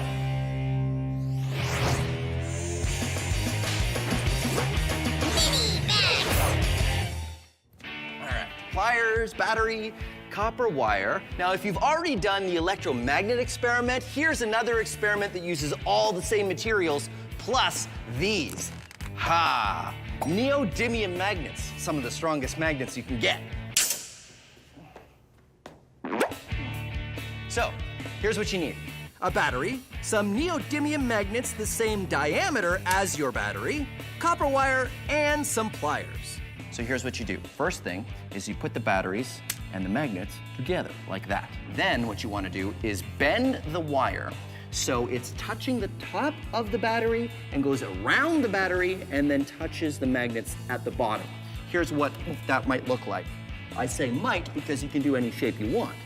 I've made a coil here, and if you put it over the battery, you'll see it only touches the very top of the battery and the magnets at the bottom. And if I let it go, it spins. It's a homopolar motor. What happens is the battery sends an electric current through the copper wire, and that turns it into an electromagnet, which is attracted to the magnets at the bottom, and it spins. So, now, let's max it out. Aha! A D-cell battery, which is larger and, of course, larger neodymium magnets. And you do the same thing. Make a coil that only touches the battery at the top and at the magnet, and ha-ha! It spins! Maxed out homopolar motor. But don't worry, this is not the biggest size we're gonna do. Come on. Maxed out homopolar motor. I have 27 D-cell batteries, a giant copper tube, and a neodymium magnet. So I'm just gonna, and then we get rid of that. Put this down. Okay, so the first thing I do is attach the neodymium magnet to the batteries. And I've got all the batteries taped together here so they'll sort of stand up like this. Huh? Giant stack of D-cell batteries. Okay, now what I do is I take the copper coil. I take the copper coil. I need to get. Okay, hold on. I got this. I just need to get the copper coil there. I did it. Okay, so I take the copper and I put it on top of the D-cell batteries like this, and then I let it go. Let it go. Nope, whoa. Homopolar motor. Okay, so that didn't work. But that's okay. I like it when it doesn't work, because that's science. It's not science if it works perfectly every time. I mean, you gotta have some room for improvement. Heather and I built a larger electromagnet, but it still wasn't as powerful as we hoped. So now we're searching for parts that came out of an appliance that are pre-built electromagnets. What about this? I think that'll do the trick. Do you think that does look like an electromagnet, huh? It does, yeah. And there's a whole big bunch of copper wires coiled on Coiled that. around. So you think we can use this? Yeah, let's try it. Okay, great. We built the next version of the electromagnet. This one already has the copper coils, so it's just a matter of attaching wires and an on-off switch, and attaching all of it to a 12-volt battery. Do you think 12 volts will be enough? Let's find out. I think so. Try that. Once we do, it works much better. Oh, no problem at all. Ready? Yep, turn it on. On. Whoa, pretty good. Okay, off. Off. Neat. In case it was really strong, I have the next step. Horseshoe. Okay, ready? Oh, whoa, that's... Here. I can't pull that off. Okay, wait, grab this. Okay. Work together. Yep. Wow. So that's passed all of our tests. Yeah. This is really strong. Is there a way to test it further? In order to test how strong our magnet is, it's as easy as seeing how much weight it'll lift. Heather and I find a metal table. All right, Phil, so I brought the electromagnet. Okay. Just put it right here. Yep. We add some sandbags for more weight and then attach a scale so we can measure how much weight we're lifting. We use a chain hoist, a simple machine made for lifting heavy things. This one can hold up to 454 kilograms. Want to turn it on? We're ready? Yep. Here we go.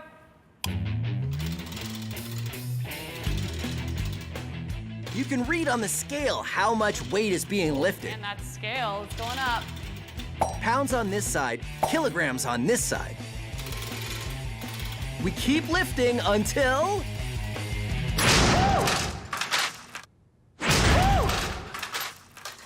Oh, okay, so how much did it hold? It held 100 kilograms. Oh, that's more than I weigh, which gives me an idea. Come on.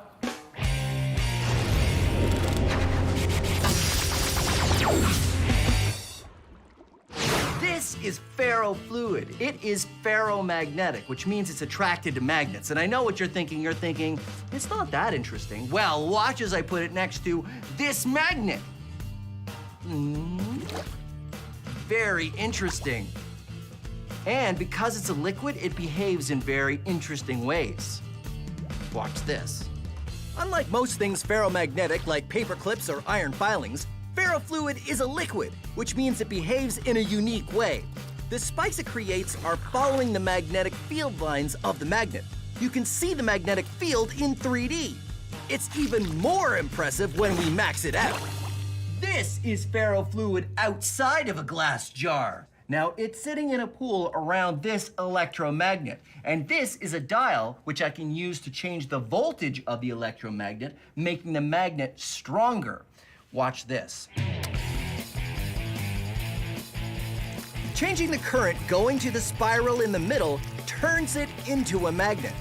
The more current I put in, the stronger that magnet becomes, allowing the ferrofluid to climb the spiral to the top. And remember, even though it looks all spiky, it's still a liquid. I will demonstrate with my plastic spoon.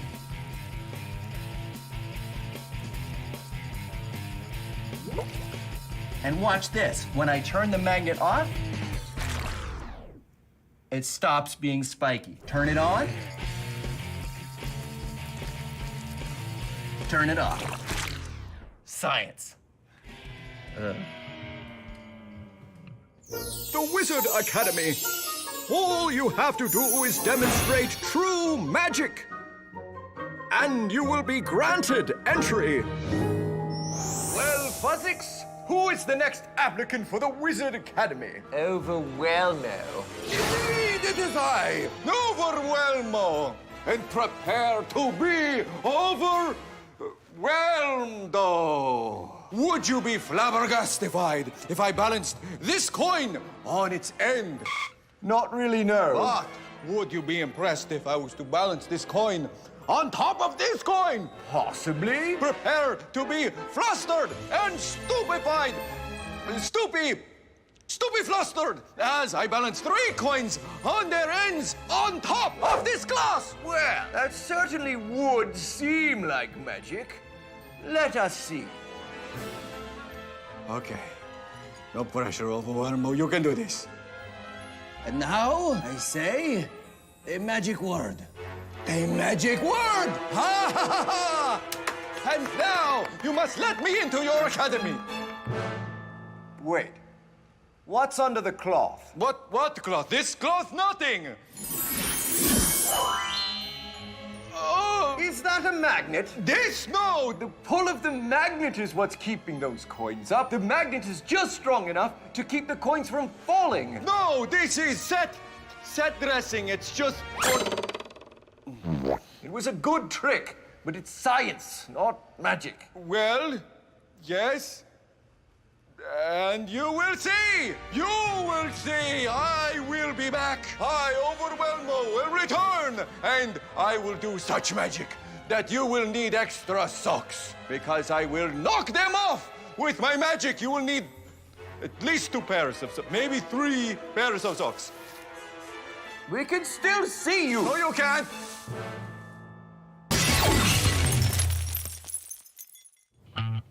So back to our main experiment. Heather and I have created a very strong electromagnet that can hold a lot of weight. It held 100 kilograms. Oh. Which gave me an idea. All right, you ready? Let's do it. Electromagnets super maxed out experiment. We've got 2 electromagnets, 1, 2. And those are wired to 2 batteries, which are on my belt, just like this, so that I can carry them around. And we've got a crash mat here, because... We need to keep you safe because you're gonna be using these electromagnets to get across this massive beam above us. That's right. I'm gonna stick to this metal beam and go across with the electromagnets. Wow. We hope. I have faith. I'm glad you do. I've got helmet for safety, goggles for safety, gloves for safety, but in this case, sometimes the lab coat is more safe and sometimes it's less safe. This time, it will get all caught up, so no lab coat. All right, you ready to go? I'm ready, let's do it. Okay. My goodness. 1. Okay.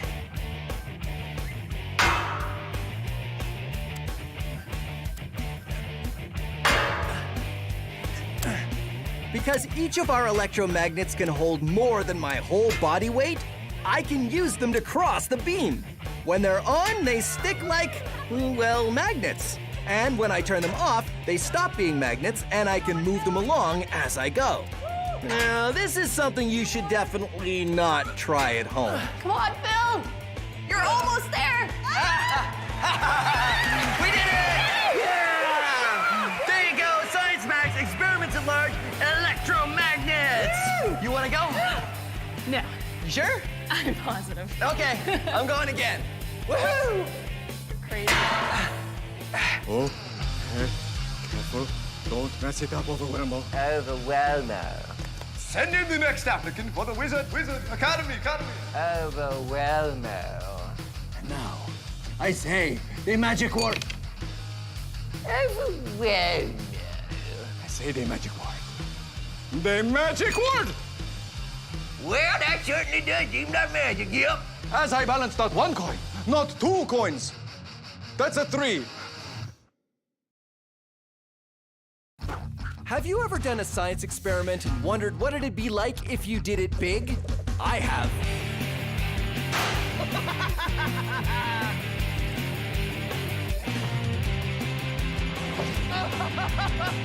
Yeah! My name is Phil, and I take your everyday science experiments and do them big. This is Science Max, experiments at large. Science Max!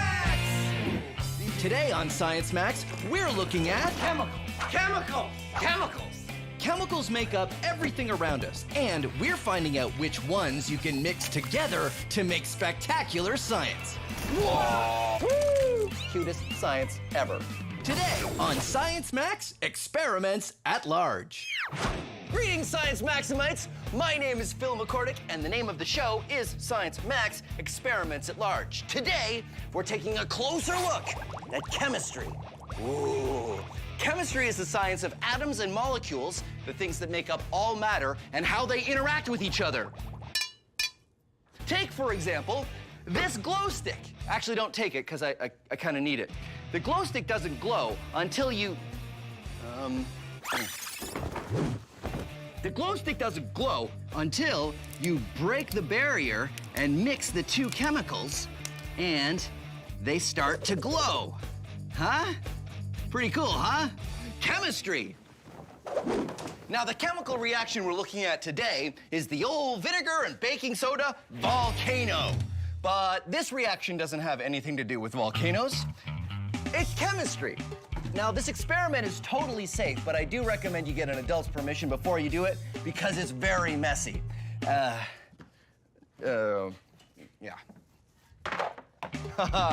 First, you're gonna want baking soda and vinegar. These are your two main ingredients, but you'll also want dish soap and red food coloring if you want it to look a little bit more like lava.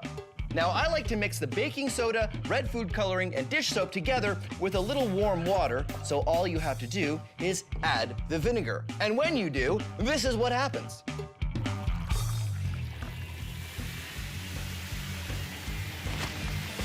And there you go, chemical reaction. Now, I know what you're thinking. You're thinking, Phil, how much vinegar or baking soda do I use? Well, I'm not gonna tell you. This is where you can be science maximites. Try different amounts. More vinegar, more baking soda, more dish soap. Who knows? Write down the amounts each time you use it and find out what amounts work best. That's called science. And that's what we're gonna be looking at today, chemistry in all its forms. And of course, because it is Science Max, experiments at large, we're going to max out the vinegar and baking soda volcano. So I'm off to the Center for Skills Development and Training. Come on.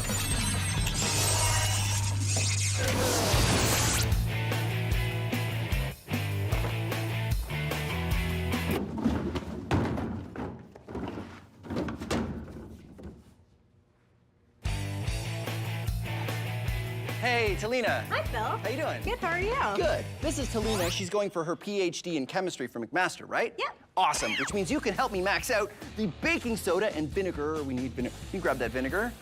And vinegar volcano. So what happens when we mix these two chemicals? Well, vinegar is an acid and baking soda is a base, and when you mix them, they neutralize each other to produce carbon dioxide and water as a byproduct. So acids and bases are kind of like opposites. Yep. So I guess that makes sense. When you put them together, crazy stuff happens. Yeah. Awesome, chemistry. Okay, so I want to use this much vinegar and this much baking soda. What's with the fish tank? The fish tank is where I want to mix it all together. What do you think? Awesome. Maxed out. Okay, let's move the fish tank somewhere where we won't make a huge mess. It's a little heavy with all that. We gotta. No, we're gonna have to take a couple trips. That's kind of heavy. Okay, so we'll take this and that, and then this, and that. No, hold on. I can do it. Just one more. Okay, good. Okay, good. Yeah. I took too much. I took too much. Uh-oh. Uh-oh.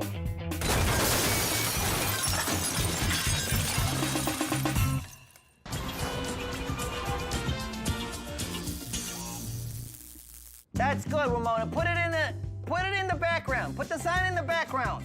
Yeah, in the BG. I love the BG. Chemicals. Chemicals? Chemicals. Chemicals? Chemicals. What are chemicals? Are they things you have in a lab in a jar that say chemical on them?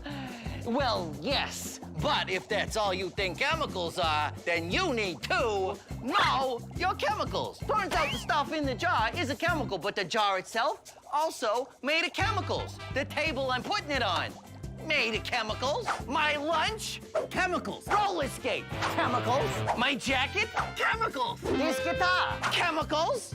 My shoe, chemicals. This watch, chemicals. This fish, chemicals. Chemicals. Chemicals. Chemicals. Chemicals. Me, chemicals. You, chemicals. Ramona, chemicals. No, I said you chemicals. Never mind. This is it.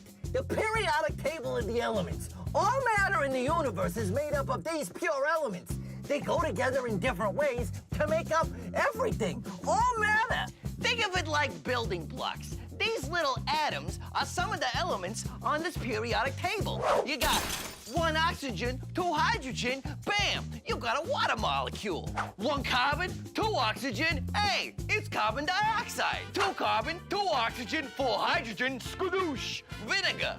One sodium, one chlorine, hey, that's salt. All matter in the universe is just the stuff on here combining into these. And now, you know your chemicals. Sugar.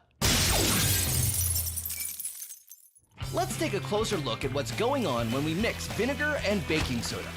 All chemicals are made of atoms. There's only 4 types in our reaction: carbon, oxygen, hydrogen, and sodium. When they go together like this is a molecule of vinegar, or acetic acid. And this is a molecule of baking soda, or sodium bicarbonate. When chemicals react, they switch atoms. That one goes there, this one goes over here, and then this one turns into this, and then what you end up with are new molecules.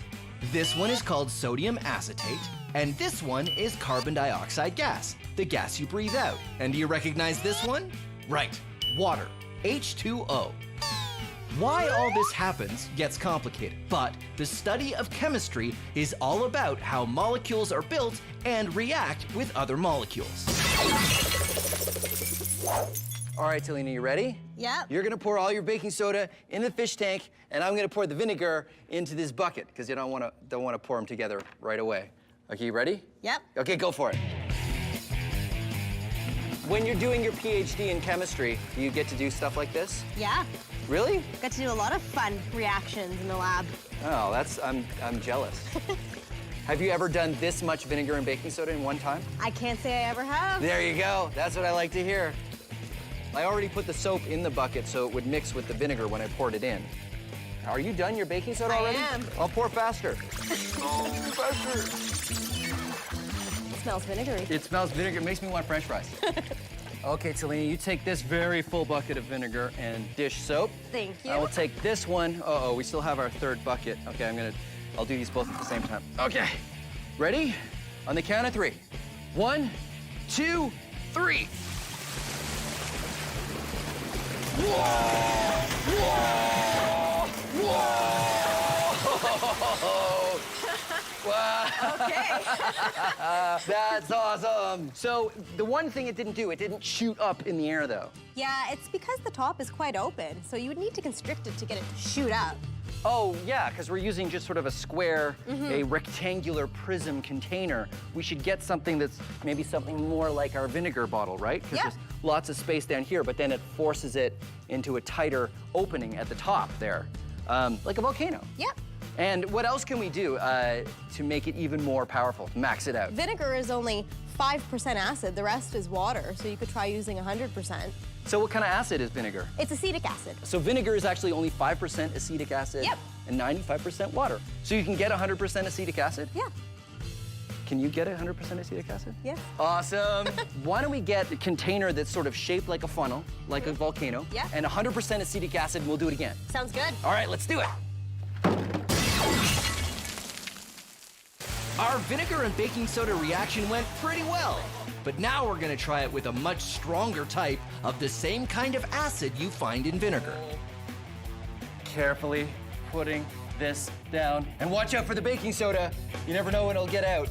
And, well, I guess that's just baking soda, huh? Yeah, that's pretty safe. Yeah, okay, good. So this is baking soda vinegar volcano version 2. We have this differently shaped glass. What do you call this again? That's an Erlenmeyer flask. Why is it called that? It's actually named after a scientist. Did he look like that? Was he sort of shaped like this? No. No? Was he just a good chemist? Good scientist, and I think he designed the glass. Oh, see, there you go. So if you want to have a glass named after you, be a good chemist and design a glass. I want to make a fill beaker. So this is 100% acetic acid. Yep. And what's the difference between this and vinegar? Vinegar has 5% of this and 95% water. But this is 100%, so it's much stronger. Much stronger. Can you put this on your French fries? No, I wouldn't be putting it on your French fries. No? As chemicals go, how dangerous is this? It's not too dangerous, but you definitely don't want to be breathing it in, and you don't want to be eating it. Or getting it on your skin. That's why I'm wearing these fancy gloves. So what I'm gonna do is I'm gonna pour the acetic acid in this. What's this called? That is a graduated cylinder. Because it finished school. So it graduated. Now you're gonna mix water and food coloring and soap all together Yep. and pour it into there? It'll help dissolve some of the baking soda, so hopefully it'll react better with the acid. Sounds good. Face protection. Oh.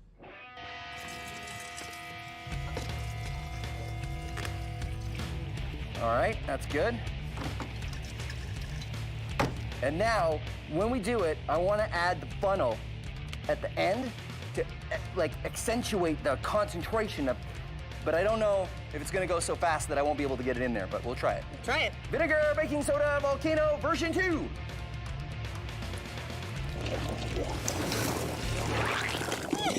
Woo! Good thing you got the mask. It smells a lot like vinegar. It's really strong. Oh. That was pretty good. But what can we do to make it even bigger? Well, you could try using a different chemical reaction. Ooh, okay. Like what? The decomposition of hydrogen peroxide produces oxygen gas, and so that one's pretty vigorous if you use a catalyst. So we want something that makes a lot of gas so that it makes a lot of bubbles when you put the soap in it. Yep. Great, let's do it. And the sooner we leave that smell, the better, I think, for my taste. Today we're combining two different chemicals to create a reaction. Sometimes chemicals can combine in a way that makes them very different from how they started out.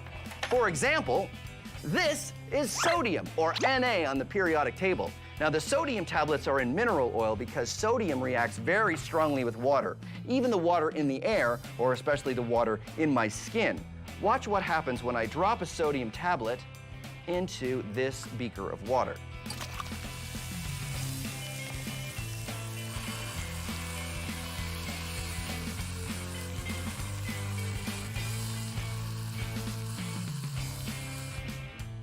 Very cool and very dangerous.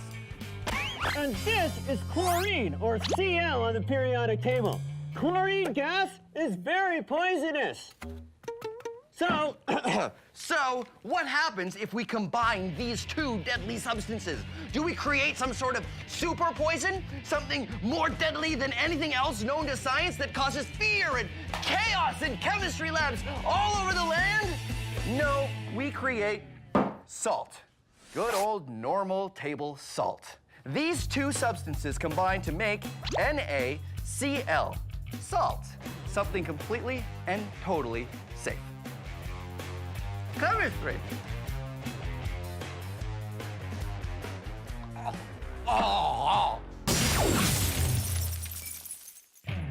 We've gone from vinegar and baking soda to 100% acetic acid in baking soda, and now we're doing the Vinegar and baking soda volcano version 3. No longer vinegar and baking soda. Nope. What are we using this time? So here we have some hydrogen peroxide. Oh, that's the stuff you use at home to put on a cut, right? Yeah, but the stuff at home is only 3%. This one's 30. So much stronger, Much- 10 times stronger. Yes. And is this more dangerous? It's definitely corrosive, so wear your gloves. Corrosive means it could eat your skin, It can burn your skin a little which bit. is why we are wearing gloves and blast shields. What's gonna mix with this? So here we have some potassium iodide, which is a salt, Mhm. and it's mixed in with some water. The most important part of this reaction is the fact that it creates gas. Oxygen which gas. makes bubbles when you put in dish soap, right? Yep. So one big squirt of dish soap like that. Mix it up. Now we go over to the blast zone. That's plenty. All right.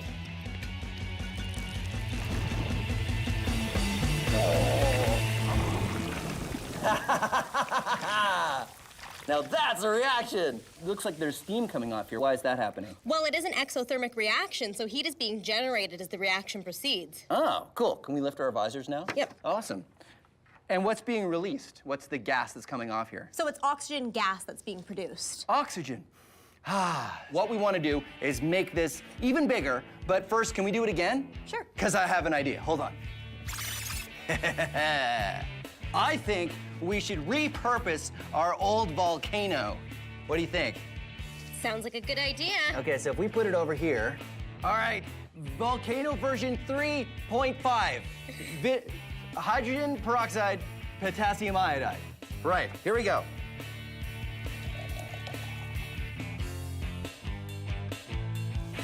Whoa! Looks like lava. Whoa. Look at that. Now that is a big volcano eruption. Just covered the town. That is completely, yes. That town is gonna be very clean because it's all soap bubbles. It's the cleanest volcano this side of Science Maxville. So I still think we can do this bigger, though, right? I agree. Oh, I know. What if we use some sort of a tube, like maybe one of these, right? And then we attach it to like an air compressor. I think you'd get some height. Yeah, and we go outside. The atom in 60 seconds. The atom is the smallest unit in a chemical element. Atoms are made of 3 parts. Part number 1 are these guys, protons. They have a positive charge. The number of protons determines the element. 1 is hydrogen, 2 is helium, 3 is lithium, and so on. The protons sit in the middle here, which is called the nucleus. They sit in here with part number 2, these guys. They're neutrons and they have a neutral charge. Now I've got 8 protons and 8 neutrons in this nucleus, making this an atom of oxygen. Orbiting around the nucleus are these tiny guys. They're electrons and they have a negative charge. I will demonstrate using kittens. Kittens are perfect because just like electrons, kittens are really small. And just like electrons, kittens move around randomly. You never know where they're going to be, but an oxygen atom should have 8 kittens, or electrons, somewhere inside. These kittens are constantly escaping, but guess what? That happens with electrons too. There you go, the atom, a nucleus of protons and neutrons surrounded by randomly moving electrons. Cutest science ever. How do you guys feel? Did you learn something? Huh? Pause up. Who learned something?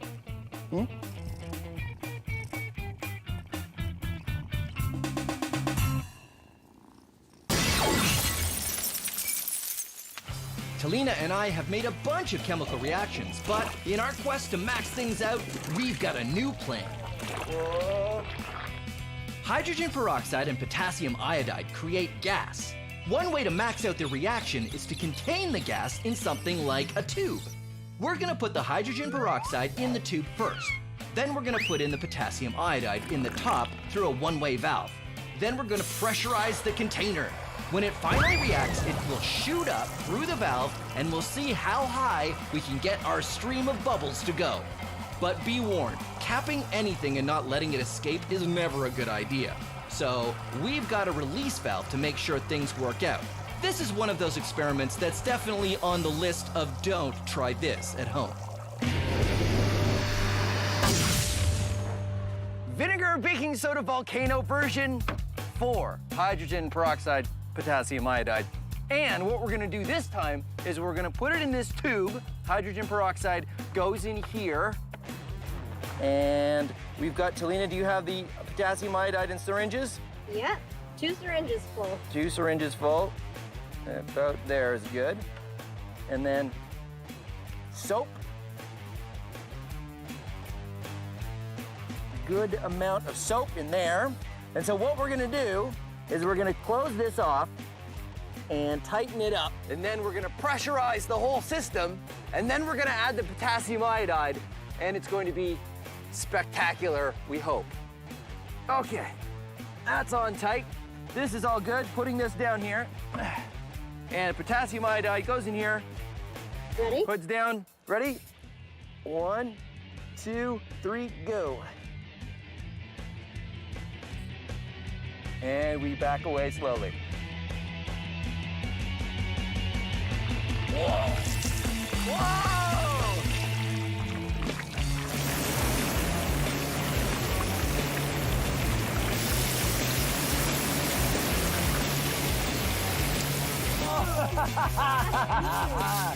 Yeah, that's what I'm talking about. Okay, let's check it out. Woo! All right, there you go. Vinegar and baking soda volcano maxed out. Thank you, Talina. That was great. If you guys want any instructions for the stuff that we've done today, they're all on the website. And thank you very much for watching Science Max Experiments at Large. We kind of need to clean up a lot, don't we? Yeah. We have out here, we have the other room. So tell you what, you get a mop, I will get the hose, and a wheelbarrow for the suds. Science Max is a show where we take small experiments and do them big. If you want to try these experiments yourself, go to our website for instructions. But not all the experiments on Science Max are the kind you should try at home. This one, yes. This, no.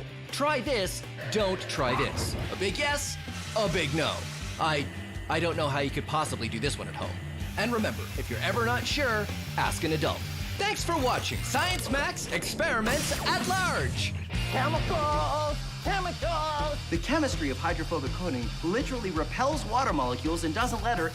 Chemicals! Chemicals! Hydrophobic coating. Chemicals! Yeah. 2 carbon, 2 oxygen, 4 hydrogen?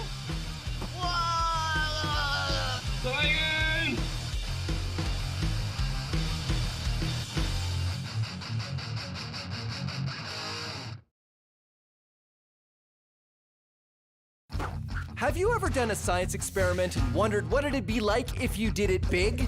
I have.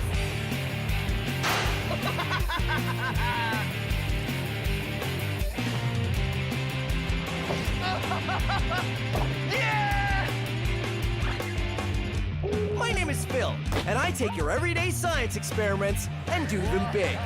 This is Science Max Experiments at Large. Science Max!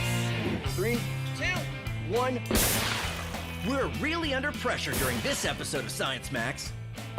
Compressing a gas till it's pressurized is how we can do this, and, to a lesser degree, this. Help, I'm being crushed by all this pressure! Pressure, today on Science Max Experiments at Large.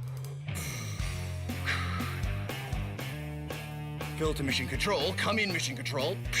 This is Mission Control, Phil. We read you loud and clear. I would... Oh. Greetings, Science! Greetings, Science Maximites! Welcome to Science Max Experiments at Large. My name is Phil McCordick, and today we're gonna be building an air-powered rocket.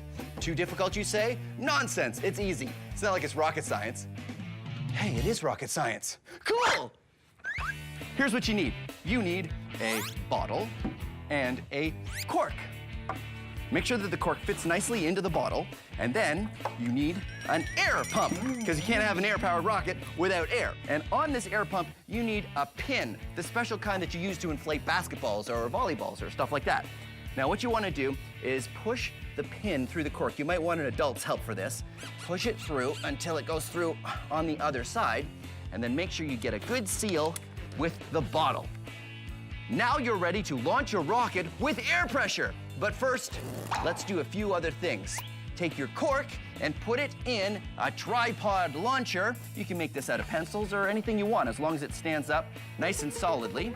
And then, of course, you want to decorate your bottle so it looks like a rocket. This is my rocket. Pretty good, right? So stick the bottle on the cork like before, like that. And then you stick the pin in the bottom. And what we're gonna do is we're gonna inflate the bottle with air pressure, and then it's gonna launch. Okay, here we go. You know, rocketry really isn't something you should do indoors. Come on.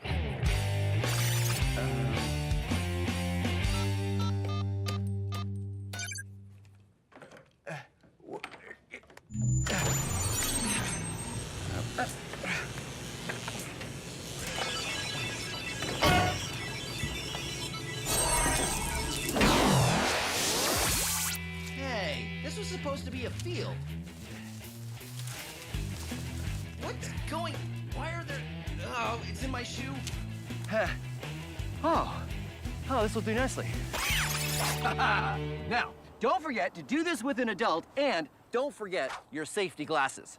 Now set up the rocket in a nice big open area and make sure it's pointed away from you. And then what you do is you pump the air pump.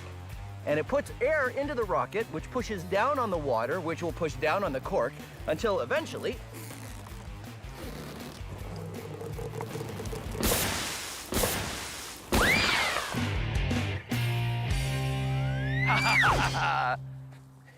So be science maximites and come up with your own rocket design. Try different amounts of water, different fins, even a different size bottle. Try it for yourself and see if you can get one that goes higher than mine just did.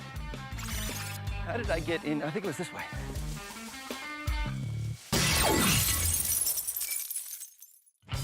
Do you want step-by-step directions on how to build your own air-powered rocket? Well, don't worry. Everything you need is on our website.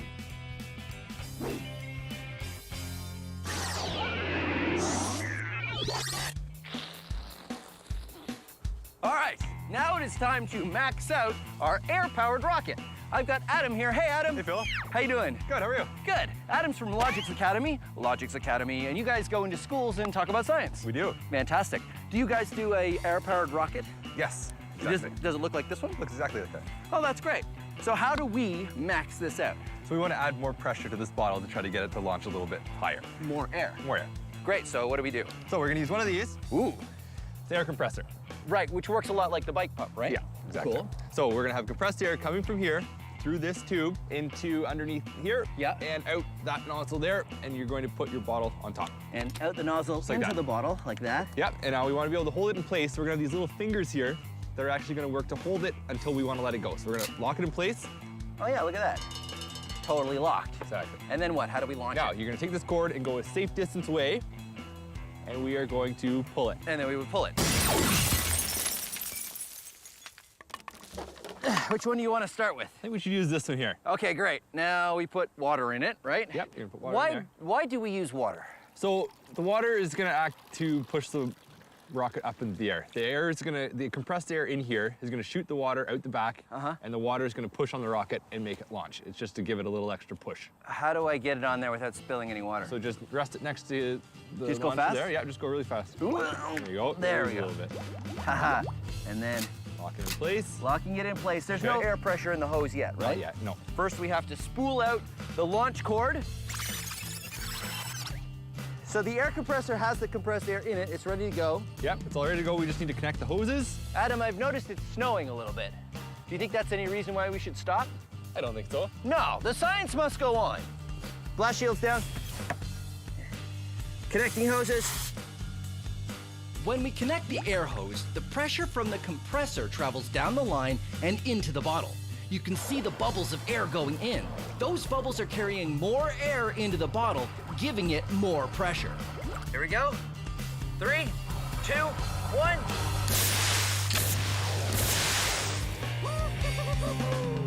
All right, another rocket. Let's do it again. Launching in 3, 2, 1.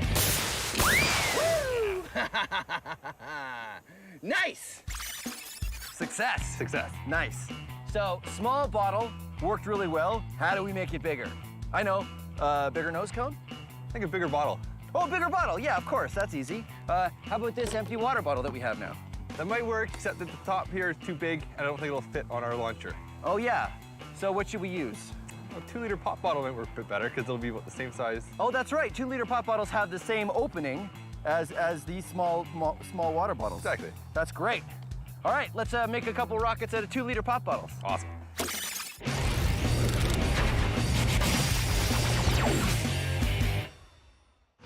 Pressure happens when you squeeze something or compress it. Solids do not compress very well. I will demonstrate. Solid? Is it compressing? No, okay. Liquids don't compress very well either. You can demonstrate this for yourself by getting a plastic water bottle and filling it right to the very top with water and putting on the cap and squeezing. You'll find that you can't really squeeze the bottle very much.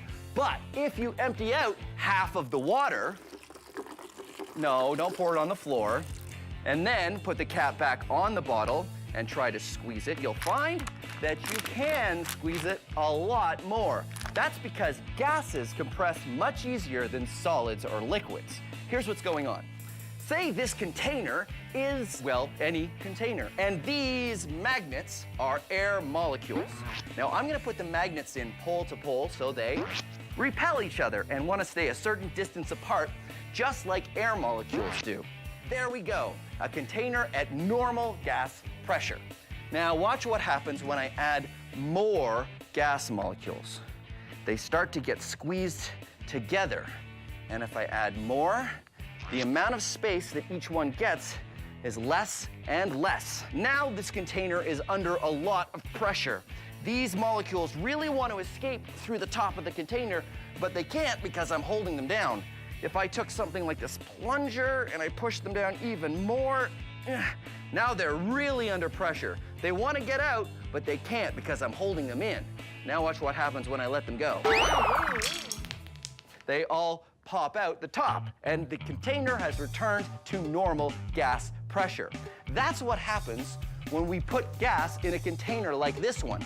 These containers that hold compressed gas are made out of solid steel because you need something really strong or it might explode if you put too much gas pressure in it. That's why these are only filled up by professionals who know exactly how much pressure it can take. That is the power of pressure. Our air-powered rocket was working pretty well, but there's always room to max it out. In order to do that, we need to understand how it works. First, we fill the bottle almost halfway with water, and then we add air to the bottle. The air pressure builds up, and the air presses down on the water. The rocket takes off when we pull on the release valve, which was blocking the opening of the bottle. Once that happens, the air pushes out the water. It's the water that gives us our thrust, so the water is very important. Once all the water is gone, the air escapes and the bottle returns to normal air pressure. But by that time, it's high in the sky. Now the plan is to use 2-liter bottles instead of regular water bottles to see if they work better. Now we've made a few more rockets out of 2-liter bottles, and I'm gonna fill this one up with water, and we're going to fire it again and see what happens. Now, the idea is that these will work better because they have more volume, and more volume means we could possibly put more air pressure in. It's hard to know until you try it, of course. But the other reason why it might work better is 2-liter bottles generally hold carbonated beverages, which means they already have to be made a little stronger than regular water bottles because they have to hold in the carbonation, which is just like air pressure. All right, ready to go. Okay, here we go. You ready, Adam? Yep. Okay, blast shield down. Pressurize! 3, 2, 1.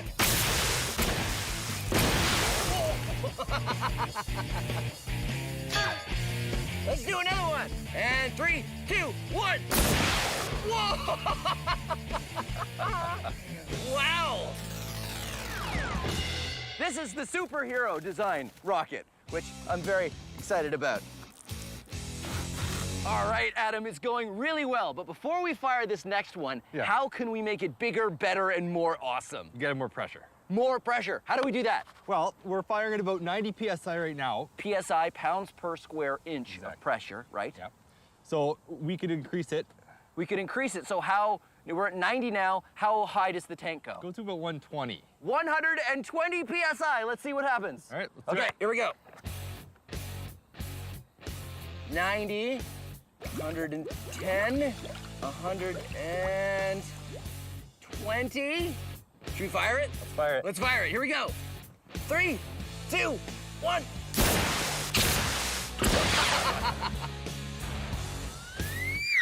All right. Hey, actually, it worked okay. There's just a piece missing here, but I think the bottle is still okay. Yeah. So, 2-liter bottle, full pressure. I think we can still make something even better, even more maxed out. What if we used an even bigger bottle? You know the 5-liter ones that you see on a water cooler? Yeah. You think we can use one of those? Definitely. I think we could use that. We need to change the mouthpiece size to fit our launchers. Well, let's do it. Do it.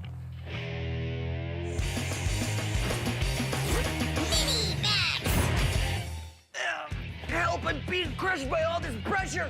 A whole kilogram is being pushed down on every square centimeter of my body. 103 kilopascals. Actually, 1 kilogram for every square centimeter on your body is the exact kind of pressure that you and I are under at all times every day. We don't notice it because we're used to it, but it sounds like a lot, doesn't it? Well, it is. Here's an experiment you can do with a plastic bottle. Say at room temperature, there are 10 million air molecules in here. Doesn't really matter how many, but we'll say there's 10 million at normal room temperature. What happens if I heat up the air inside this bottle? This is warm water. What I'm trying to do is heat up the air inside the bottle because the air molecules, when they get hotter, move faster and need more room. So the 10 million air molecules are starting to escape out the mouth of the bottle and reducing the number of air molecules inside. And now I take the bottle out and cap it. Because the air molecules heated up and speeded up, they needed more room. Now there's less of them in the bottle. There's about 4 million air molecules inside this bottle, but they're all hot air molecules and they have a higher pressure, and you don't notice it because the air out here isn't crushing the bottle. But watch what happens if I cool the air inside the bottle. This is ice water. So what's happening now is the molecules are slowing down and they need less space. So they need less room and they're being crushed by the pressure on the outside of the bottle. Aha! It has been crushed because the colder air molecules don't need the same kind of room as the hot air molecules. The room temperature air has crushed the bottle.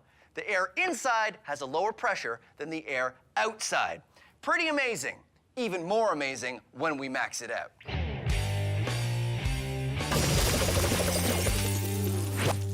This is a steel drum. What we've done is we put some water in it and we're heating it up to boiling so there's nothing but hot air inside the drum. This is an airtight cap, which we use to seal the drum. And now we cool the drum off. Hey, Trevor, give me a hand. Ready? 1, 2, 3, you lift!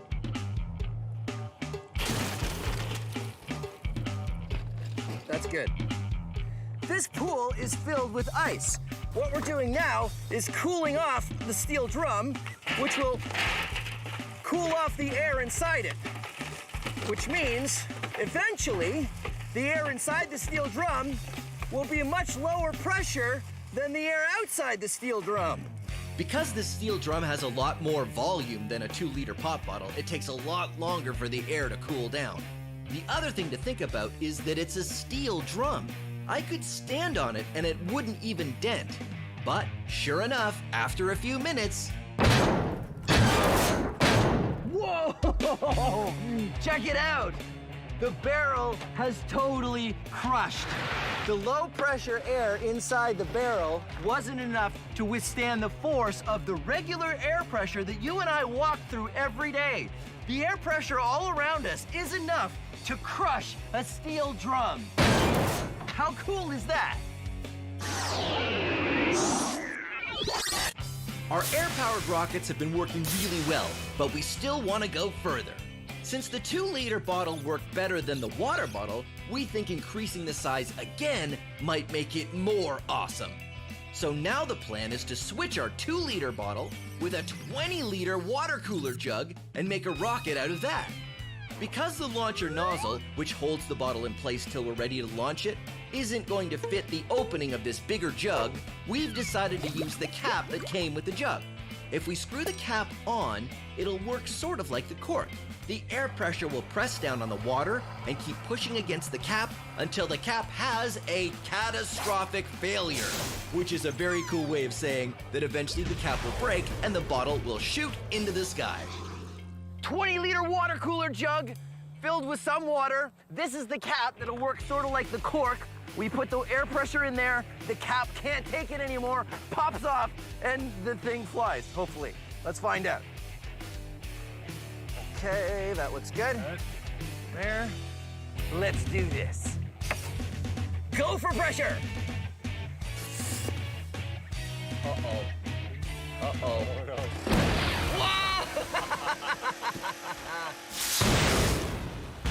Hilarious! That worked pretty well. It sort of does that. I wonder if it's aerodynamic. No. No. So, what else can we do to make it even more maxed out? I think we've used the 2-liter bottles that worked really well. The 2-liter bottles are the best, right? I think so. So, what do? I think we probably stack them. We stack them on top of each other. Yeah. That worked. I like that. So we put a whole bunch of them together. Yeah. Tell you what, I'll do you one better. Why don't we use 3 stacks? Awesome. We'll use 3 stacks, 3 launchers, 3 times the thrust, and we'll make a giant rocket at a 2-liter bottle. Yeah, great idea. High fives. Here we go. Gas molecules get further apart when you warm them up and closer together when you cool them down. So what happens if you keep cooling them down? Well, they turn into this. This is liquid nitrogen. Nitrogen makes up 78% of the air we breathe, but when you cool it down to minus 196 degrees Celsius, it turns into a liquid. It's boiling right now because at room temperature, nitrogen wants to be a gas. So the liquid nitrogen is turning into gaseous nitrogen, and all of the extra molecules are escaping through the top of the bottle. So what happens if I put a cap on the bottle? Right now, the liquid nitrogen is turning back into a gas, but because there's a cap on the bottle, the gas has nowhere to go. So the pressure is just gonna keep building and building until the plastic bottle can't contain it anymore, and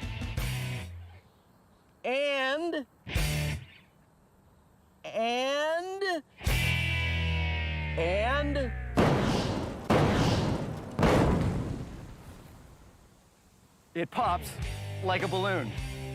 Science! Our rockets have gone from small to bigger to even bigger. Now the plan is to use 3 2-liter bottles and create columns of them into a giant rocket. We pressurize them just like we did before, but with more thrust, it might work even better. Even if it doesn't work better, I'm pretty excited about this new plan. Giant rocket!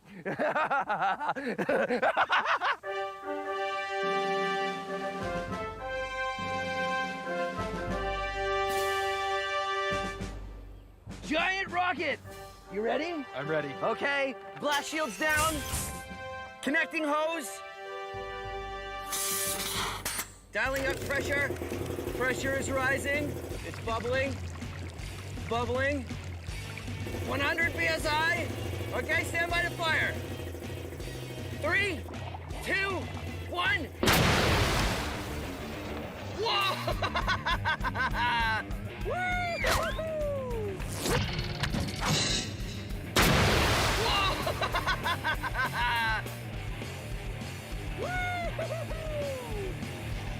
Awesome! Yeah, let's go check it out. Well, there you have it. Rocket Science Max. Experiments at large. Well done. Nicely, nicely done. Do you think we could fire it again? Yeah, it looks like it needs some repairs, though. One. Well, what I'm gonna do is I'm gonna put, whoa, no, don't get, no, not in the bottle. I feel like it just wants to continue pointing at my face. And then, whoa, and when there's pressure, whoa, that one didn't work very well at all. Science! Have you ever done a science experiment and wondered what it'd be like if you did it big? I have.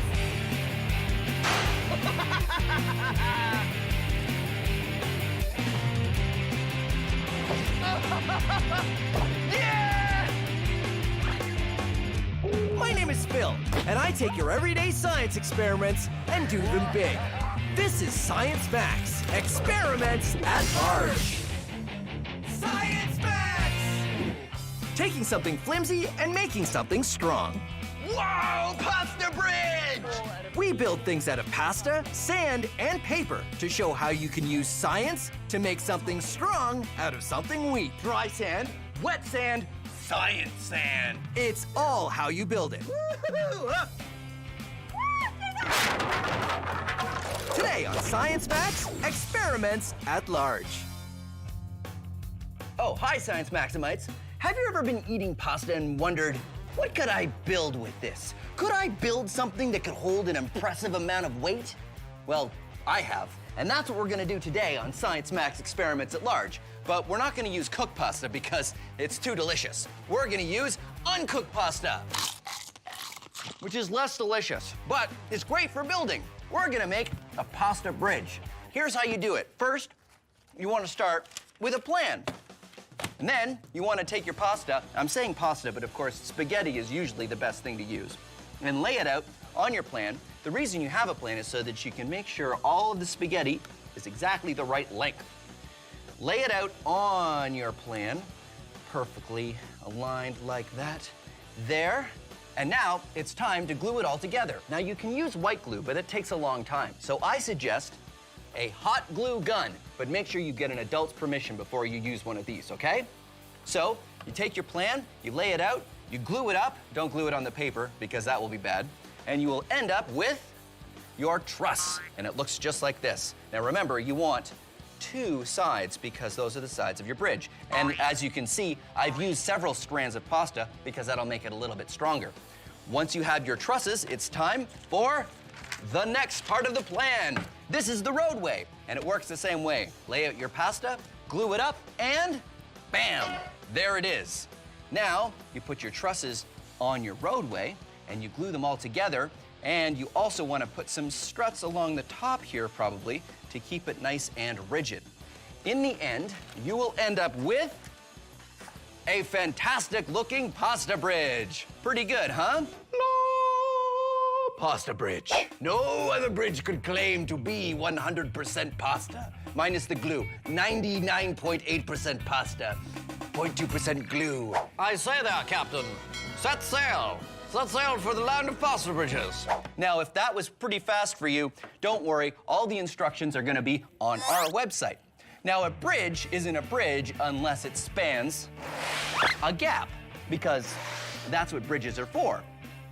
So you put your pasta bridge up there across the books like that, and then you can see just how much weight the bridge holds. It's pretty impressive. If you build it right, even something as flimsy and as delicate as pasta can hold quite a bit of weight. I like to use big, heavy blocks and put them in the middle where there is no support from the books whatsoever, and just keep adding heavy things and see how much weight the bridge will hold before it breaks. How much will it hold? Well, I'm not gonna tell you. That's where you get to be Science Maximites and find out for yourselves. And now, we're gonna max it out. Today on, oh, my pasta. Today on Science Max Experiments at Large, we're gonna be looking at how fragile things can become strong if you build them right. We're also gonna be maxing out the pasta bridge experiment to see if we can make one that's strong enough to hold me. You think we can do it? I know I have no idea, but I'm going to the Center for Skills Development and Training to find out.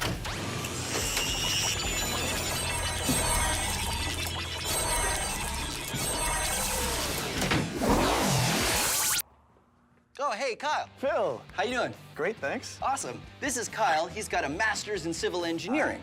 Did you want some pasta? I'm good. I can go back and get some more. Really, I'm good. Okay.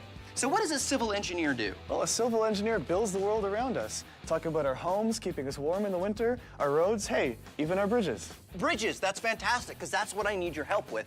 I want to max out the pasta bridge. Awesome. I want to make one big enough that I can walk across it. Okay, that's never been done before. I know, right? You think we can do it? We're gonna need a lot of help to do that. We don't need help. All we need is a lot of pasta, which I have. Ha-ha! Nice. What do you say? Yeah, let's give it a shot. Okay, we'll give it a shot. Why don't we just take some to start, and then...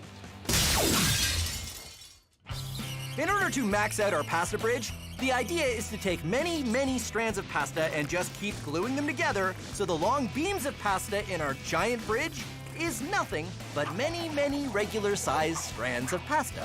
Here's where we were after 20 minutes of gluing.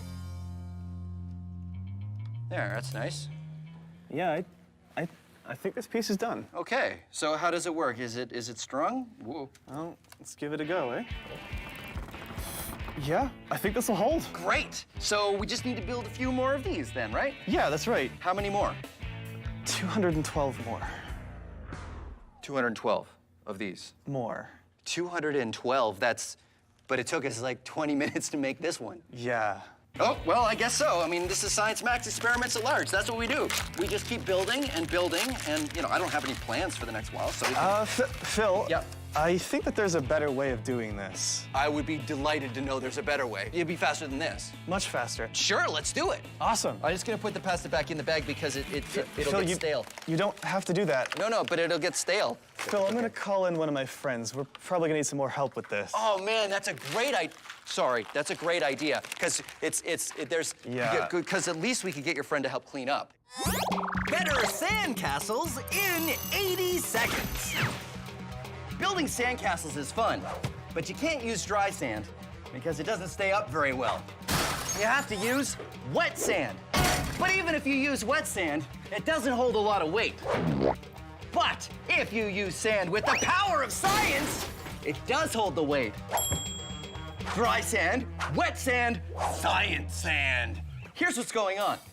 Say these ping pong balls are grains of sand. When they're dry, they don't hold together very well. That's why you can't build a sandcastle out of dry sand. But if you get the sand wet a little bit, the grains of sand will hold together a little better because of the surface tension of the water. That's why it's easier to build a sandcastle with wet sand, but they still won't hold much weight. But if you add something that creates even more friction between the grains of sand, like say this sandpaper, it will hold the weight. So here's what you do. Take window screen and cut it into circles. Make sure you get an adult's permission first, okay? Deal? Put in a layer of sand, pack it down, and put in a circle of window screen. And a layer of sand, pack it down, circle of window screen. Then, you guessed it, layer of sand, pack it down, circle of window screen.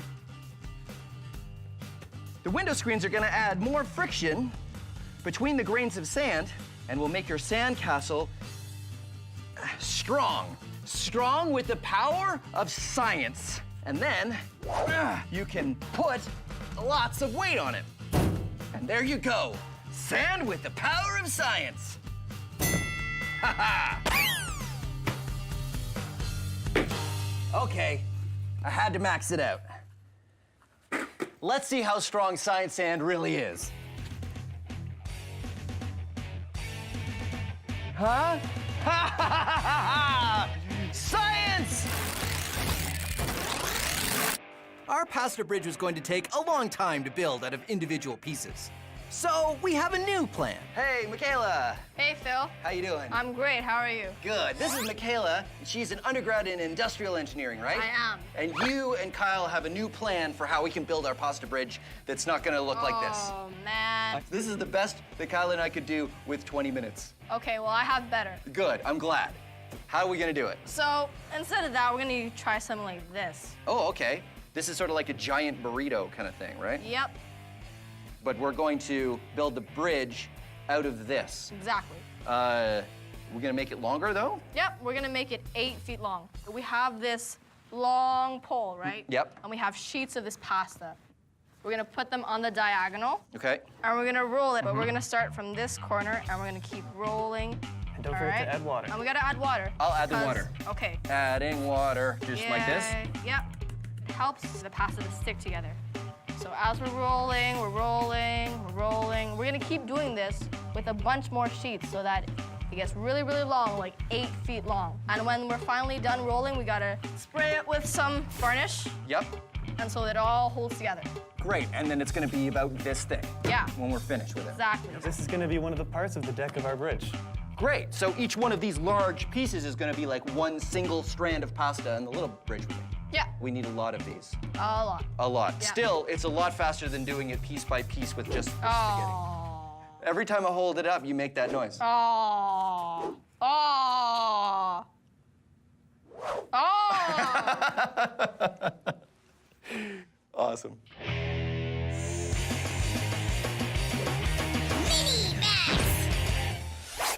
The shape of something makes a big difference in how strong it is. Get some toilet paper rolls and put them in a square, and then stack books on top of them. They can hold weight. Thing is, they can actually hold a lot more weight than you probably think. In fact, the amount of weight, just paper in a tube, can hold is really kind of impressive.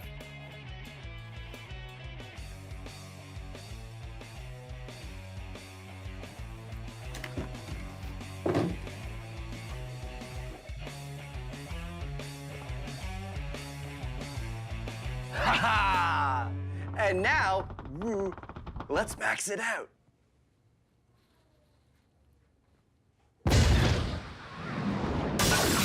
Bill's weight on 2 toilet paper rolls.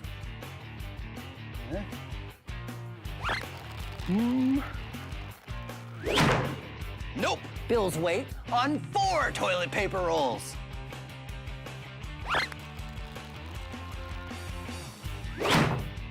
Nope. Bill's weight on 6 toilet paper rolls.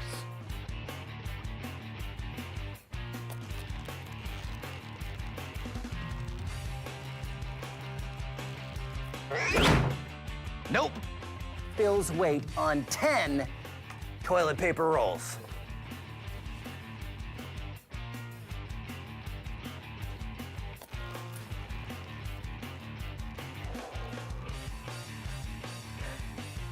Oh. Ha! Ha ha! Bill's weight can be supported by 10 toilet paper rolls. But what if Bill jumps? Ha ha ha ha ha! Didn't really work. Kyle and Michaela's plan is to use a long pole and sheets of uncooked pasta. We roll the pasta around the pole and spray it with a little varnish. We roll sheets and sheets of pasta along an 8-foot-long pole, making many layers of pasta. Then we wait for it to dry and remove the pole.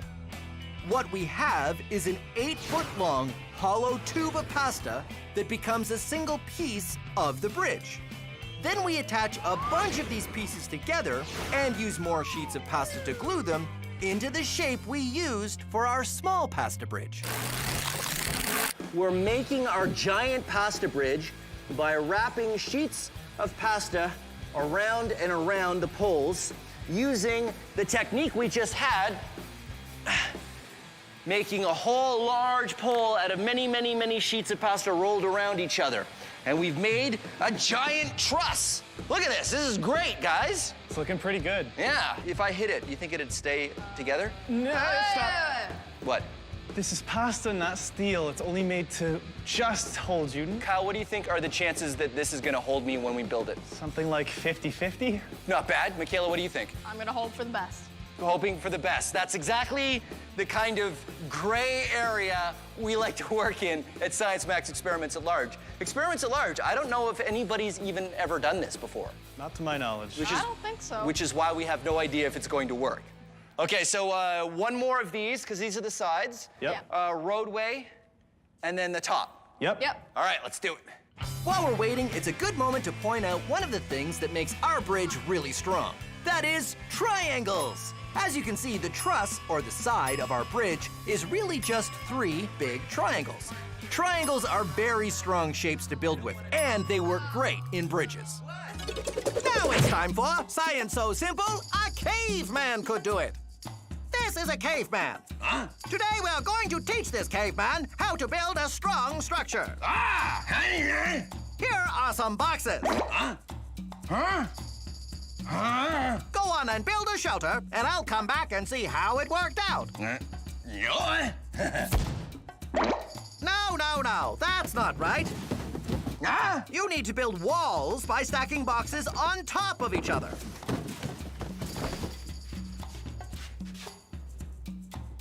That's how you build. Understand? Oh, yeah. I'll come back later and see how it worked out.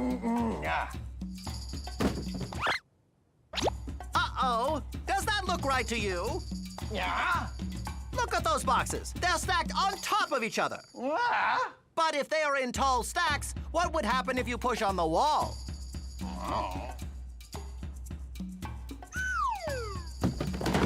You see? Walls don't stay up if you build like that. Let's try again. I'll help you this time. First, lay out the foundation. Where your wall should go.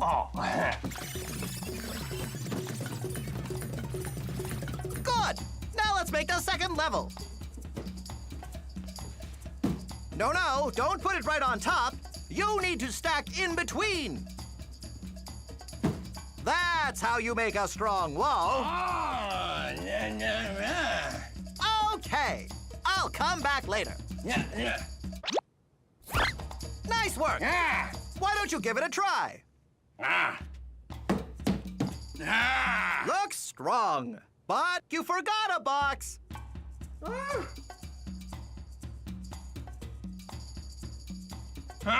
Join us next time when we talk about how to make a door.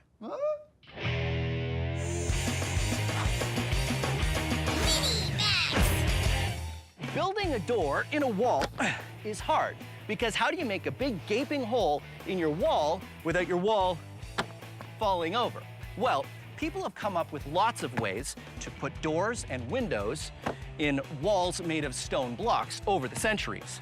And you can do this at home with books like I'm doing or with building blocks. Just go up until you're happy with the height and then stack each next layer a little closer to the middle until the final layer touches just like this. And then you take a big heavy book and you drop it right on top. And it's pretty stable and you've just made a doorway. It works even better if it's part of a wall because you want extra weight on the outside of these books here.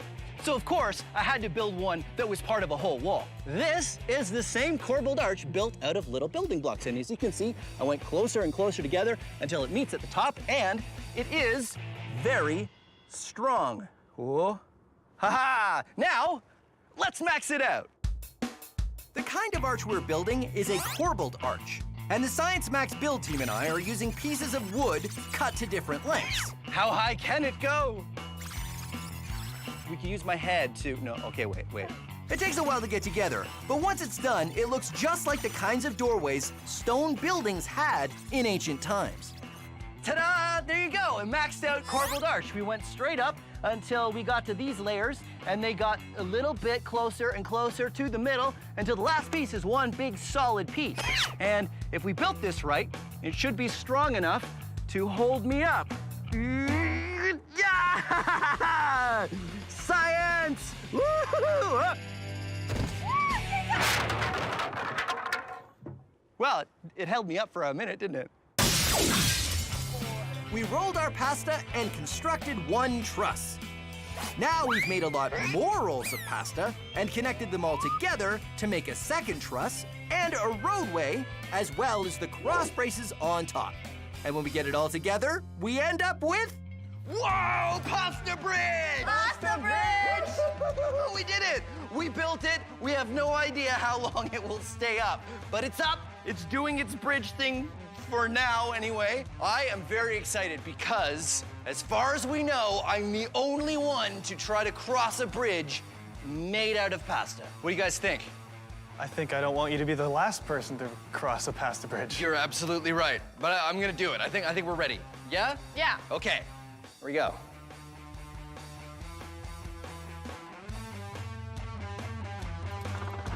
Ah! Oh no, that doesn't bode well for our pasta bridge. What happened here, Kyle? You put all your weight in the middle of the joist. It snapped. Uh-huh. If only there was a way to distribute your weight. Maybe if you crawled? Do like the military style kind of. Oh, right, so that I'm putting my weight on more than one spot. Yeah, exactly. Oh, wait a minute. That gives me an idea.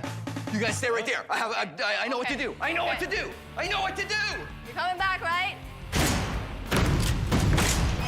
Skis distribute your weight over a large area so you don't sink in the snow. That's what skis do, which is perfect for the pasta bridge. Come on. Okay, here Come we go. on. Carefully. Uh-huh. Is it working? It's working. I hear some cracking. This might do it. Uh-huh. Try to spread your legs apart. Spreading my Distribute legs your weight. apart. Distribute your weight. Distributing my weight. It's swaying a lot. Oh, man. Oh. Whoa. High fives. There you go. Science Max, experiments at large, pasta bridge, skis. What more could you want? Maybe a pasta chairlift of some sort.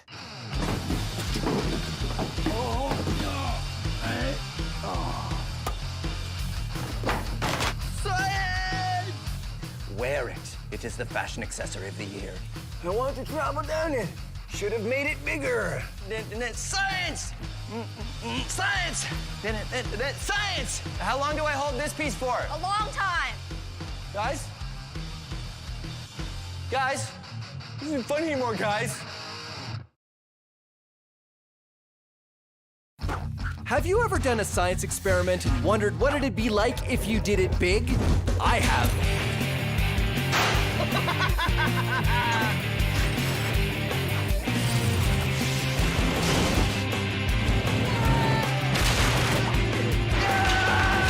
My name is Phil, and I take your everyday science experiments and do them big.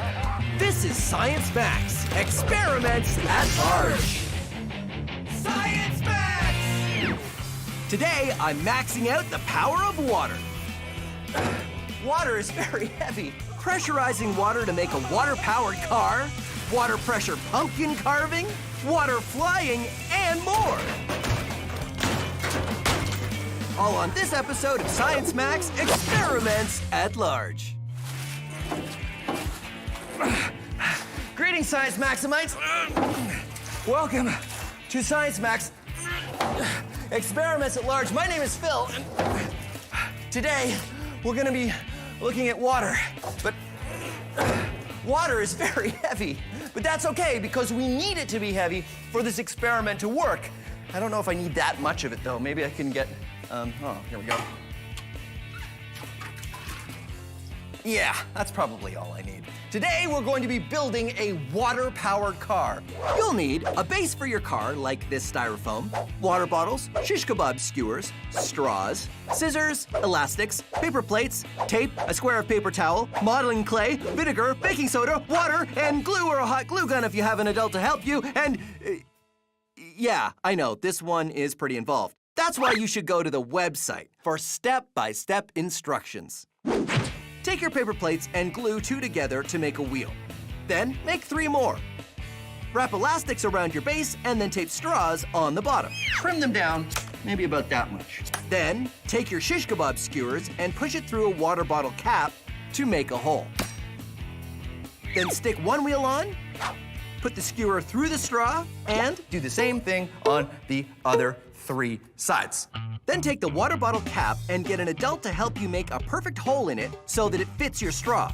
Then use some modeling clay and hot glue to seal the straw and the cap so it's airtight. Attach the water bottle to the base of your car, then fill it with some water and vinegar. Next, you'll want to wrap up a spoonful of baking soda in the square of paper towel so you can make a little package. Finally, stick something underneath the underside of the bottle to raise the end up off the base. Bring your cap and then go outside. Here we are outside. Yeah, I know, we're not really outside, but I have a science lab and you probably don't, so I highly recommend you do this outside.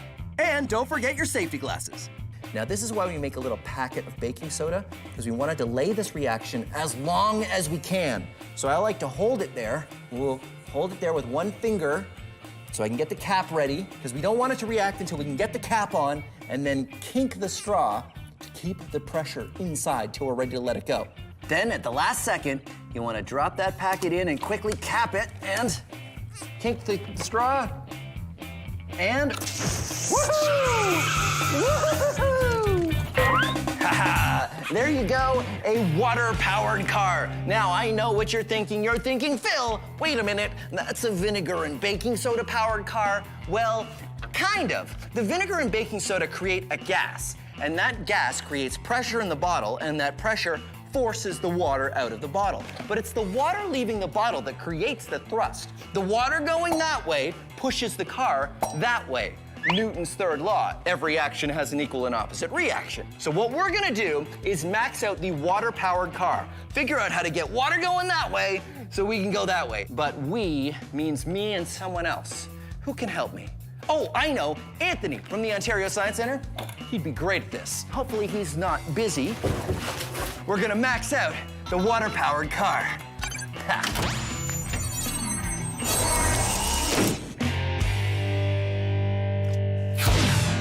Anthony! Phil, sorry about that. Did I scare you? Don't worry about it. How you doing? Awesome, thanks. Great. I was wondering if I could get your help on an experiment. Yeah, okay. Which one? I'm building a water-powered car. It's gonna be great. It's Science Max headquarters. I'll show you. Phil? Anthony, I'm here.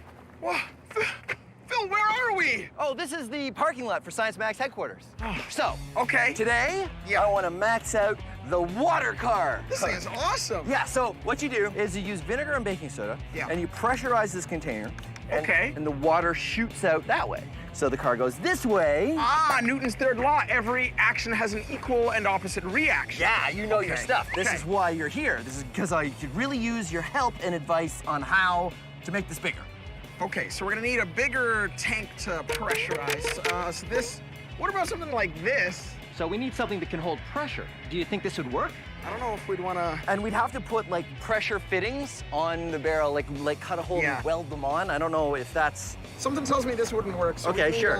I got some other stuff over there maybe that we could use. Check this out. Yeah, I think this would work. This would work a lot better. Well, this is my stand-up wash tub base. Your what? So we'll reuse it. Yeah? Okay, you know what I'm thinking now, though? I know this... The problem is, I think this is like an oil drum, right? It is. It's an oil tank from a house. And these things are not built for pressure. You can get water tanks that you pressurize. Like hot water heaters, yeah, you can pressurize. They're built for that stuff. You pressurize them in your basement, and then the water travels up to like the top your floor. shower That or makes, something like that. So all we need to do is get a pressurized water tank. Okay. Put water in it, put pressure in it, and put it on wheels. And then we open the valve and it goes, right? That sounds amazing. All yeah, right. let's get to it, man. Okay. I got some water tanks over here in this corner of the parking lot. Seriously? Being a chef is my absolute passion. And cooking up science recipes is my speciality. I'm Buster Beaker, and this is Cooking with Science. Oh, hello. When you're a professional chef like me, you spend lots of time perfecting the perfect recipes. I know my way around a kitchen, and today I'd like to show you one... That's not the fridge. Oh. Today I'd like to show you one of my favorites. Quail truffle gazpacho cakes on a plate of ice. Beautiful.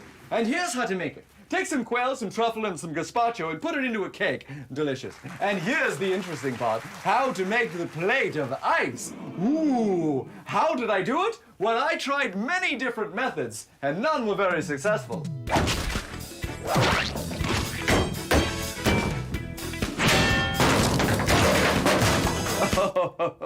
But now I let science do the work for me.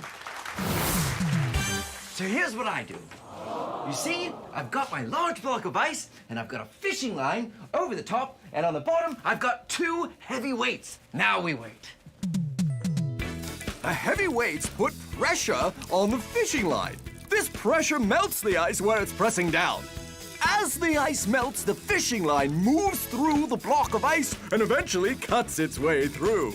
There we are. My hours of waiting have almost paid off. You see, I've got a perfect line through the ice, and I stopped it just before it finished.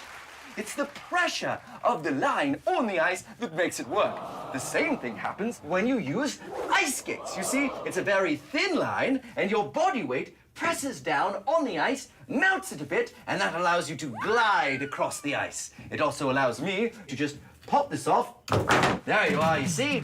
Perfect plate of ice to put my delicacy on. Let's just try that now. There we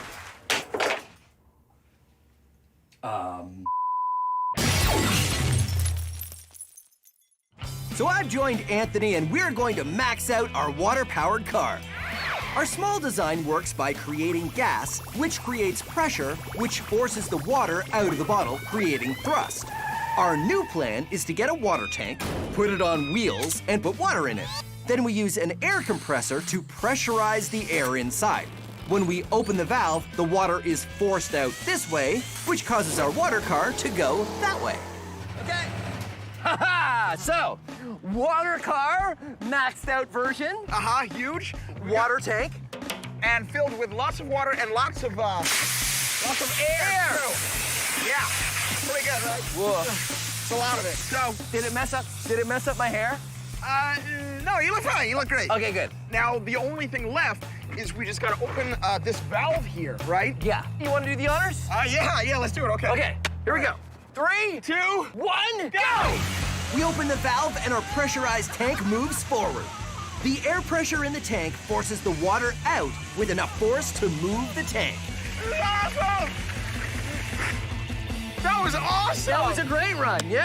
That was amazing. So, pressurized water tank on wheels. Totally worked. Totally works. Total success, yeah. So, because this is Science Max, the only thing we can do now is make it bigger. Bigger, right? exactly, Okay. yeah. So, problem is, I don't think we're gonna find a tank bigger than this one. Yeah. So. Because then it would be too heavy, right? Exactly, Much way too bigger. heavy. Maybe what we can do is just get a lot more water. Okay. And then we find a way to pressurize the water. Oh, so don't pressurize the whole tank, just the stream of water that's going out As of the it comes tank. out, exactly. Something kind of like a fire hose. A fire hose, right. So we take a big container of water. Right. And I guess we would need a pump. Yeah, like a pump would be perfect. So then we suck the water out of the container, put it through the pump to pressurize it, shoot it out of a fire hose. And then our car goes flying. Goes flying. Okay. Yeah, let's do it. Yeah. All right, amazing.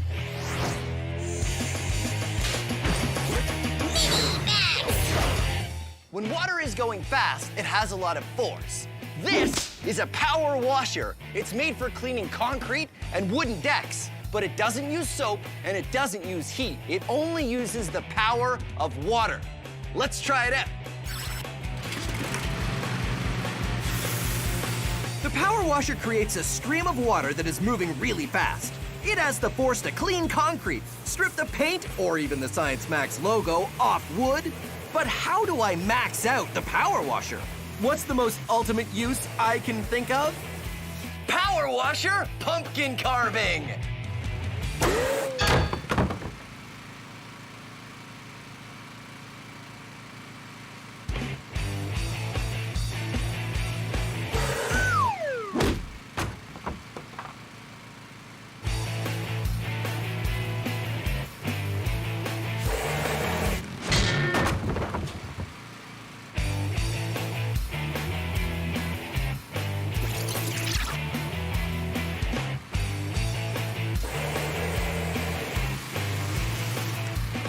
The power of the pressure washer creates a stream of water strong enough to make short work of my pumpkin.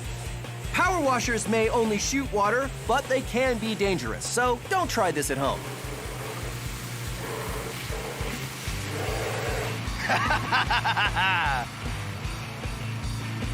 Yeah, science! The Wizard Academy. All you have to do is demonstrate true magic, and you'll be granted entry. Send in the next candidate. Oh, no, not Overwhelmo. Did someone say Overwhelmo? No, wait, no. Next. Oh, not that. Okay, good. Okay. Behold, it is I, Overwhelmo!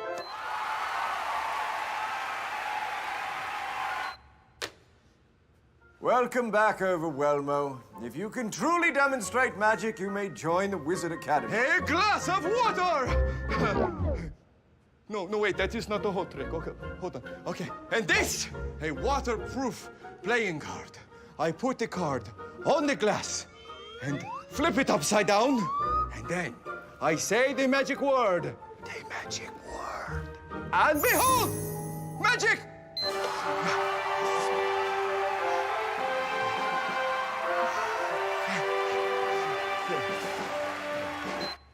Yes? Is that it? Yes? Well, it's not magic. It is defying gravity! Nope. The water would fall and the card would fall to the floor. It's not magic. This is magic! No, it's science. Horse feathers!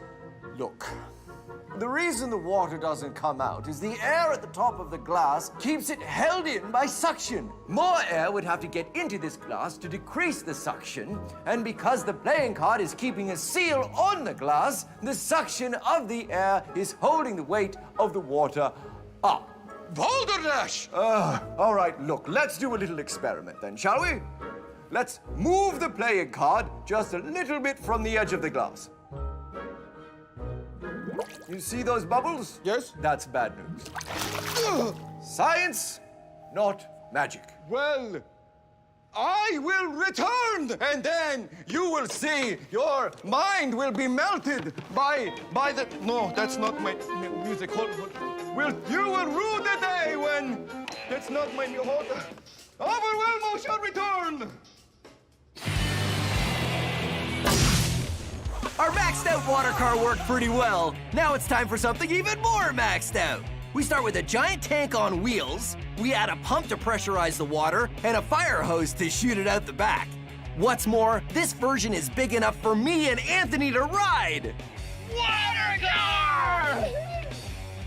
Amazing! Is the more super improved water car. This tank holds 1,000 liters, and right now it has 720 liters of water. We have a pump. That's right, our water pump. So the idea is we take the water from this container out through your hose, really pressurized, going really fast that way. Our car goes really fast this way. All we gotta do is just turn on the pump, and we're ready to go.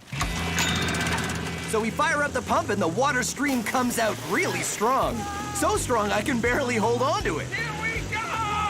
But even so, there's a problem. What's going on back there? I got it!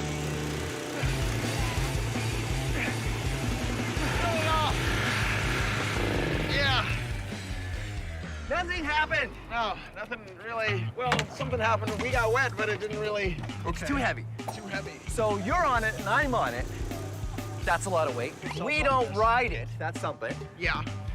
Also, this is kind of going crazy. Yeah, because if nobody's holding it, it's just gonna flap around. So we'll have a brace here. Yeah. Shoots it that way. That's good. And then we'll need. I feel like we'll need something to kind of propel it. Maybe a better propulsion system. Kind of like one of those steamboats. So we put a big paddle wheel here. Exactly. And we aim it. I guess we aim it down at the. Yeah, exactly. Like that. And then at the paddle wheel, and then the paddle wheel spins, and that propels the car. Exactly. Right? Right. Okay, well, we can do that. Let's do it. Sounds good, We'll yeah. put it together. You know what? I have a paddle wheel because I had a failed hydroelectric.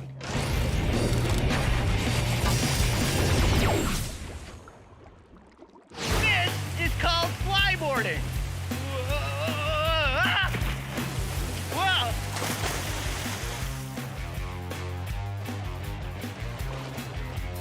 Whoa. Whoa.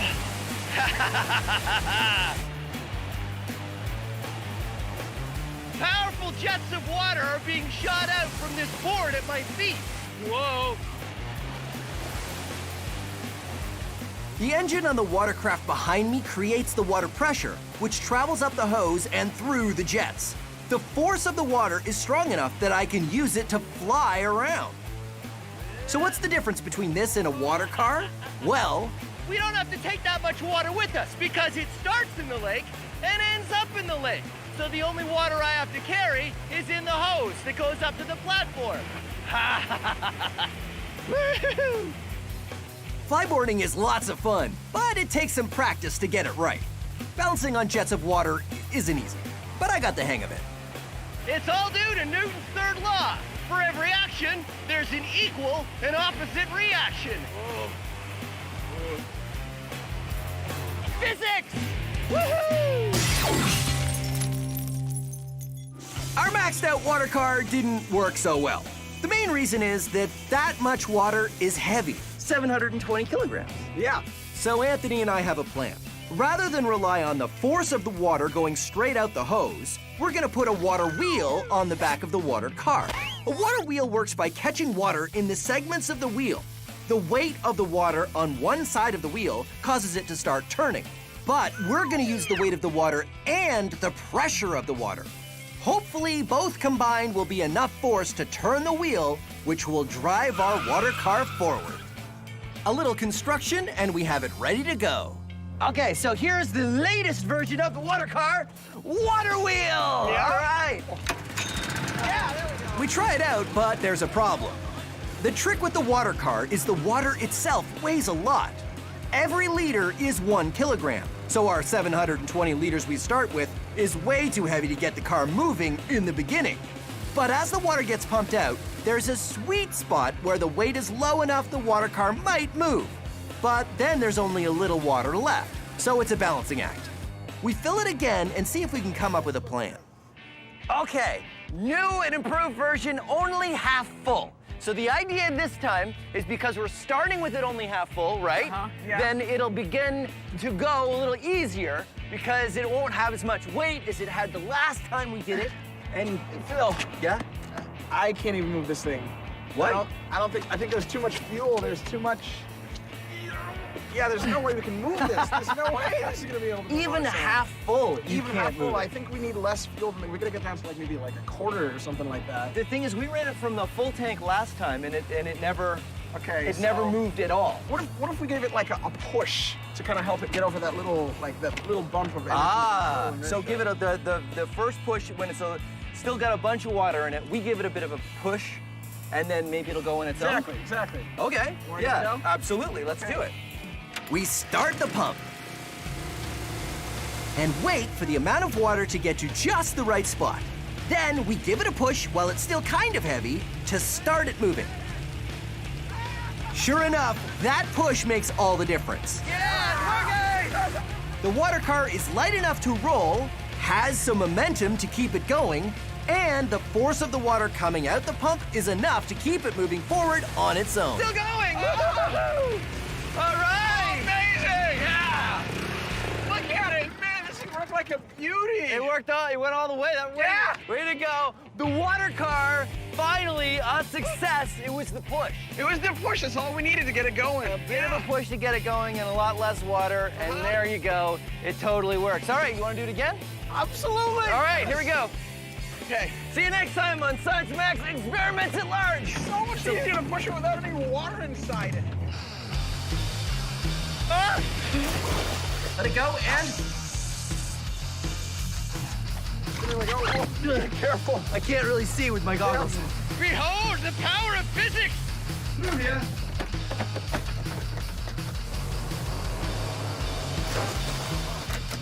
The door's off. This is called foot. Whoa! All we have to do is wait.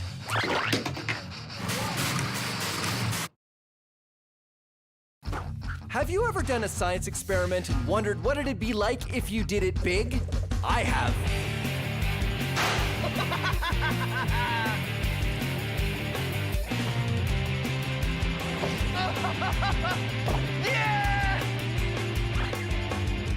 My name is Phil, and I take your everyday science experiments and do them big. This is Science Max, Experiments at Large. Science Max! Newton's third law is the science behind balloon-powered rocket cars. It's also the science behind a maxed-out rocket car that I can ride. Plus bowling balls and an interrupting sign. Today on Science Max, Experiments at Large. Greetings, Science Maximites. I am Phil McCordick, and this is Science Max Experiments at Large. Today, we're going to be experimenting with the balloon-powered car. Here's how it works. Woohoo! It all has to do with Newton's third law. Newton's third law. For every action, there is an equal and opposite reaction. We don't have to do this now. This is all for later. We can build the cars first, and then we can, let's go over here. So how do you build a balloon-powered car? Well, I suggest you be Science Maximites, because there's any number of ways you can build a balloon-powered car. You do not have to follow my design. You should come up with one of your own. It may even be better than the one I built. But I will give you some tips, though, that make it a lot easier. First of all, you need something to stick your balloon on that has an opening on it. I used a turkey baster for this car. I just pop the top off, and remember to tell an adult that you're using the turkey baster. And then you stick the balloon on there, and it allows you to attach something to the car, and it also makes it easier to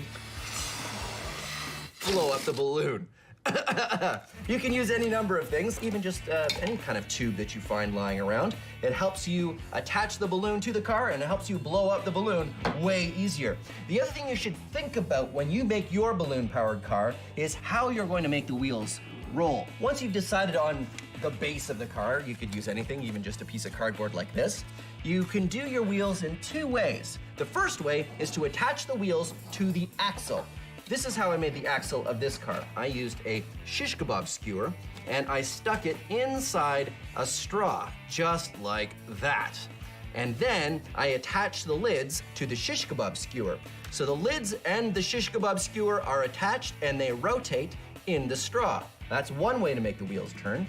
The other way is to tape down the axle or whatever you're going to use and have the wheels spin around on the axle. Two great ways to make your wheels turn, and it really kind of depends on the wheels you're using. You can make your own design and keep refining it and making it better and faster, or do what I like to do and make a whole bunch of different cars. So we've got this one.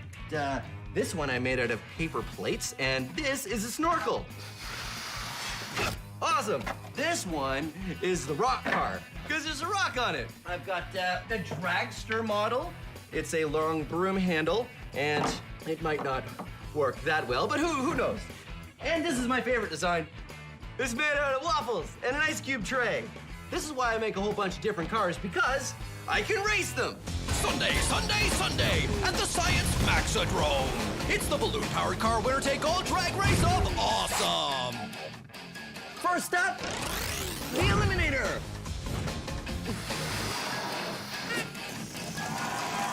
Woohoo! Better late than never, it's the Procrastinator.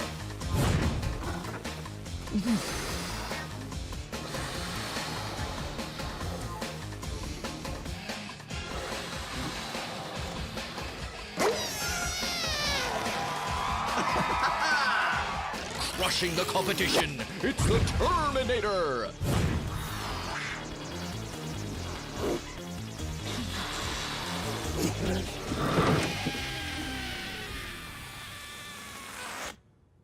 Feel the chill of the refrigerator.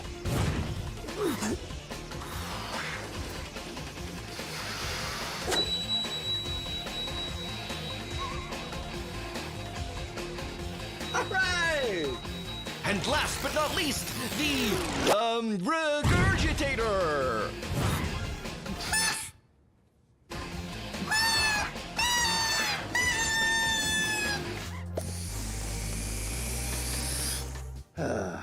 Well, when you build your balloon-powered cars, you can figure out what worked or what didn't work and try modifying your designs to make them work even better.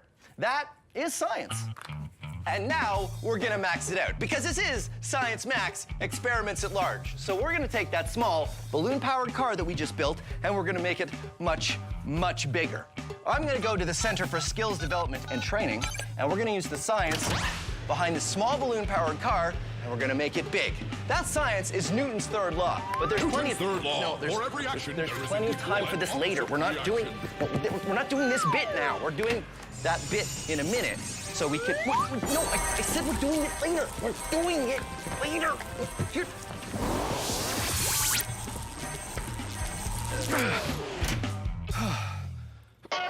Whoa. Hi, Sarah. Hi, Phil. This is Sarah, and she's got a master's degree in physics from McMaster University. That's right. And we're gonna be talking about Newton's third law. Oh, look out, duck! Sorry. There was a sign that kept coming in. Never mind. Newton's third law. Well, what is that? For every action, there's an equal and opposite reaction. Right, so how does that work with our balloon car? Ah, cool. Okay, so if you blow up the balloon, what's gonna happen when you release it is the air is gonna push out with a certain force, which in turn is gonna cause the cart to move forward with the exact same force. Yeah, works great. So how come it doesn't work with my rock car? Ah, wow. Well, actually, it did work. So the balloon still pushes with the exact same force, which causes the cart to have the exact same force push forward, but your rock is really heavy, so you probably didn't see it move. Oh, so a lighter cart works better with the same amount of force. That's it. Well, there you go. Newton's third law. What? Newton's third law. For every action, there is an equal and opposite reaction. I'm really starting to dislike that sign. Phil, are you okay? Yeah, I'm fine. Our small balloon-powered car works because of Newton's third law. For every action, there's an equal and opposite reaction.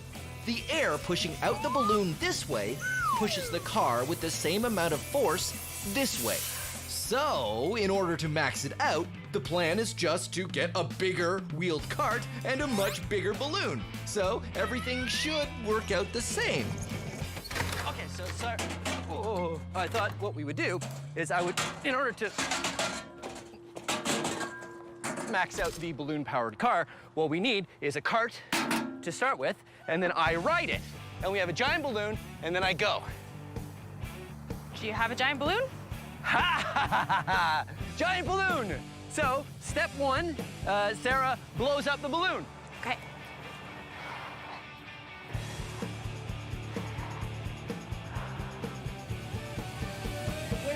Wait. Use this air compressor, it'll probably be a lot faster.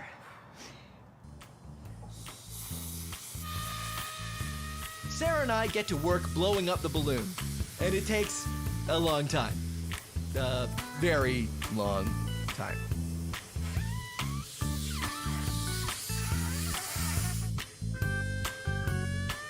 Okay, human-sized balloon-powered car test. Take one. All right, Sarah. You got it? Yeah. Okay, let it go. Okay, go. Let it go. You did. You did let it go. It's let go. Nothing is happening. It's not coming out fast enough, and you're a bit too massive. I don't think it's gonna work like this. Really? Yeah. Okay, balloon-powered car test 2. No fill. I'll just take it and... What happened? I don't think it worked. The balloon popped. Phil, are you okay? This is why you wear protective eyewear. Yeah. So, that didn't work. No. No. Should we get another balloon?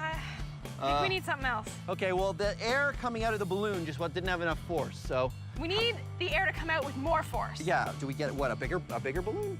I don't think that's gonna work. I don't think it's that. I think we need something with compressed air. Oh, like a scuba tank or a... Fire extinguisher, something like that. Yeah, that's what we need. Okay, sure. Well, we can...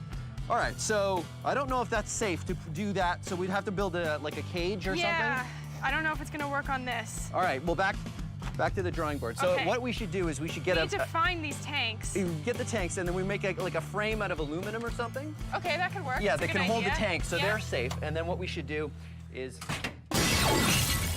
Who was Isaac Newton? He was a mathematician and probably #1 on the list of top scientists of all time. Albert Einstein said, Isaac Newton was the smartest person that ever lived. You've got to be special if Einstein is calling you smart. Newton's 3 laws of motion was a huge idea, but did you know Newton also came up with the idea of gravity? The famous story is that in 1666, Isaac Newton was sitting under an apple tree when he watched an apple fall and wondered why. Hey everyone, I just invented gravity, which was a big relief because up until then, everyone was just floating around. Okay, so it didn't happen like that. He didn't invent gravity, he gave a name to this invisible force and then described how it works. Not only did it make things fall down, but it was the same force that kept the moon circling the Earth and the Earth circling the sun. And he invented a new kind of math to explain how. We now call it calculus. See? I told you he was smart. He's very smart.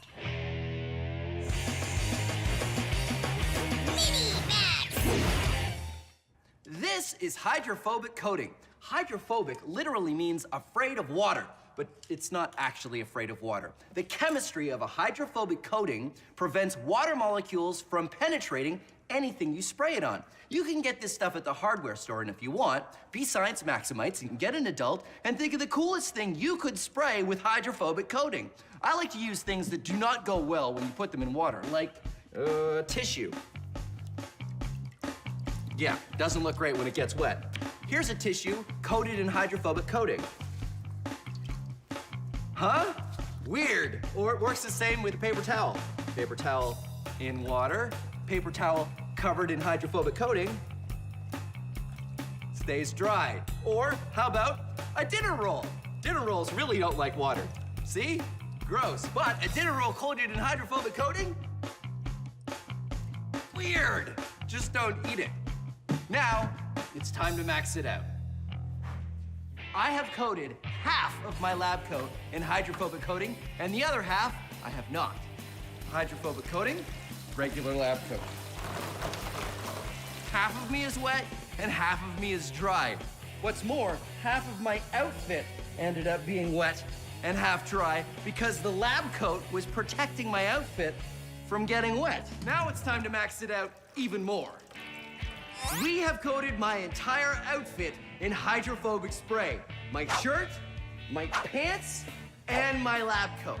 The pants have been taped to rubber boots, so no water's getting in there.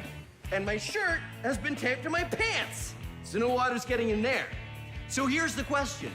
Can I get into the pool and out of the pool and stay dry? Let's find out. In the pool, out of the pool, and I'm still mostly dry. Now here's what really happened. I got into the pool and I realized I should have duct taped the pocket because all the water went in there, down into the rubber boots, started filling up the rubber boots, and now my entire leg is full of water because the hydrophobic coating isn't letting it come out. So the hydrophobic coating isn't keeping the water out, now it's keeping the water in.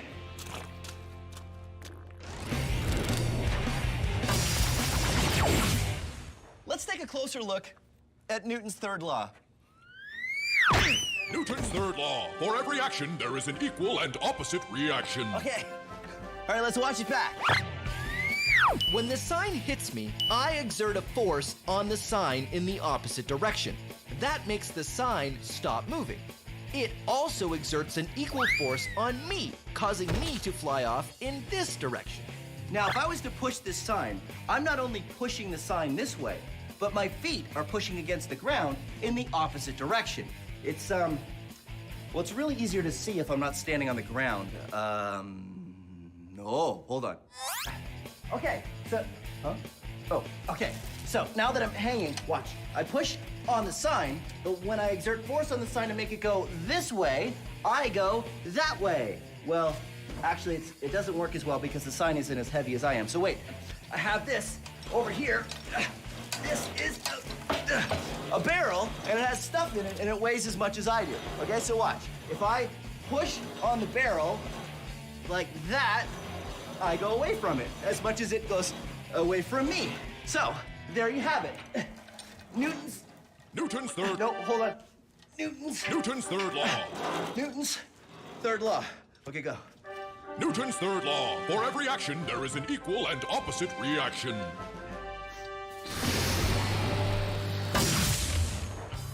So, using a giant balloon to push me on a cart didn't work.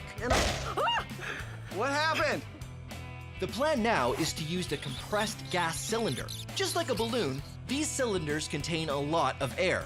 If we get a cart and put a gas cylinder in a cage for safety on the back and open the valve, the escaping air might have enough force to push me. This is 2 cubic meters of air. If we were to put it in a balloon, the balloon would be this big. But if we compress the air, we can fit it all into one of these, a steel tank. This is what we're going to be using next for our air-powered car. Got it? Yep. All right. So Sarah and I have been hard at work, and we've built the air-powered cart. We can't call it a balloon-powered cart anymore because now we've got a compressed air tank, so it's not a balloon that powers it. Exactly. Okay, so I'm going to sit on here, Sarah's going to turn on the tank, and I'm going to go. And before we do this, we should say, do not, under any circumstances, try this at home. We are trained professionals. You ready? I'm ready. Okay, high five first. Okay, now we do it. Okay, so before I turn the tank on, make sure your feet are down and the brakes are on. Gotcha. Don't take them off till I say go. You have got it. All right. Ready? Okay.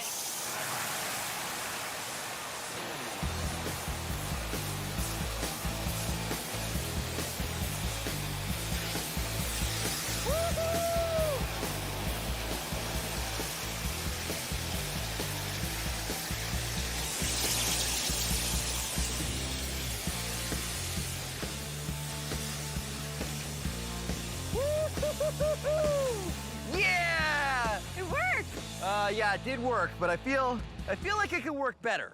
You want to go faster? I do want to go faster. This reminds me of the rock car. Yeah. Where we didn't have a big enough balloon.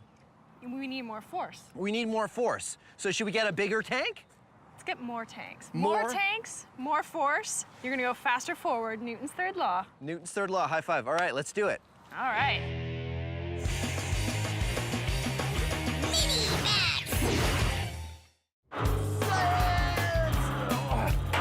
Whoa.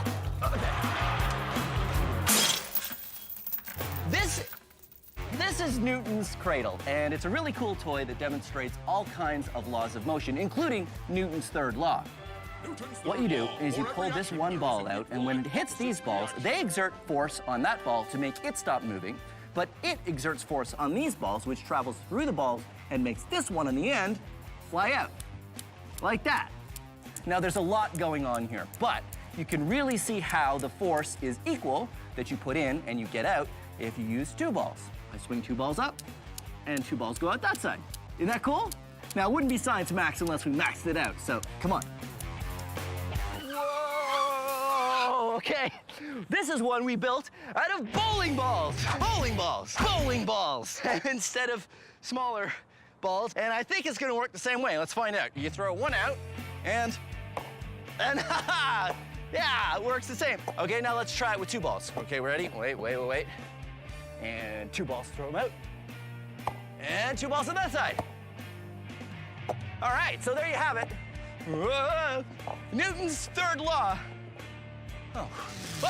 Newton's third law. For every action, there is an equal and opposite reaction. So our single pressurized tank created enough force to move me, but not very fast. The plan now is to do two things. First, we're going to triple the amount of thrust by using 3 tanks. We're also going to use some pipes that lock into each other to give me an initial push. These pipes slide together, and when the air is turned on, the pressure in the pipes will cause them to slide apart, which will push me forward.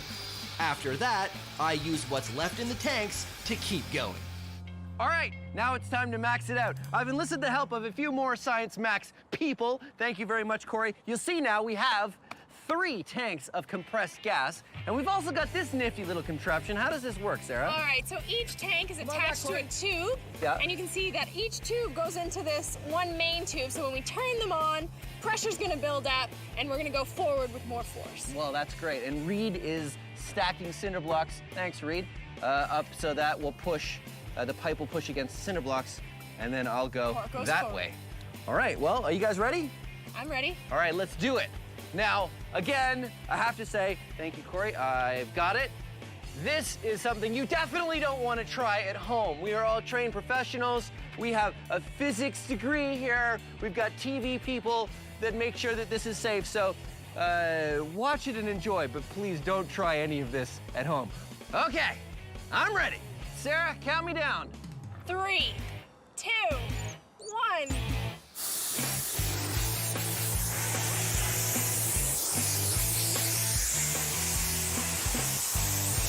Yeah! Woo!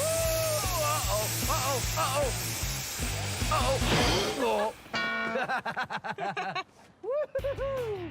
That was awesome! That was really awesome. All right, high fives, high fives. Yeah.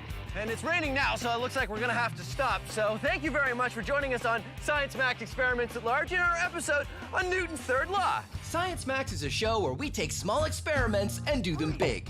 If you want to try these experiments yourself, go to our website for instructions. But not all the experiments on Science Max are the kind you should try at home. This one, yes. This, no. Try this, don't try this. A big yes, a big no. I don't know how you could possibly do this one at home. And remember, if you're ever not sure, ask an adult. Thanks for watching Science Max Experiments at Large. Wait, I can play Mary Had a Little Lamb. It's working! It's working! Newton's cradle out of bowling balls. Come on! You know this one, sing along. Whee! Come on! I mean, come on! Science! Ooh.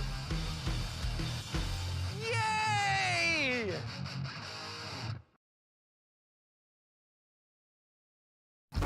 Have you ever done a science experiment and wondered what it'd be like if you did it big? I have.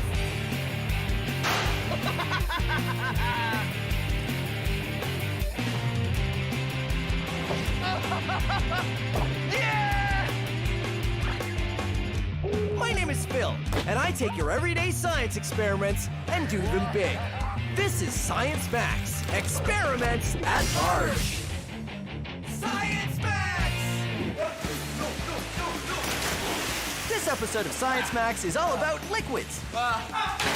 What makes something float or not float? Oh no! My loonies! Liquid density and super absorbent gel. Who wants to do an experiment with diapers? Liquids. Today on Science Max, experiments at large. Hey, welcome to Science Max, experiments at large. I'm Phil McCordick, and hold on a second, I'm just gonna change. Okay, that's better. Now, where were we? Oh, right.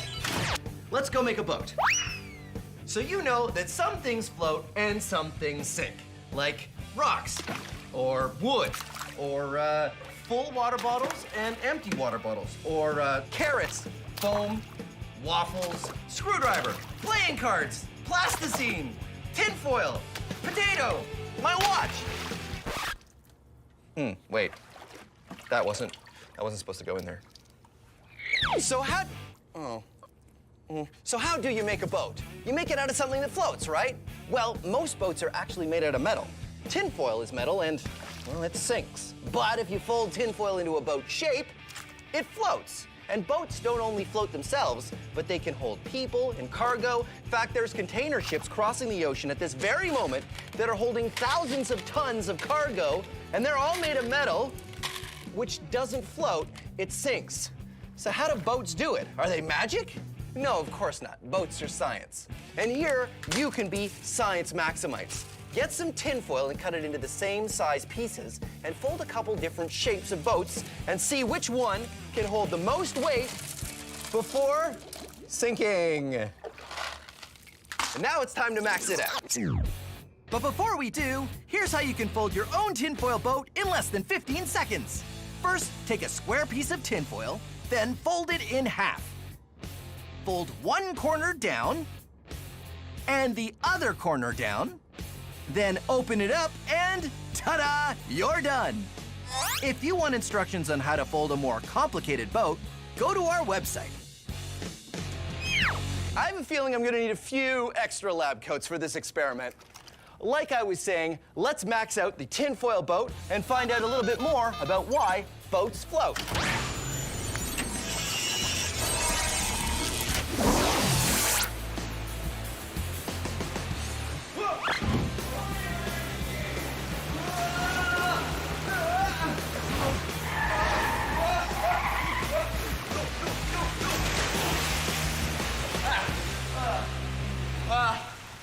Okay, well, I'm here at an indoor pool, which is not, I wasn't expecting to be in the pool just yet, but this is where we're gonna build our giant tinfoil boat, so why not?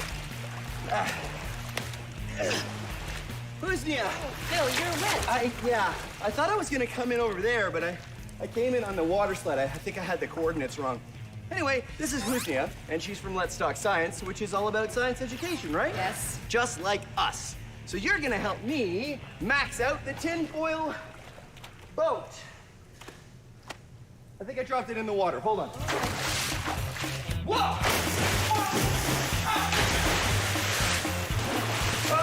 Here, where? There it is.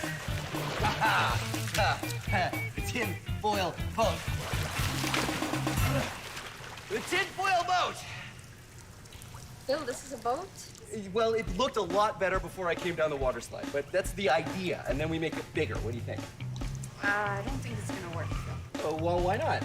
Tinfoil is very thin, Uh-huh. and it might not hold the shape of the boat. Well, I still think we should use tinfoil, though. Why? Well, because the small experiment was tinfoil, and I bought all of this tinfoil. Then let's do it. Tinfoil? Okay, high five. I will, I'll take the tinfoil, and you take that, and I'm gonna have to dry off at some point. Welcome to Shipbuilding for Pirates. I'm Swubby, and I've built some of the finest pirate ships for some of the finest pirates this side of the Caribbean. And I can teach you to do the same. But first, you need to know your basics. Mass and volume. Let's start with volume! But not that kind of volume. Which of these two chests do you think has more volume? Right, this one here. Which of these two balloons do you think has more volume? Right, this one here. Volume is how much space something takes up. Which of these two chests has more volume? That's right, they're the same. But which of these two chests has more mass? Which is heavier? Hard to tell, isn't it? But what if I told you that this one was empty and this one was full of treasure? Oh, loonies. Now, which one has more mass?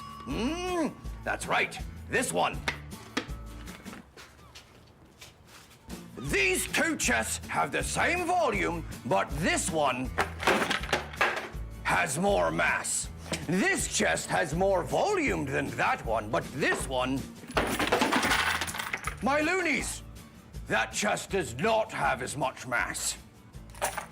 Volume is how much space something takes up, and mass is how heavy something is. And when you look at them both together, you're looking at density. Join us next time on Shipbuilding for Pirates, and then we'll look at how volume, mass, and density work together to make something float. Oh, my precious, precious loonies. Are you all right, my pretties? They can't talk, so I'm not sure what they're saying. So, Husnia and I get to work constructing a large tinfoil boat. Our first design is just sort of a square, folded together out of a very large sheet of tinfoil. Simple, but can I ride in it? There we go. A giant tinfoil boat, just my size. Woo-hoo-hoo-hoo! I don't know if it's gonna work. It's too thin. You think it's too thin? I feel like yes. What should we do? Do you want to test it? Let's test it. Okay, good idea. So here's the most important question. Do you want to test it or should I test it? No, you test it. All right, here we go.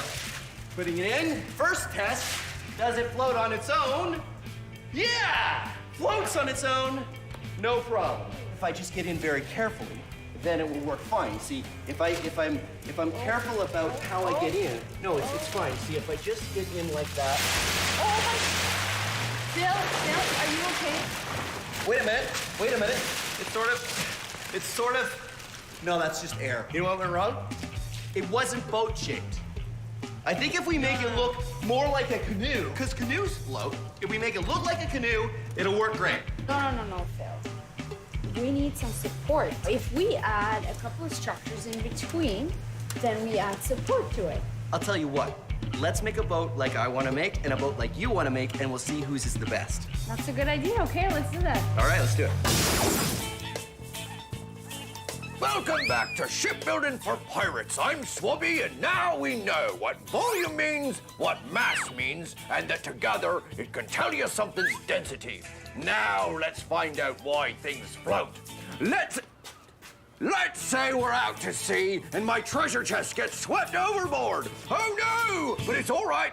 It floats because it pushes enough water out of the way, displaces it to carry its mass. But what if my treasure chest had more treasure in it? Well, we're giving it more mass, but not more volume. Too much mass and not enough volume, and it will sink. Oh no! My loonies! You need more volume if you want to float more mass. And that is why things float. I'm Swubby, and thanks for joining me on Shipbuilding for Pirates. So, the first version of the tinfoil boat didn't work out too well. Like that. But my idea is to build a tinfoil boat more like a canoe to see if a different shape makes any difference. Tinfoil canoe! Very Canadian. Very Canadian. The canoe part, anyway. I don't know about the tinfoil part. So, Husni and I had a bit of a disagreement of why the last boat didn't work. I thought it was because it wasn't shaped enough like a boat, so this one looks like a canoe. What I thought is that it requires some structure. Structure so that it wouldn't fold together. That's right. And we'll see how it goes. All right. All right, here we go.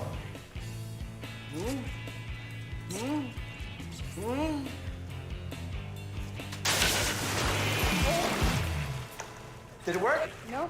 Okay, your idea next.